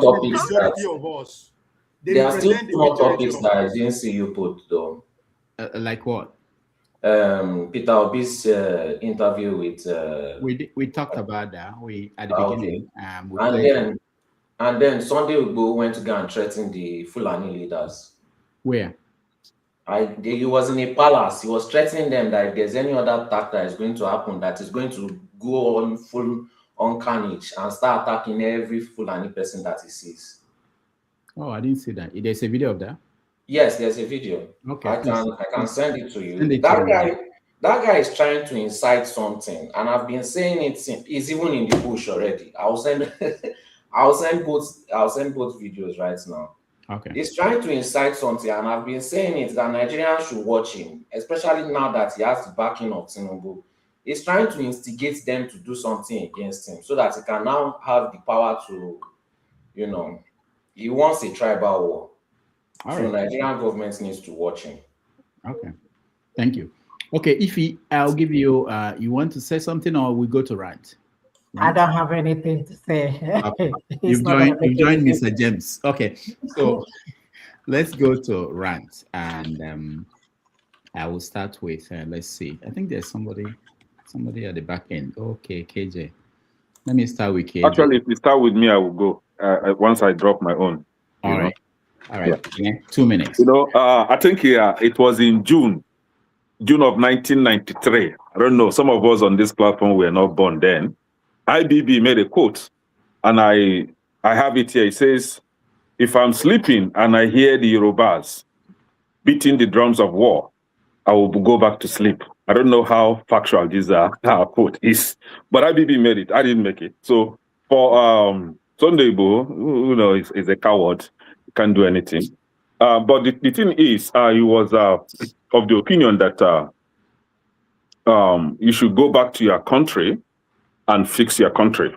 Just the same way we were asked to go back to our Igbo land and fix our Igbo land, that Lagos State is not our state. But you guys should stop making noise. You cannot choose and pick what to detest, what to speak against, and what to accept. The same way you are asking some people to leave your country. Now you have been asked to leave your state. Now you've been asked to leave someone else's country. And you are complaining. Stop. You can't eat your cake and have it, right? Now, we have a country where other countries like Ghana, Ghana and Zimbabwe, Mali, Malawi, the government made available vehicles or airplanes that pack their people from South Africa and move them back home. But in your own country, the victims are made to pay for their flight tickets. See, Dr. Damages, it's called ranting, right? But I don't have anything to rant about. Very simple. I am tired of Nigeria. I don't even have energy to discuss about Nigeria again. I wish I have such power to extinguish Nigeria. Like Nigeria will stop existing. Let everybody go and rest. We can't fix our problem. We have problem. Our problem is so deep that there is no solution. We have problem. Our mentality alone is very dirty. So how can you fix a country where you can never speak in unison? We all know that we have problem. And if you see someone coming to fix the problem, that person is a problem. That person is a problem because he is not speaking my language, because he is not attending my religion. He's not part of my religion. He's a problem. We come here every day. Before I called in, I was just looking at Dr. Damages. I was having some imagination. Like in the next 30, 40 years, I will come here with my glasses, down with my gray hair. I will see Dr. Damages with his own glasses. Yeah, because age has come now. You're like, what do you think about that? We'll be old that we'll come here talking about Nigeria again. See. Ika will go. Sorry, bye-bye. Thank you. All right. Let's see, Mr. James. You have 2 minutes to rant. Well, I still insist that Nigerians in South Africa, they should try to relocate, because come June 30th, the government will not be able to guarantee their security. There are politicians fueling this problem. An election is coming up, I think, around November or thereabout. And it's going to be a sad, story should they decide to remain in South Africa. And secondly, we come here every day, we discuss problems, but fashioning solutions, we find it very difficult. There are 2 things I want to suggest. I was on Gloria Elijah's show today, just before this program started, and I suggested something. The Nigerian military and the Nigerian police force they've both been compromised. There's nothing they will plan that will not leak. So if Nigeria is to exist as a country, we need to dismember the two organizations, pay the whole of them off, pay them their gratuity and everything. We set up a new police force, a new military establishment. I know that is impossible. The powers that be will never subscribe to that. So I'm suggesting the leaders of thought in each ethnic group should be collaborating with neighboring ethnic groups on what to do should the center collapse. If the center can no longer hold, they should be collaborating on what to do to attain self-governing status, because we don't want to slide into the kind of problem Southern Sudan slided into.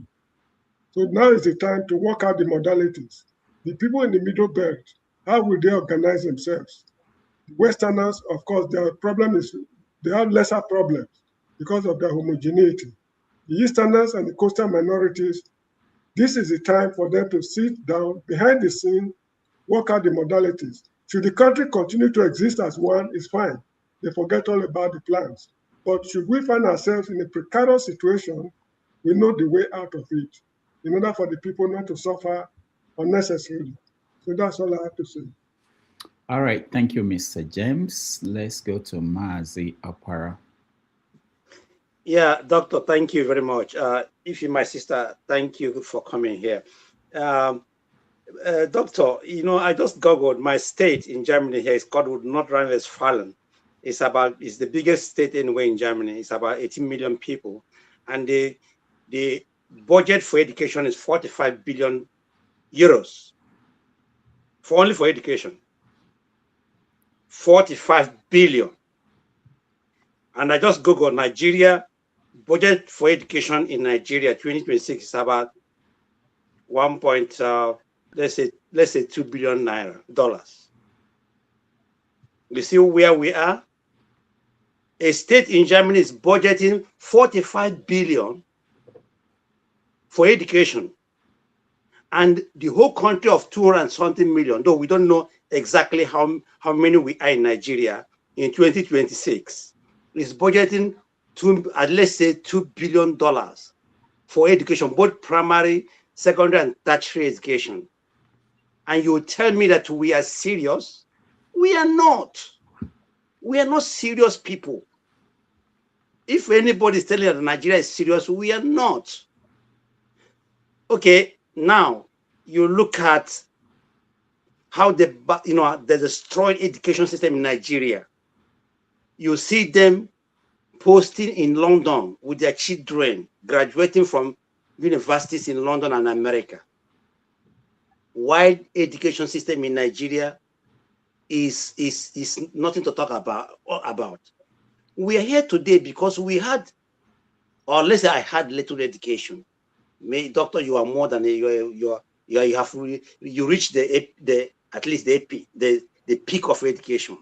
But I did not. But I'm grateful that the one I got, I can travel with it. I can express myself with it. It's no longer like that in Nigeria. Education. Why you see America progressing, Germany progressing, Japan progressing is because they focus on education. Uneducated country people are like in animals. That's why you see people behaving like animals in Africa, mostly in Sub-Saharan Africa, because we are not educated. We are not exposed. So these people who are ruling, in fact, Dele Foratomi called them ruling class. They have ruined everywhere. They have ruined the whole system. No system is working in Nigeria. No system. Both education, health, nothing is working.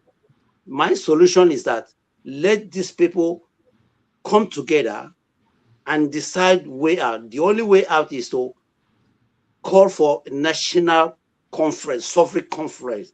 Let the people who want to belong to Nigeria remain in Nigeria. Those people who want to, opt out from Nigeria, opt out from Nigeria. The way I look at it is that the last time Nigeria meeting was on Aburi Accord.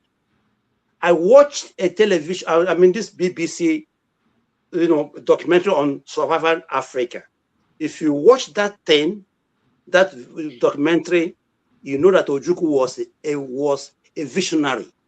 Unfortunately, people who are today clamoring for Oduduwa Republic, they didn't see what Ojukwu saw, because you cannot force people together, people that have we have different value systems, we speak different languages, everything is different. You force them together and you expect that country to progress. It's not going to progress. Do you know why the military is not? Do you know why the military is not working? Because those people, if you send a Yoruba man or an Igbo man to Borno State, he doesn't understand Kanuri or Hausa. So, and they'll communicate with Hausa people, you'll be lost. That's why you see them losing the war, because they don't speak the same language. In the military, it's not English as is spoken in those places. They speak their local language. That's why when you send a southerner there, they will get lost and they will become victims. Let these people calm down. Let us discuss. The renegotiate Nigeria is not working. P2P is not a solution for new Nigeria. New Nigeria is not possible with P2P. I've said it before, and I'm continuing to say it. New Nigeria is not possible with P2P. Nothing is possible until we have to come and discuss our differences. Otherwise, we are wasting our time. Thank you from here. All right. Thank you, Mazi Apara. Let's see. Let's go to Akudike. And I'll come to KJ. Yeah, thank you, Dr. Damages. Yeah, we are ranting. So my rant today will be, in as much as I don't want to sound nihilistic, right? But a longitudinal study of the present Nigerian dispensation brings forth a very bleak result, right? And for that reason, I've come here to call out people that come here to intentionally mislead Nigerians because of what I may call a vested interest in the present Nigerian dispensation. People like this will never accept the existential realities in Nigeria because of what I would call their hatred for ideas from a different perspective or group. As a Nigerian, if you're listening to clowns like that, the joke is on you. If you listen to them, their ideas will make you vulnerable, to make you two things, vulnerable and passive, until the terrorists unalive you and run over your homes. You will be sacrificed on the altar of one Nigeria and individual interest. It has happened in the past. It is happening before our eyes now, and nothing is being done about it. Be very careful. These people will always bring about solutions that are very far from being feasible. They know what they are doing. I used to think that maybe they were talking from a patriotic point of view. No, these people are intentionally lying to you, right? Their lies are aimed at your mental side. Their lies are aimed at your mental side. Don't listen to clowns like this. They want to just protect the interest of the government in power because they have vested interest. Like I said earlier, I dare you as Nigerians to defend yourselves. Don't run away. Join your local vigilantes. Arm yourself legally. Stand tall and defend yourselves, because this thing is not going to stop. Right? It's not going to stop. Do not die in their complicity, because those that will sacrifice you will come online here and gaslight those that will try to talk about you. They will gaslight them. And if you try to keep them on the topic, when they try to deviate, they will call you a hater of Nigeria. Do not die in their complicity. Do not fall for their propaganda. That their propaganda, I will repeat it, is aimed at your mental side. Remember, it is grossly irresponsible to leave your responsibilities for God. That is all I have to say. Thank you. All right. Thank you, Akudike. Let's go to KJ. Thank you so much, Dr. Damages. Today have been worthwhile, and I enjoyed the discourse so far. Welcome to see Ife. God bless you. All right. Having said that, I want to say I concur with the last speaker. I'm not trying to I'm just trying to say, look, these things are deliberate. You see, if you listen to what the Oyo state governor was saying, you find out that he was actually saying nothing at all. Nothing. The guy is full of nothing. See, these are the people who have elected as leaders. And just before anybody would think I'm taking on him because from the Southwest, because people like to spin words here. We used to have an Okeze Ikpazu who said that he brought development, Mr. Biggs, to Aba as one of his developments in Aba. See, before you became governor, there was no Mr. Biggs. Now they have Mr. Biggs. So these are the kind of people we have elected. Let me put this on record. Rudolph, go and read. Maybe I'm wrong. Since Nigeria became independent today, we have not solved one problem. Is there any problem that has come up in Nigeria we have solved? If there's anyone, please remind me. One, not electricity, not road, not hospital, not education, not even unity. We have not solved one. But people are quick to defend and say we are moving forward. How can you be moving forward when you don't even know where you're moving to? What is the roadmap to where we're going? What makes a nation that we are pursuing? What's our goal? I dare say, anybody can come and prove me wrong, that the military government, when they were in power, even did much better than our so-called civilian governments. Because during our military government, Nigerian students had bursary. It was called bursary. My elder brothers and the rest enjoyed it. The NYSC was well organized with complete good uniform. Their uniform was second to none. Those who saw, in fact, my uncle's hat, still he has a plume on it. That was how the NYSC this thing. So we are all looking forward to serving NYSC. So we have that, that cap. But when we got to NYSC, we didn't have that kind of cap. In fact, what they wear now looks like the one they left in the garage. Some of the uniforms are so terribly sewn that you'll be wondering whether a carpenter sew them. So every institution that seemed to be will have helped the national, cohesion have been scattered, have been destroyed. The army have been destroyed. Before you can hardly find, tribal segregation in the army, but now it exists.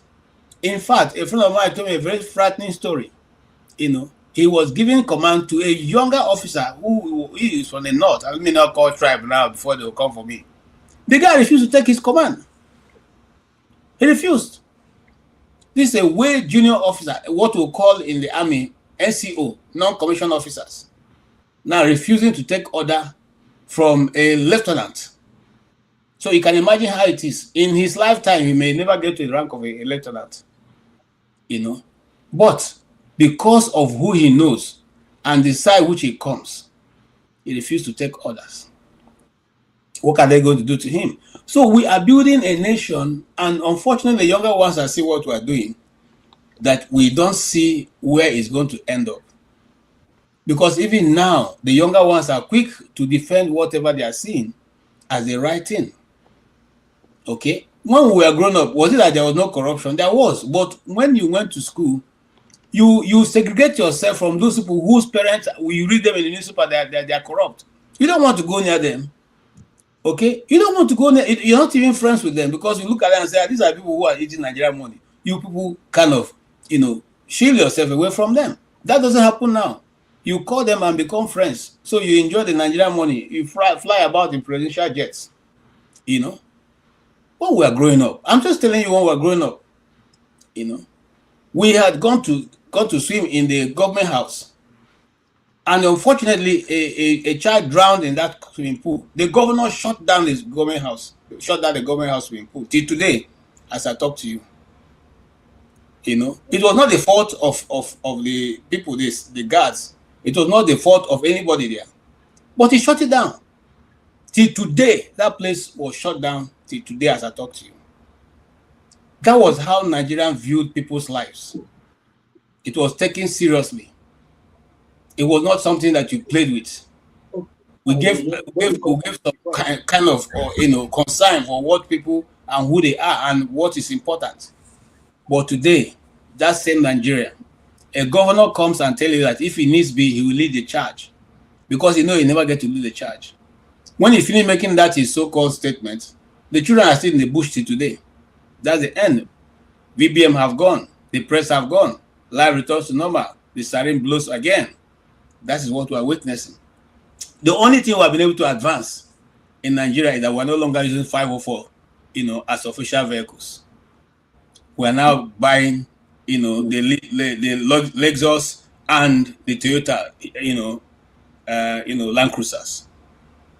When our parents were in, it was 504, GL or SR, depending on what is your rank, which was manufactured in Nigeria, which was in less than 7,000 naira. I can still remember. The B2, which we had one, I learned to drive with B2. It was 2,800 naira that was bought. I still remember very well when my uncle went to buy it. But today, we are telling story as if it was when Nnamdi Azikiwe was a small boy. This is just in the 80s here. Just in the 80s. So we have constantly known that the situation, the country is going backwards, but instead of us addressing what we are supposed to be addressing, we are there playing tribalism, playing nepotism, playing political allegiance. That is why stupid Omar can go to the East and be singing stupid songs. And in fact, Rudolph, I'll verse with you. Your uncle, the professor, I wish I can find him. I'm telling you the truth. Soludo have become something else that we don't. Who gave him professor? Just today, I was shouting alone in my house here. Who gave this man professor? Who gave him? What did he do? Oh, you didn't hear the speech he made in Ebonyi State? We played it here. Who else would have made that kind of? Is there any leader of any region in Nigeria that will have made that kind of speech to their people, even when they think the obvious is the case? Nobody.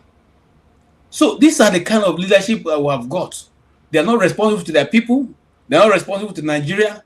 They are not responsible to anybody but themselves. So my advice, I'll end on this. I don't want to take on him, but look, you see, my late father used to say something. You have to before gachu. If you want to go and check where the native doctor used to put his pot, you have to be sure of what you are holding. Now he has gone to native doctor. Now the native doctors are now, you understand. You can see his son. Okay, let me leave it there. Thank you so much. All right, thank you, KJ.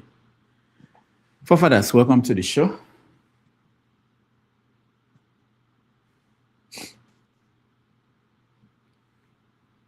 Forefathers, we can't hear you. We can't hear you. Just in case you can hear us, we can't hear you. All right, we skip you and we'll be right back. When you fix that, we will bring you back in. Let's hear from Jagun. Jagun, we're ranting. Yeah, go ahead. It's, I wanted to make sure I was here for the rant. Yeah. I just slipped out during break and I'm a bit late coming back. I never chopped properly. Anyway, sorry, can you Forefathers, hold on. Let Jagun finish. We can hear you now, but hold on. Let's Jagun finish. Go ahead, Jagun. Thank you. Thank you. I don't know what we've been seeing of late. There's a program, a podcast, a very good one, I think, coming from two African Americans or two Nigerian Americans, Godfrey being one of them, the comedian, and the other one being Akbar Bajamila, the old American football star. They do a podcast dealing with a lot of Africans and particularly Nigerians in America who have some level of notoriety within the entertainment world mainly, but Nigerians and Africans nevertheless. In the last couple of weeks, they've had David Oyelowo, and they've had Gina Yashere of late as well. and I've enjoyed both of the programs. There's something that really irritates me about this generation of African Americans. I think they are the weakest of Black people around the world in terms of their knowledge of what's going on in the rest of the Black world, and in terms of their backbone. Their backbone is very weak. They can take no critique or criticism. And I thoroughly, they really dislike me. I get on a lot of shows with them and I lambast them worse than I lambast on this show. Much worse, because they are suffering from critical imbalances. Anyway, the last thing that they've been complaining about, David Oyelowo went on the show, and I'm not his biggest fan, but he said so many positive things about us as a Black people, about the Black world from his understanding, about the issue that goes on between Black England and Black America via the actors in terms of the Black English people taking roles from Black Americans, which is not the case. The case is that we Black English, we can do the American accent, and the Black Americans, they have no way of doing a British accent. They don't have it in them. They've done shows depicting Black English and their accent, including people as good as Denzel, Nobby Washington. Yeah, as good as him. When you hear him do a British accent, it's just trash, rubbish. You know, it's just rubbish. I mean, really rubbish. Anyway, in as much as this is the case, he brought these things up, and David Oyelowo is doing so much in Nigeria that I was not aware of. He spoke about his life and what he's been through, and it was interesting. And it was a full 2.5 hours. One of the things he mentioned now, they were asking, because our Godfrey, he's fantastic at accents, I must say. And he's the best at doing Donald Trump. You know, prior to him being good at doing Donald Trump, there was another Black American who was very good at it. Again, his name slips my mind. I'm really bad with names in terms of my memory. Please forgive me. But there was one guy who used to do it fantastically well. He's quite well known. We all know him. Jamie Foxx. Is it? Yeah. Young Fox. Yeah. He was fantastic at doing it. But this Godfrey is topped him. He's very, very, very good. And I like Godfrey, even though he's extremely opinionated.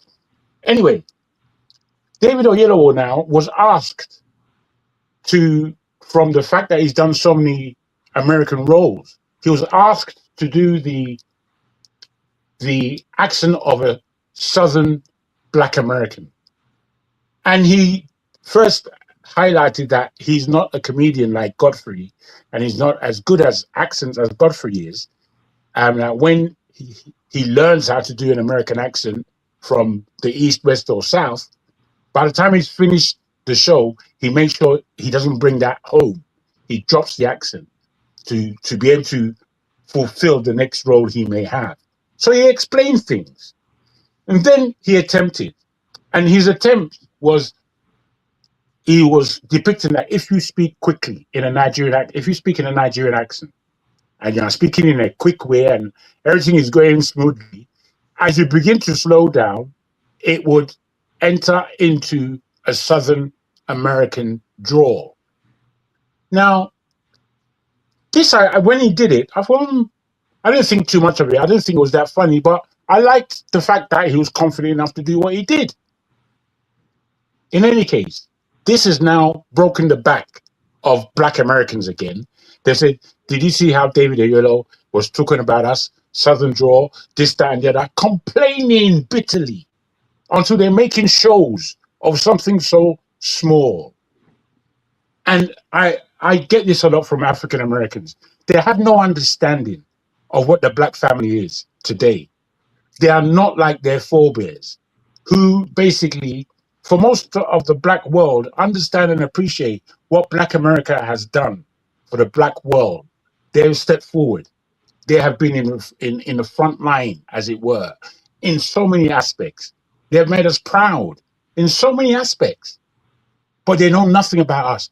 When they call Caribbean people, Brazilian blacks, African blacks, and British black people, they call us tethers, that we hang on to their culture. And I think, what the hell are you talking about, you idiot? Do you know what culture is? Are you aware of what culture is? You can't tell me anything. You can't tell me anything. So I'm very disappointed at you Americans, and I hope you black Nigerians aren't as stupid as the black Americans of this generation are. I hope that you are using some level of consciousness to still appreciate that we are a black family across this planet, and we are at war with everybody who is not us. And we understand what it is to come together. I wish this our guy was around, because I would be interested in what he would have to say about such. But I'm completely disappointed with this hip hop generation of black idiots coming out of America. So you black Nigerians, you better be careful. Though. Don't go and join in with rubbish. Yes, well, thank you very much. All right, thank you so much. I used to be kind of take issues with jargon whenever he uses rubbish, but I tend to enjoy it now when I hear rubbish. It tells me that he's about to end. Sorry, go ahead. Yeah, I just wanted to respond on what Mr. Jagon said. You know, it's just a very tiny minority of the black Americans. It's being pushed by Tariq Nasheed because he's financially benefiting from it. And just like I said with VDM's case, immediately he came out of EFCC office, he changed. Immediately the FBI carried Tariq Nasheed. You know, he suddenly changed, you know, he started pushing different separatist messages and stuff like that. Yes. All these things are not coincidences. So me, I believe that we as Nigerians, you know, the black Americans, they have their reasons for pushing back. A lot of Nigerians tend to undermine them for the white man. Yeah, there are a lot of Nigerians that will undermine for white people because they believe that white man good, black man bad. You know, they undermine them in political narratives that should benefit the, you know, black Americans. They do a lot of undermining. Let's be honest with ourselves. You know, we Nigerians were just used to it. They will see it as betrayal. You know, so we can't really blame them. At the end of the day, I blame them all. Even though you're right in terms of the fact that there is definitely a CIA thing, even in South Africa, you can see that there is a CIA plot behind a lot of the xenophobia that goes on. And this is why we need to stay together. We can't begin to enter in these people's frame of mind, which is why I was quite upset with what Uncle James had to say about South Africans. I don't think he's necessarily up to date with this black consciousness that we have and how important it is. It's so important for us. But because we don't know what's happening in this world, and we don't seem to realize that anything that goes on in the African continent, the British and the Westerners have so much to do with undermining us. And it's for a reason. And I don't like that we don't understand this. I beg your pardon. Well, I believe that in order to be able to help others, we need to be able to help ourselves too. All that $60 billion that Obasanjo, with his Ovasabi, went to go and give South Africa. Are you telling us that all the projects in Nigeria had finished, and because of black unity, went to go and save those miscreants in South Africa? We've never benefited from helping any of these black people outside Nigeria. I'll put Liberia as an exception because it was going to affect us. But you know, let's go home, let's fix our home, then we'll be able to help others. You can't be doing unity when you have no foundation. You know, that's just how I see it. All right, thank you. Let's go to Dr. Damages, you haven't played the videos. Oh, was I supposed to play a video? Yeah, I sent you the video. I thought it was for me to look at first. We normally because I want to use it to respond to Kene. I've been patiently waiting, and I hope he's still watching. All right. He will be watching. Yeah, he will come back and watch it. But no, I'll come back to you. You won't be ranting now. Let's go to Forefathers while I look at the video. Forefathers, go ahead. Greetings, Dr. Damages. Thank you for having me on the platform. Greetings, all the panelists. Greetings to the chat and to the viewers. I guess I will start from Nigeria. I guess from what I can see in Nigeria, I don't know why we always like to blame everybody else. Ultimately, we are responsible for our fate here in the country. And people like to say that the government rigs everything, but we don't hold our own person accountable. Like if I look at the way P2B and Atiku and all the rest have conducted themselves, the first 2023, and they've conducted themselves again now, they are setting themselves up, or at least setting the platform for the government to rig it again.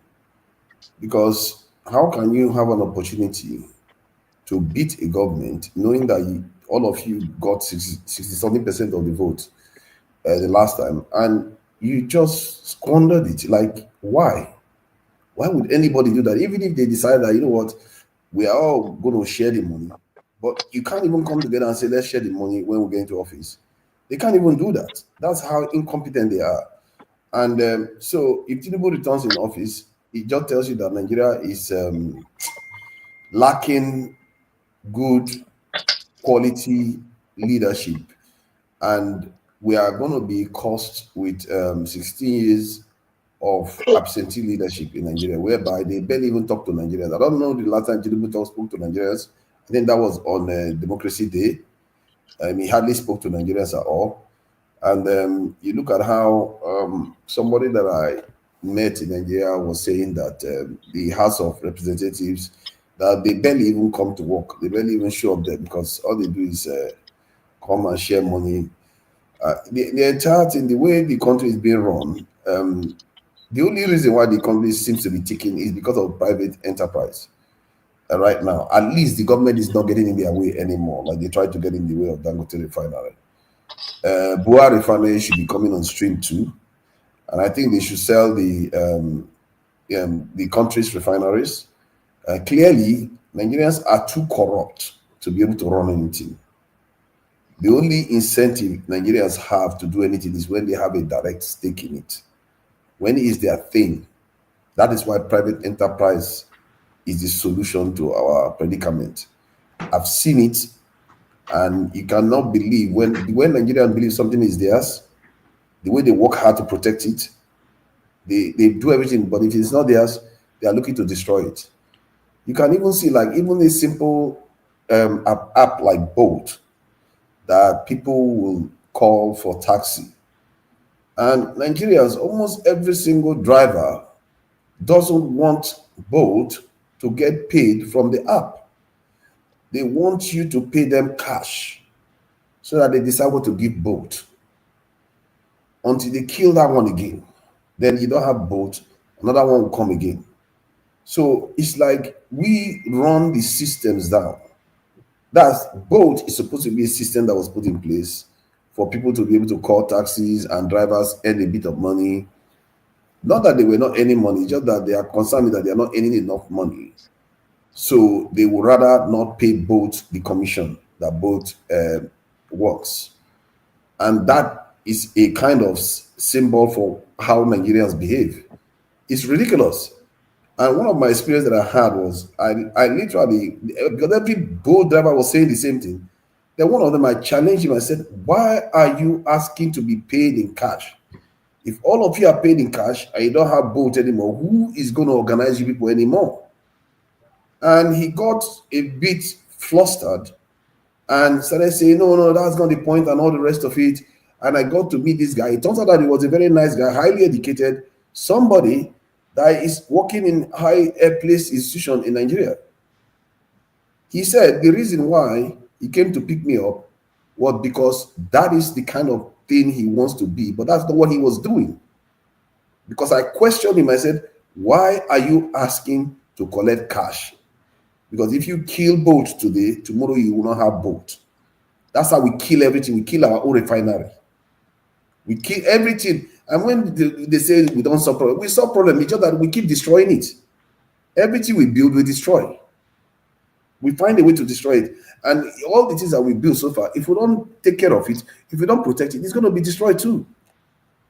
The same thing goes with national security. They keep kidnapping people left and right. Generals are dying in prison. And we all know the solution. But some of us will be happier to say, let the nation dissolve first before you protect your own people's lives. This will break the nation up, break the nation up. You would rather break the nation up than protect your people first. Personally, I don't understand how human beings can think like that and go with clear conscience.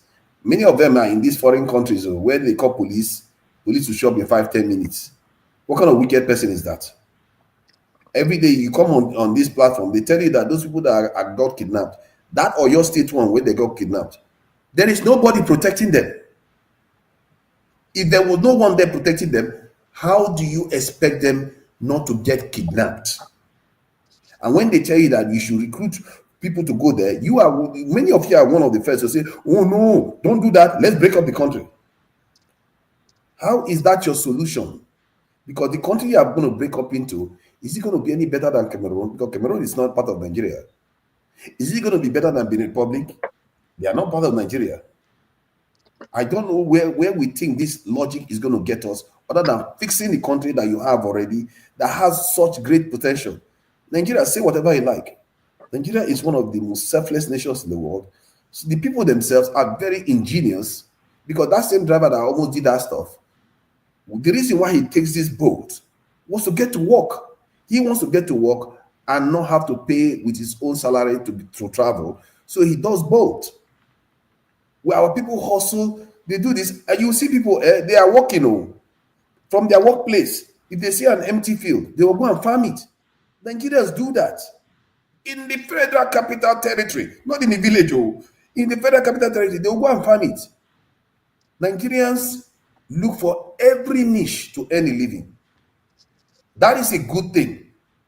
But this thing that we do to destroy every system we put in place is not going to get us anywhere. You keep wishing that your country gets dissolved, gets broken, costs the nation, and all that, because you can't be bothered to do the hard work of just thinking a little bit about the solutions of your country.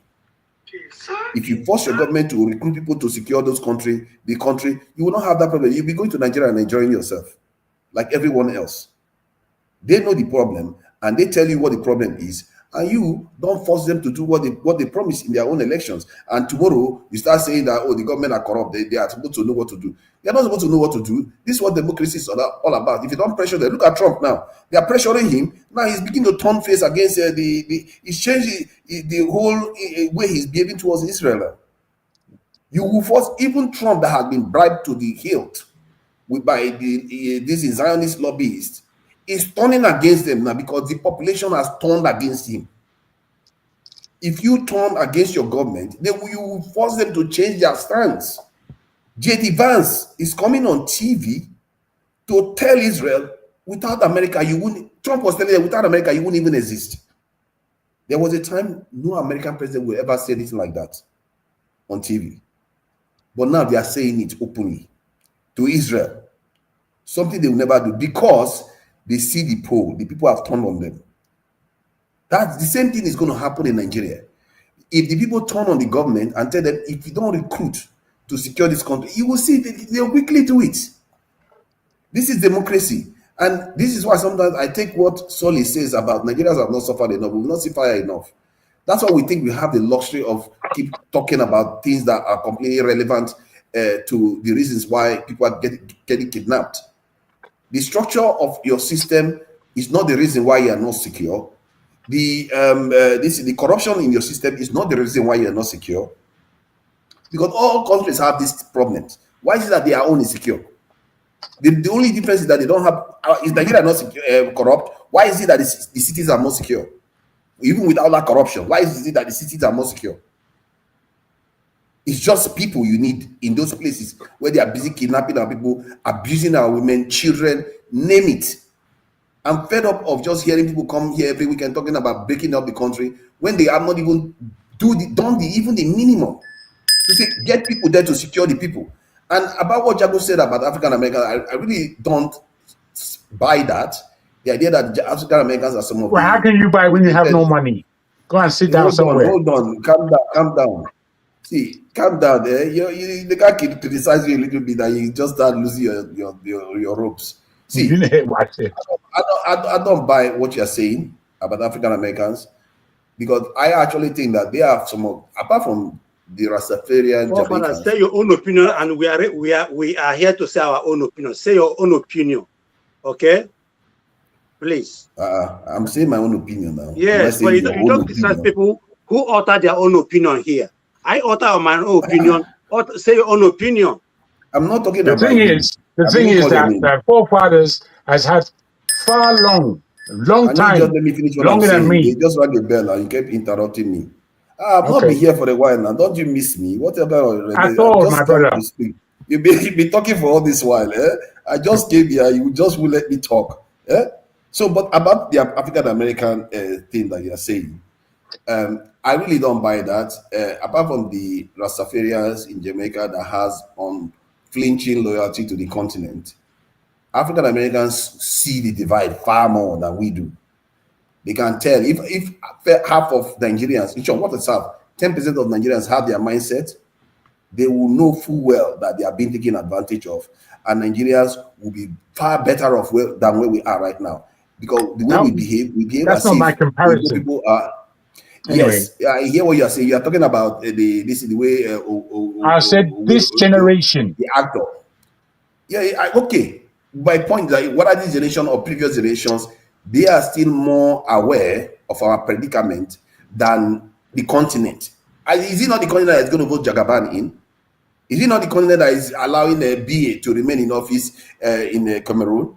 What have you seen the state of the continent? So if you look at them, I'm not saying that they are just naturally that way. It's because of their proximity to the people that actually control our affairs. They are more aware of our predicament. And one of the things that frustrates them with Africans when we go over there, we go and undermine them and they watch us do stupid things, undermine our own security. And I tell you, our people, we are one of our own worst enemy. Was many of us not welcoming Trump to bomb Nigeria? They were welcoming Trump. They don't even know what Trump is going to do to Nigeria when he comes to Nigeria. They are saying, come, it's better than what we have now. How do you know it's better than what you have now? How do you know? What if he decides that he's going to destroy everything he sees there? You don't know. You just welcome somebody to come and destroy your country for you. And then when the consequences come, you start saying, oh, yeah, it's by mistake. So my point is that African Americans are far more aware than many of us are within our country. Many of us are our own worst enemies because we prefer Oyibo things than our own. And we put every time they tell us that, we should fight our own neighbor, we are all too happy to do it. That's the scariest thing. Many of us will talk about Northerners and talk about this is Southwesterners. How about us in the Southeast? How about the way we behave too? We are all compromised people.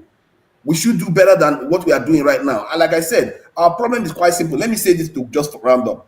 Nigeria, whether we like it or not, if the fear of Dangote doesn't come to fruition, which is we Nigerians start fighting each other, or the Nigerian government does something crazy like Tinubu did in 2023, Nigeria is going to grow.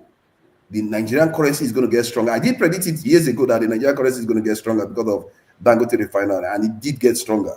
If Bua refinery comes on stream, it's going to get even stronger.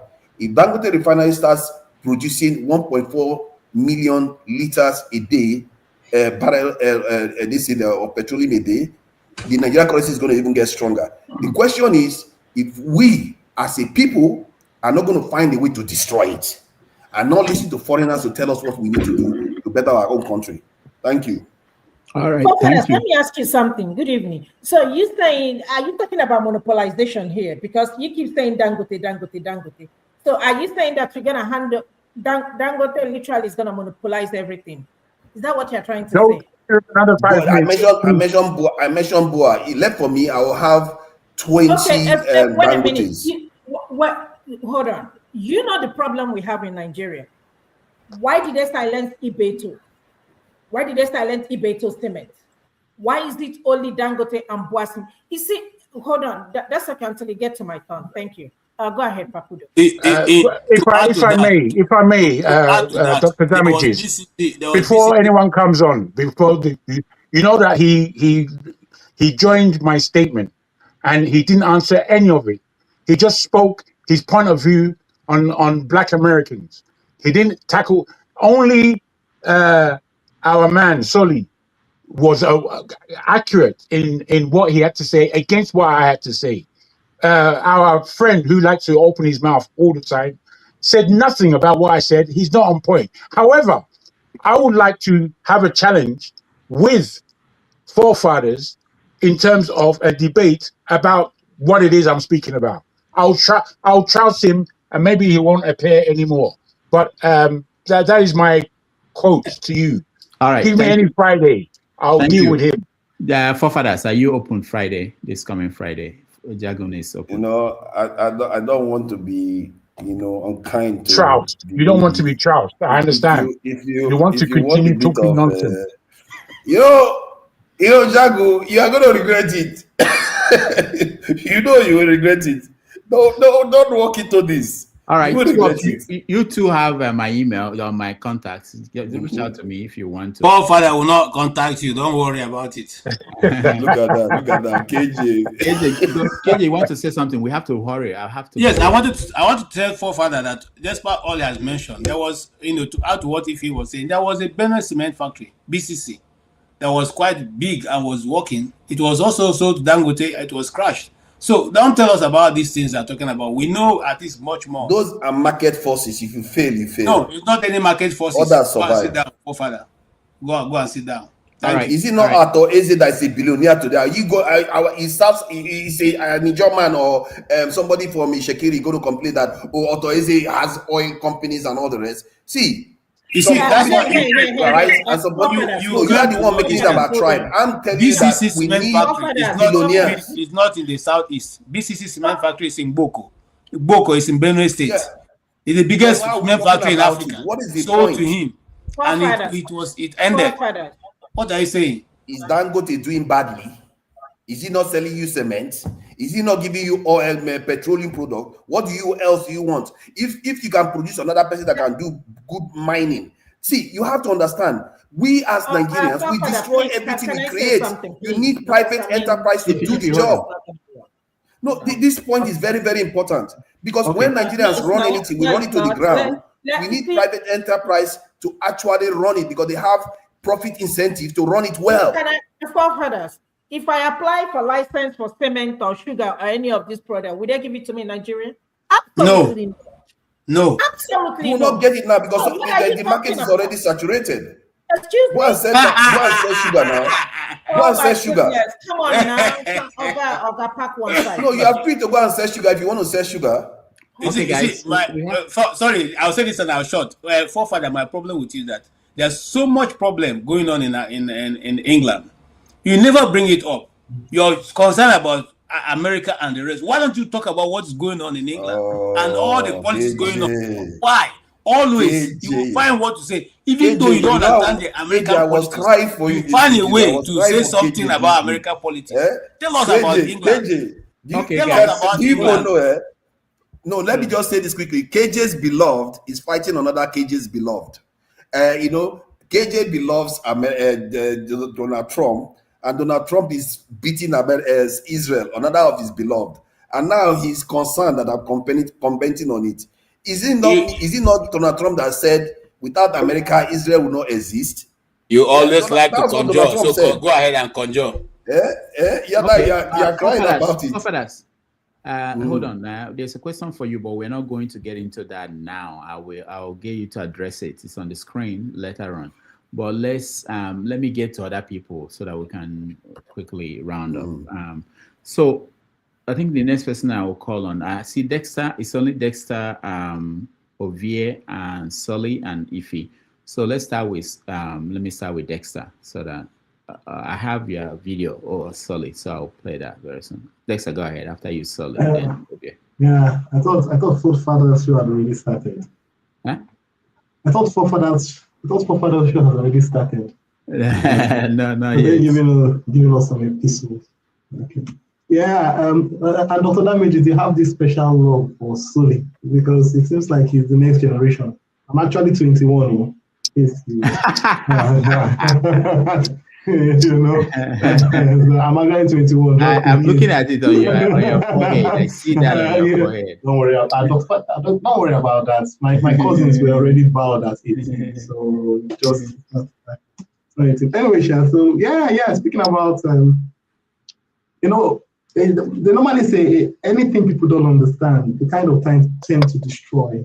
You know, so maybe we should just accept that the progress of Nigeria will not be in our generation and our time. Because you can't reinforce failure. It doesn't work. It doesn't work. If we what people don't really realize, I think many Nigerians really don't have anything against the present administration. They don't really have anything against it. The point is that the process through which the present government came into power was really bad, terribly flawed and corrupt. That the people have just rejected. You know, for democracy to work, you need legitimacy. You know, if you don't have legitimacy, whatever you are doing, the people don't really care about it. You know, it's just like if a thief comes to your house, robs you, then the same thief now wants to say he'll be taking care of you. It will go down well with you. You will just not accept it. No matter how well that thief tries to treat you, you just want that thief out of your house. And I think that's what this administration kind of don't really, you know, the people that support this administration don't really get. And, you know, when I see people supporting it, it means that maybe our minds are not yet developed enough, you know. Another thing is importing, you know, there's a tendency that when you go somewhere, you see what works, you just want to superimpose it on your own structure. But when you find out that your own structure doesn't have the foundations to take it, like some things for you can't impose those things. You have been living in the UK for a long time and you have seen how things work. And you think you can just superimpose it on the Nigerian structure.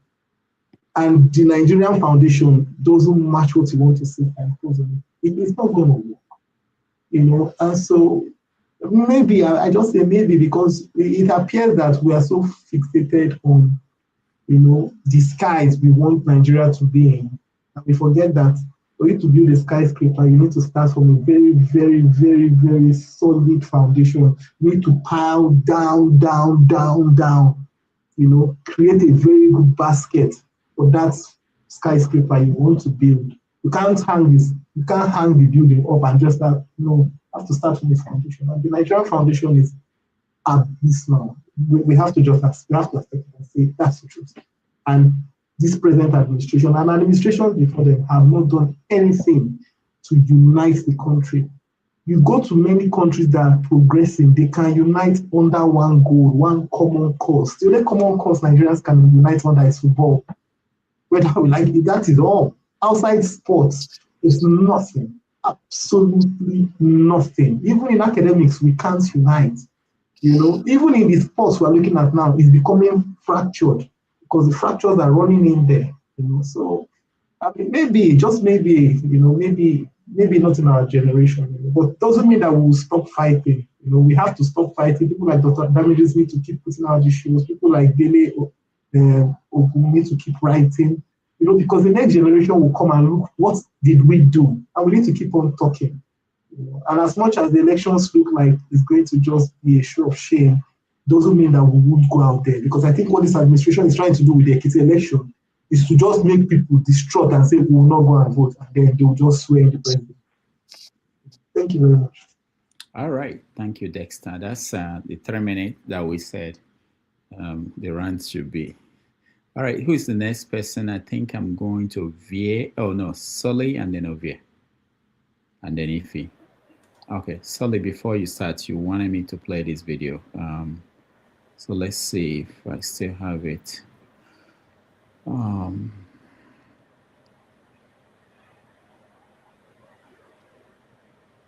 Okay, this is it.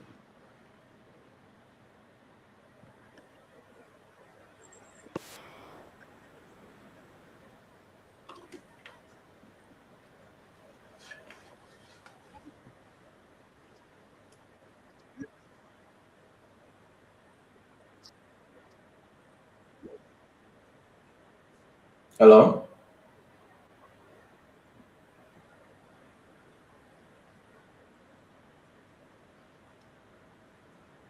I can hear you.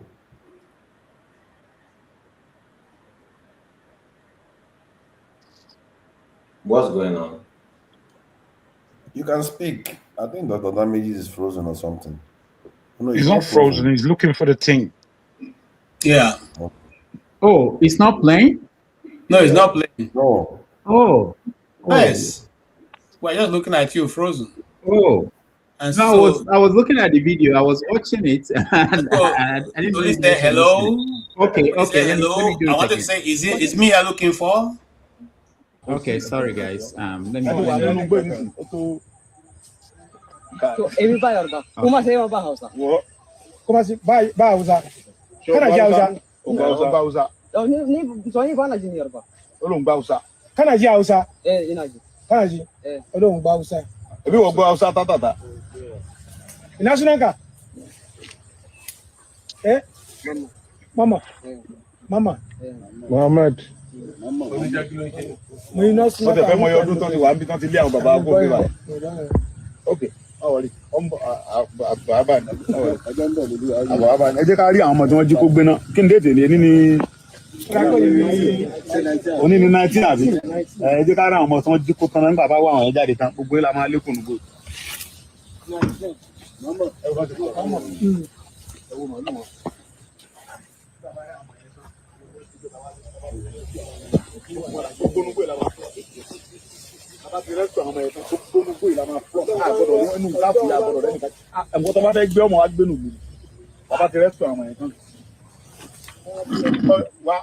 All right. So. Yeah, there's still another video. Oh, okay. So in the first video, I'll just interpret in case people watch it later. The first video, he went to go and see, I don't know if it's their leader or whatever in their palace, and he was telling them that if any other person is being kidnapped, that is going to enter the bush, and anybody that he sees that is Fulani, they are going to wipe them out totally. Then this video that you played, he was talking to one Fulani person. He was just having conversation. Then when he was leaving the place, he was telling his guys that, see, look at all their cows. That once they rescue those children, that they are going to invade that forest and wipe out all of them. That's what he was saying in that video that you just played. So Kene was there saying that, I think it's IBB or whoever I said. I said, well, when he hears the Yoruba people playing drum, that he's just going to sleep. Yet Tinubu is dealing with all his people. He's dealing with that person that made that state, is dealing with all his people in this current administration. The reason why I say this Sunday Ogwe is very dangerous is the last time when Buhari was president, this guy and his people went on the street, and anybody that looked like a northerner, they started beating them and attacking them. That people had to start speaking Yoruba and start saying that they are Yoruba, or even the ones wearing hijab, that they shouldn't touch them. Now, this guy has access to weapons. This guy has access to thousands of people. And he has started threatening these Fulani people again. He's trying to instigate them to attack so that he can have a reason to go back. Kene, your people we've heard your people's drums. No offense, we've heard your people's drums and they've been beaten expeditiously. You can't say that about my people, right?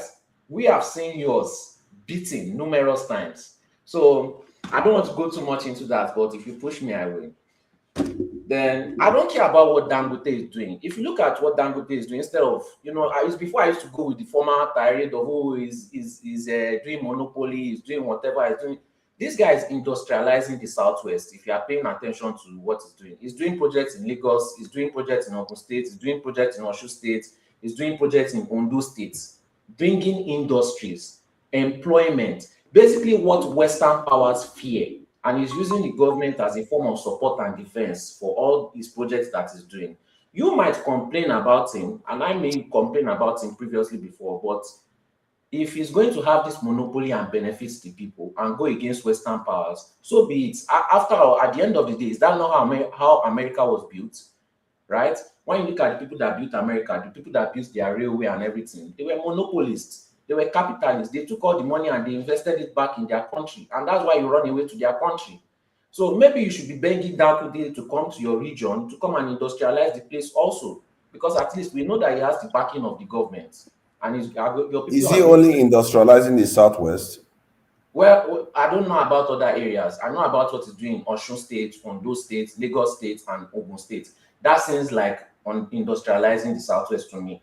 I don't know what else you want to call it. If there's The another cement region, factories and all the rest are not necessarily there. yes, it's not. That's not the only investment it's making. It's making different investment according to each state. It's not the same investment everywhere. I will encourage you to look into, those investments, and then you understand what he's trying to do. I don't see him doing that in any other region. Other regions are just complaining instead of inviting him to bring jobs and opportunity. Aligning themselves with him for their own people instead of shouting divide the country all the time. All right. Thank you, Sully. Okay, so let's go to V.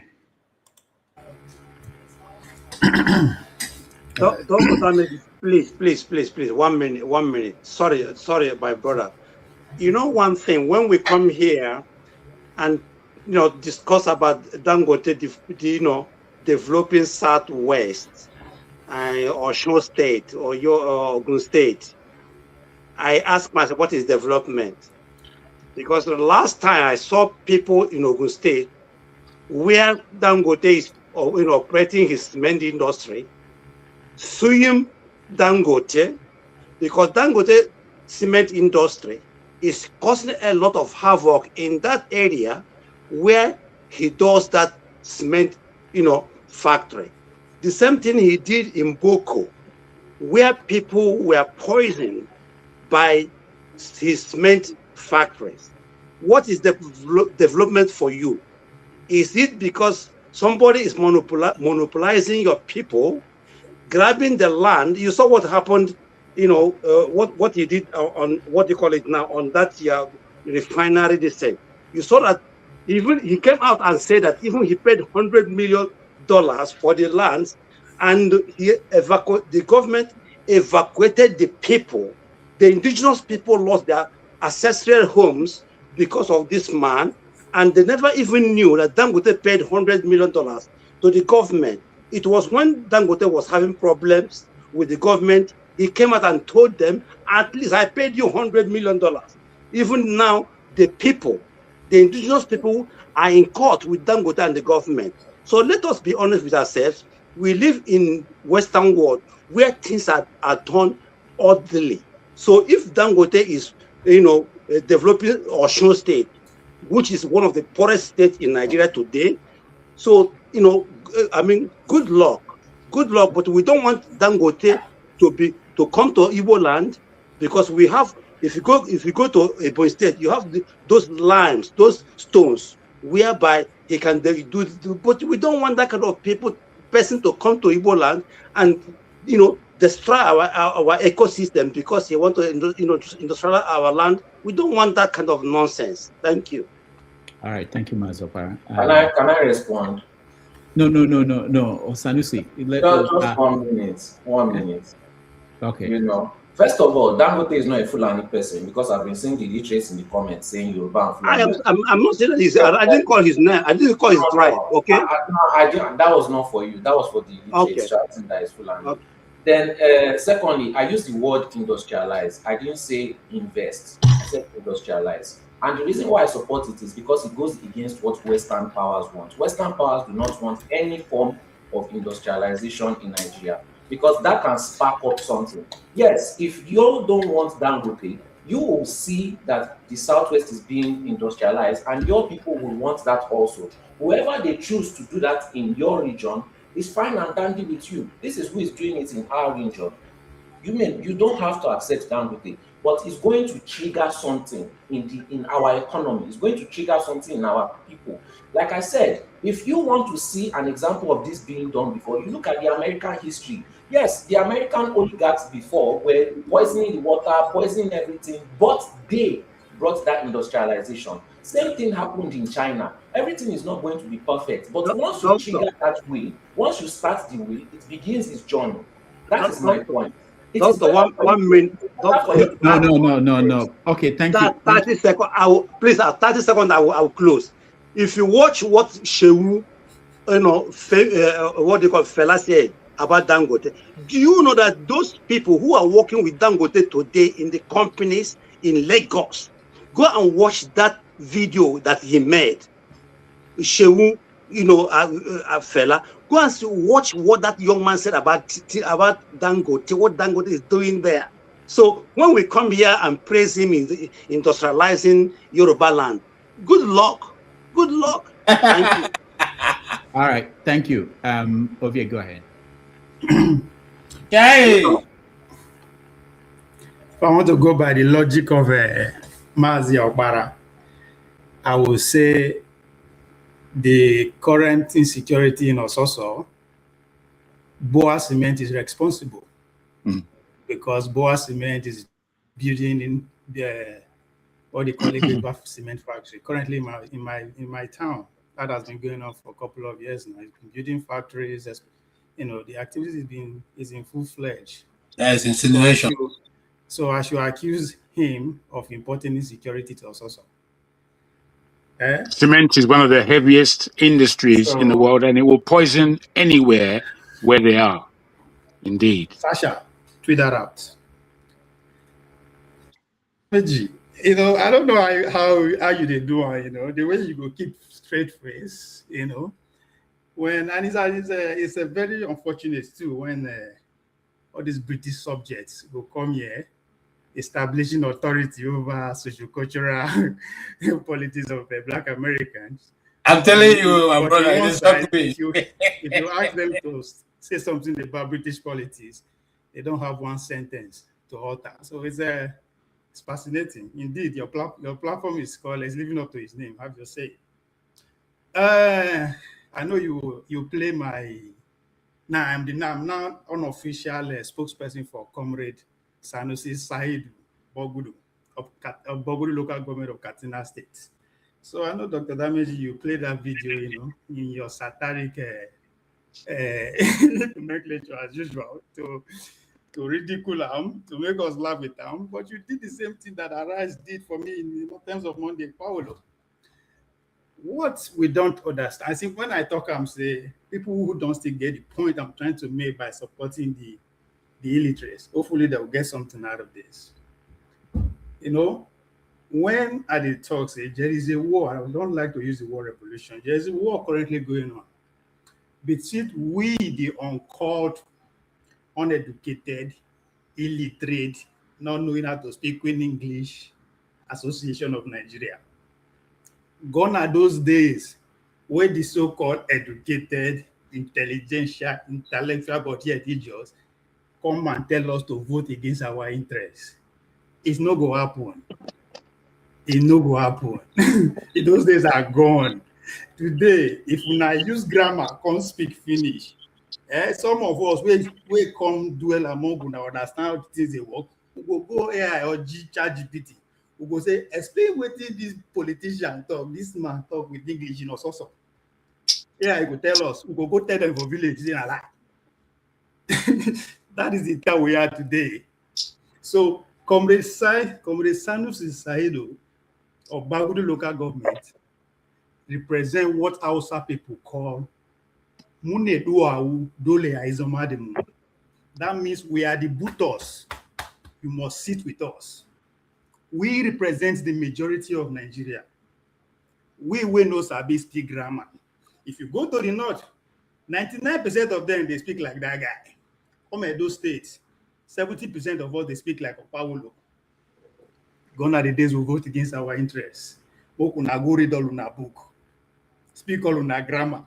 Until una come sit down, confess, apologize for messing up the country for the past 60 years. It's over for you guys. That guy, we go promote him. God bless us, we go present him, president of special candidate of APC 2031. Said will be the president, Okoye will be the vice president. Let's go to war. We will see who plenty pass. This is tyranny of minority. Tyranny of we minority, because we know how to speak like, understand the slave master's language. They condition us to embed our life in understanding their system. Few of us will not pass 20-30 million. We carry and come impose on 230 million people. Deliberately annihilated them. If you grow from one local government, spend 50 years, if you no go get certificate, you no go pick up in society, that's madness.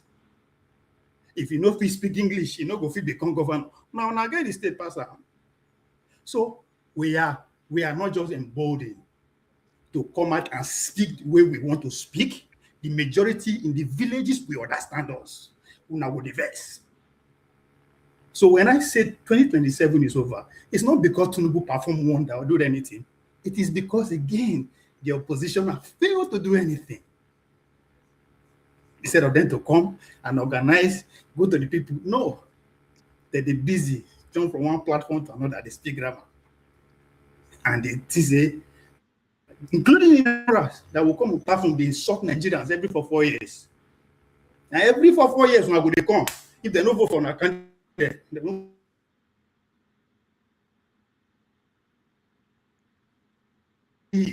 Us and the people in government. Because now every 4 years, they go meet those people. But again, Organ are the father of all. On that day, they must eat.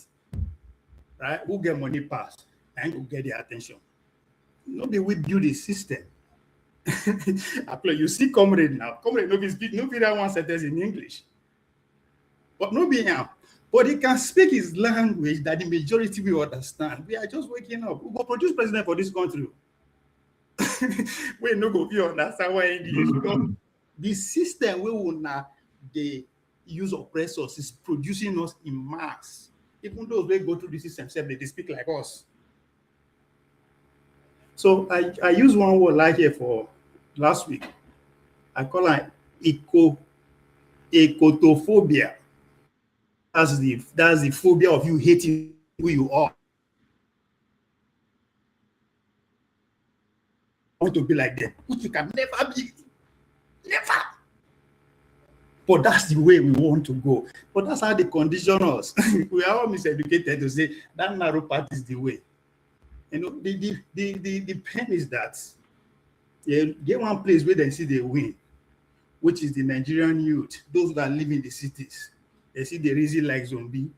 Because how did we go from the system must change? NSAS police must go to what? Production to consumption. From production to consumption, now they want to defend democracy. The time will come, we will go analyze today, and those people who are in charge of deceiving us will never be forgiven. So now those people now we don't even understand the word democracy. We will not know what will go after. Yeah, including them to go and fight for democracy. Again, we understand again. Kudos to Comrade Sanusi Saed Mogudu of Mogudu Local Government Katina. I just follow him for Facebook. I have over almost 35,000 followers. I don't send a message. Now those can people with a fan. So Dr. Damiji, you have done yourself today. You did your job. Help us, they recruit them, they find them. Anywhere you see them, bring them, come our attention. we take them to the ministry. Again, that's what I'm saying. I say, Munedua will do Liaison. We are the bottles. That nyash we take this down. We the non-English broken foolishness, idiot people for Nigeria. I will plenty pass, and you guys must sit with us. All right. Paulo, yes, go. Thank you, Ovia. And finally, Ife. Okay, good evening, everybody. It's like I don't really have a lot to say, but I have a lot to say. I mean, if I tell him that I'm not overwhelmed, you just call me a liar. So let me start from where my brother started, or what he said.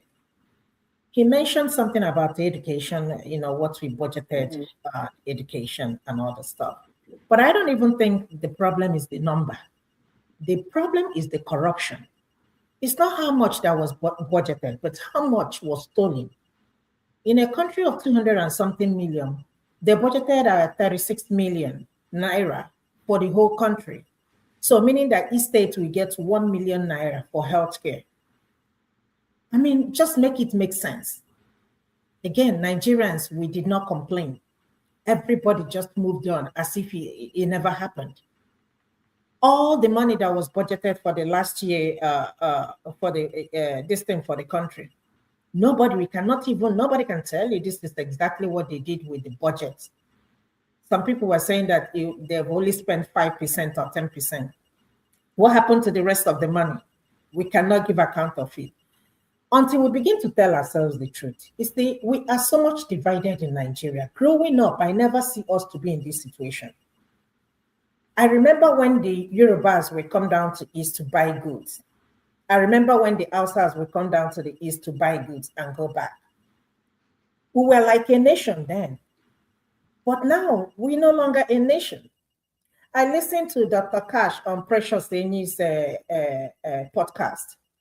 And he said something. He said, in order for us to fix Nigeria, we have to become a nation. And I told him, I said, we can never be a nation, period. It's not going to work. The corruption in Nigeria is so bad that it cannot even be stopped. We call ourselves a nation, so-called a nation. Is Nigeria just like a marriage? Like I always say that. But we are forcing each other on each other's throat for us to stay united. But it's not going to work, whether we like it or not. Whether you put Obi there, whether you put in no matter whoever that you put there, I don't think this country is beyond. It cannot be repaired. It's irreparable at this point. I heard what my KJ, my brother, said, about Tinubu. In fact, I had that conversation with my sister. Today is what? Saturday. I think it was on Thursday night when we were talking. And she said, because she's a lawyer, she said, if Tinubu wins the next election, forget about it. He's not going to get out of the power. He's going to die there. Nobody's going to take away that power away from him. How can we say that in a country that our tax record is with another country and our health record is with another country? And all of us are moving on like as if such thing never happened. And we have National Assembly and they did not say anything. How can we be a nation? Can somebody make it make sense for me? I heard a lot of people saying democracy, it's not going to work. I've said it over and over again. Is this democracy? If this is what you people call democracy, that means it's not working for us. But that is not even the problem, because democracy is supposed to work. Whatever you bring in Nigeria now, it's not going to work. The question is not about democracy. We're talking about the corruption in the system. If democracy wants to work, it will work. If we have free and fair election, the democracy will work. So it's not about whether democracy is working or not, but it's the people in power. It's just like the election. When people say Beavers will work, Beavers will not work. Why will Beavers not work? Is it not because of human decision? It's not even human error. Human decision made it not to work. So let's forget about whether democracy or parliamentary or federalism or all these things. People are saying state police will not work, federal police. That is even the point. That's not the point. The point is that are we ready to make it work? Because if you want to make it work, it will work. If you work in other countries, it will work in our country. But how can you work in a state where nobody can ever tell me what Wike has ever done as a job, what business he has or what company other than being in political office? And he has a Rolls Royce. I heard my brother say that in Germany, they buy small car and all that stuff. Only if these people can have sense. With all this money that you are acquiring, what are you going to do with all that stuff? You're going to sleep in one bedroom. I always say that. Wear one pair of shoes, drive one car, use one toilet, eat with one spoon. All that is 111. So why are you acquiring all this wealth? So you want them to stop the lifestyle they are living. Tinubu said he's going to give us electricity. We didn't see electricity. We are moving on and we are going. Everybody's hoping on 2027. What is going to happen in 2027? I don't understand. Why are so many people hopeful? Keep saying, let's come 2020. What did not happen now will not happen in 2027. If you don't fix the problem now, what made you think you're going to fix it on the election day? I heard when my brother KJ was talking about ADC and NDC. Peter Obi, at the end of the day, don't be surprised that Peter Obi might not contest for this election, period. They can remove his name a day before the election. And guess what? Nothing is going to happen. Because if you listen to, I think Rufai Yoseni asked him that, about that question. He said, what am I going to do? And that's exactly what I see that is going to happen. If they can stop ADC and other political parties not to contest for election, NDC shouldn't rejoice for so long because it's going to happen to them too. The plan of Tinubu is just for him alone to be on the ballot. I listened to Adewale, Prince Adewale's interview. He said they had a meeting with Tinubu. Go listen to that interview. He said it all. He said that Tinubu doesn't care. And he doesn't care. He said even if it's 1, 2, 3 people that voted for him, that he will win the election. What does that tell you? It's not the problem, it's not the democracy. The problem is the people in power, because they had deliberately don't want it to work. And that's why I know a lot of people, gonna come here, she comes, and that's here I come. Olga, I don't know if you're hearing me, because last week you were like, where do you even stand? Do you stand with one Nigeria, or do you start with disintegrating Nigeria? Let me say it clear and for you to hear it now. When Dr. Frank Obunwezo was here, I think not this, I think it was the previous time he was here, not this last time. I asked him, and he said, we can work as a nation. And I'm like, He proved me, he tried to convince me. And I said, okay, maybe we can work as a nation. But the way it is going now, we cannot work. Tell me a country on earth where children were kidnapped up until today. They haven't recovered. They haven't seen them. As we are talking, we don't even know whether these kids are alive or whether they have died. We don't know anything. And all of us are moving as if it never happened. The president did not make a speech. The only person we hear here and there is the governor. Are you kidding me? Are you telling me that this is a country that you want me to be part of it? I don't want to be part of Nigeria. And let me make it clear. When you said yes, in as much as I want Nigeria to work, for us to come together, but I don't see this happening.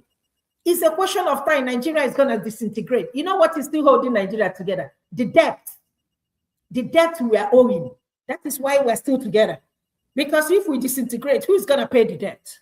That's why the problem is. That's why they're trying to do everything. All the people that they borrowed money from, that's why they're trying to do everything to get get Nigeria together. Tinubu the other day wanted to borrow 5 billion. What are you doing with 5 billion? We haven't seen anything, not even one thing that we can say that this administrator they have given us. And Nigerians went and yelled and screamed. IMF told them, this is a risky. You people are going to borrow money. Look at the conditions.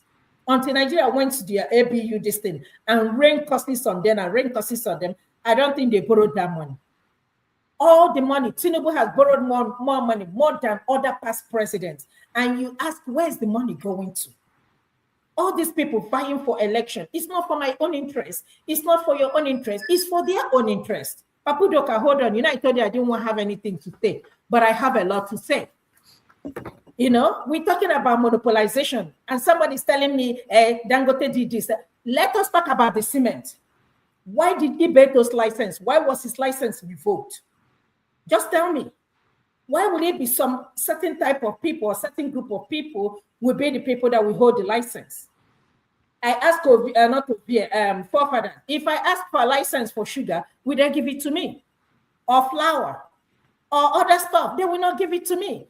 How do you expect a country to somebody's rich? If you give me that, if I monopolize Nigeria, I'm going to be rich.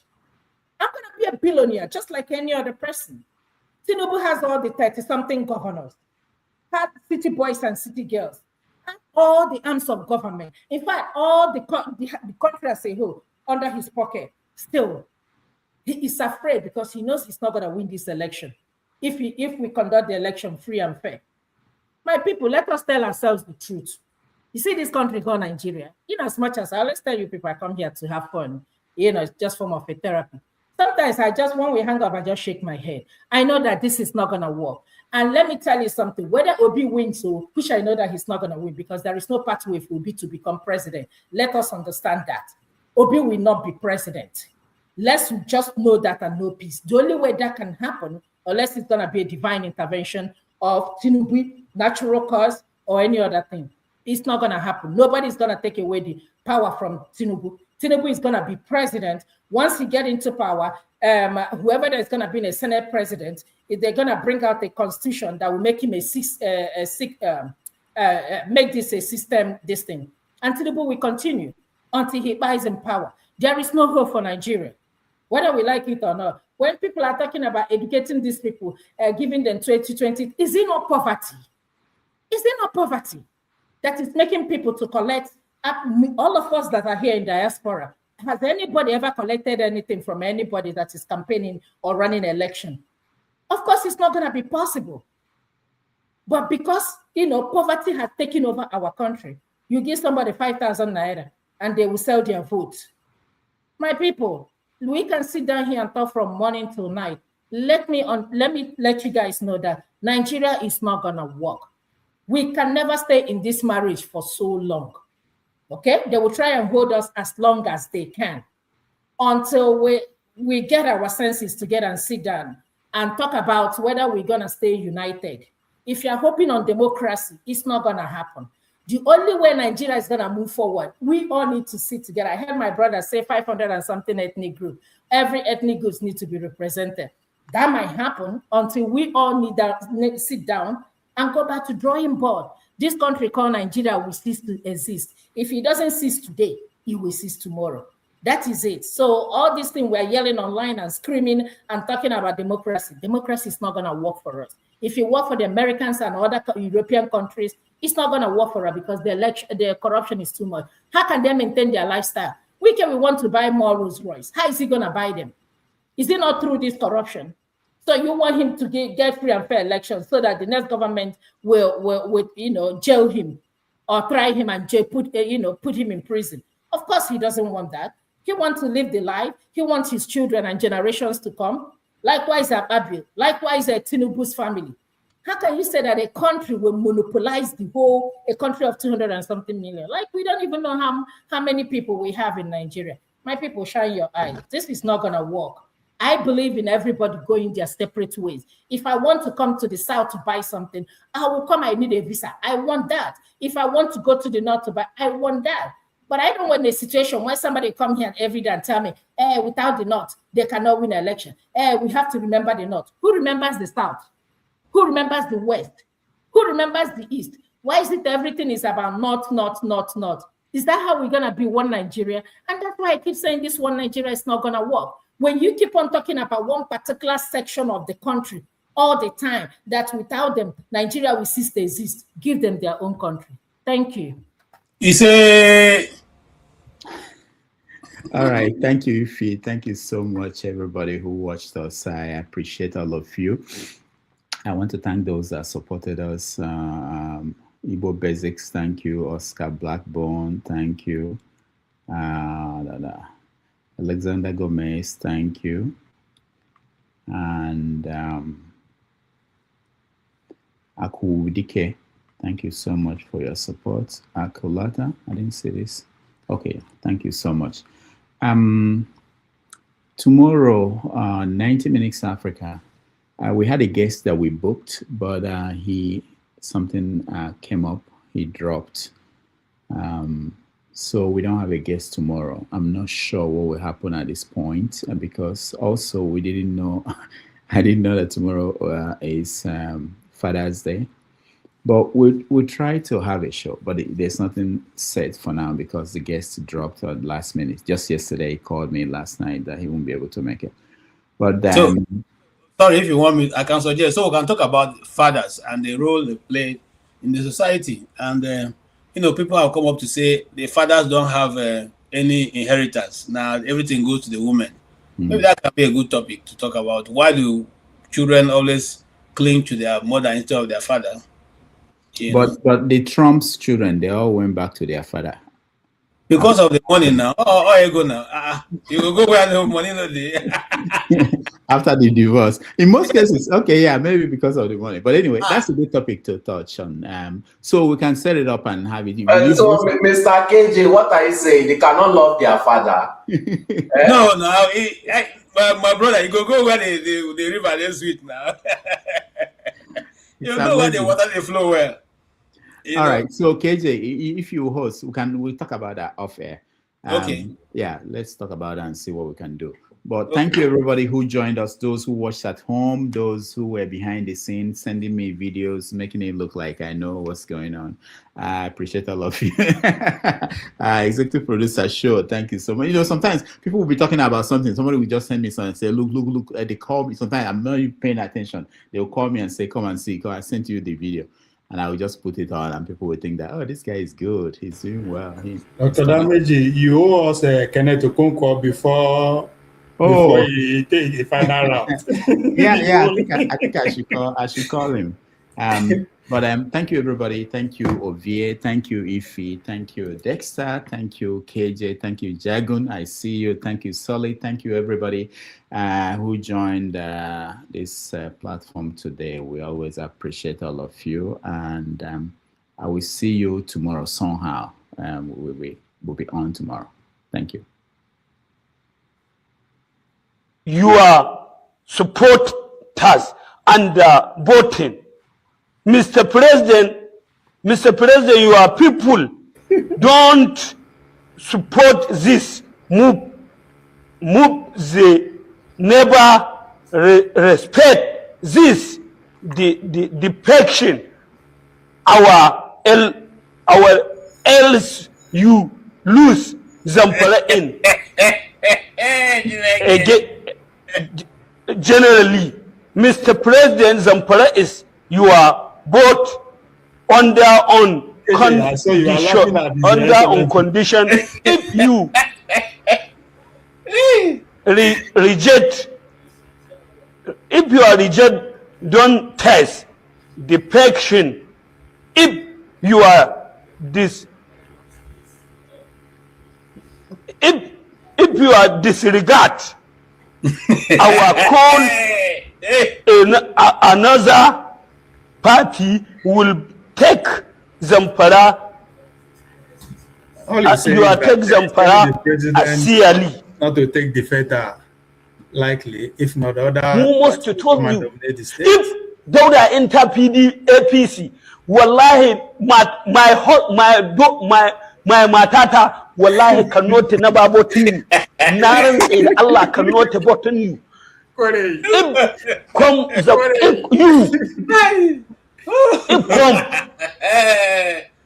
want to join ADC. Ba za mu lamunce ba za mu yadda ba. Nan zan tsaya wannan ina so don Annabi Muhammadu ku yi man sharing ya kai ga Bola Ahmad Tinubu. Sannan gobe muna da live na kiranye akan wa'anda in da ta daura lawan dare ya shigo jam'iyyar APC again zamu kira su domin su bar jam'iyya su koma wata jam'iyya su domin mu zabe su a matsayin 'yan takarkaru. Wassalam ku huta lahiya. Dr. Dameji, he should have no. The guy should have spoken in Hausa. Get someone to translate. He said something in Hausa. I said this message should be passed to the president, and you are just done. You are just taking a one step closer to the government. So once you reach your show now, obviously you go make it as Sahara report or either newspaper. So the man. No, we should actually get him on the show to interview him. Anyway, thank you, everybody. I'll see you guys tomorrow.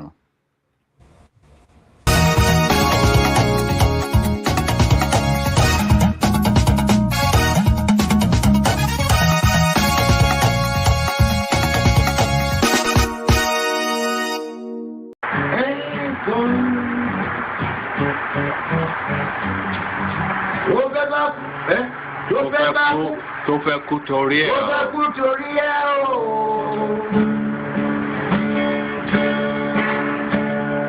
Ọwọ́ ẹni ló ti ṣàánú kọ́.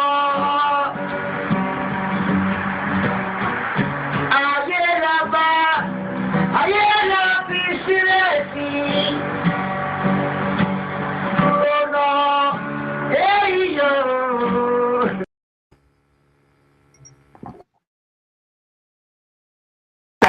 Thank you so much for watching. Thank you. Have you subscribed? Yes, you. Have you subscribed? You. Yeah, before you go, click. It's free. Click. Just that's it. Have you subscribed? You're laughing. Have you subscribed? Have you subscribed? Thank you. Thank you. Hey, madam, thank you so much. I can see you. I can see you. We have to get to 100,000 subscribers. This by the end of the year. How are we going to do that if you don't subscribe? Yes, you. Yes, you're about to click off. Why? Have you subscribed? It's free. If you don't, ask your son, ask your daughter how to. Just one click. Thank you. Thank you. I see you. Aha. Thank you.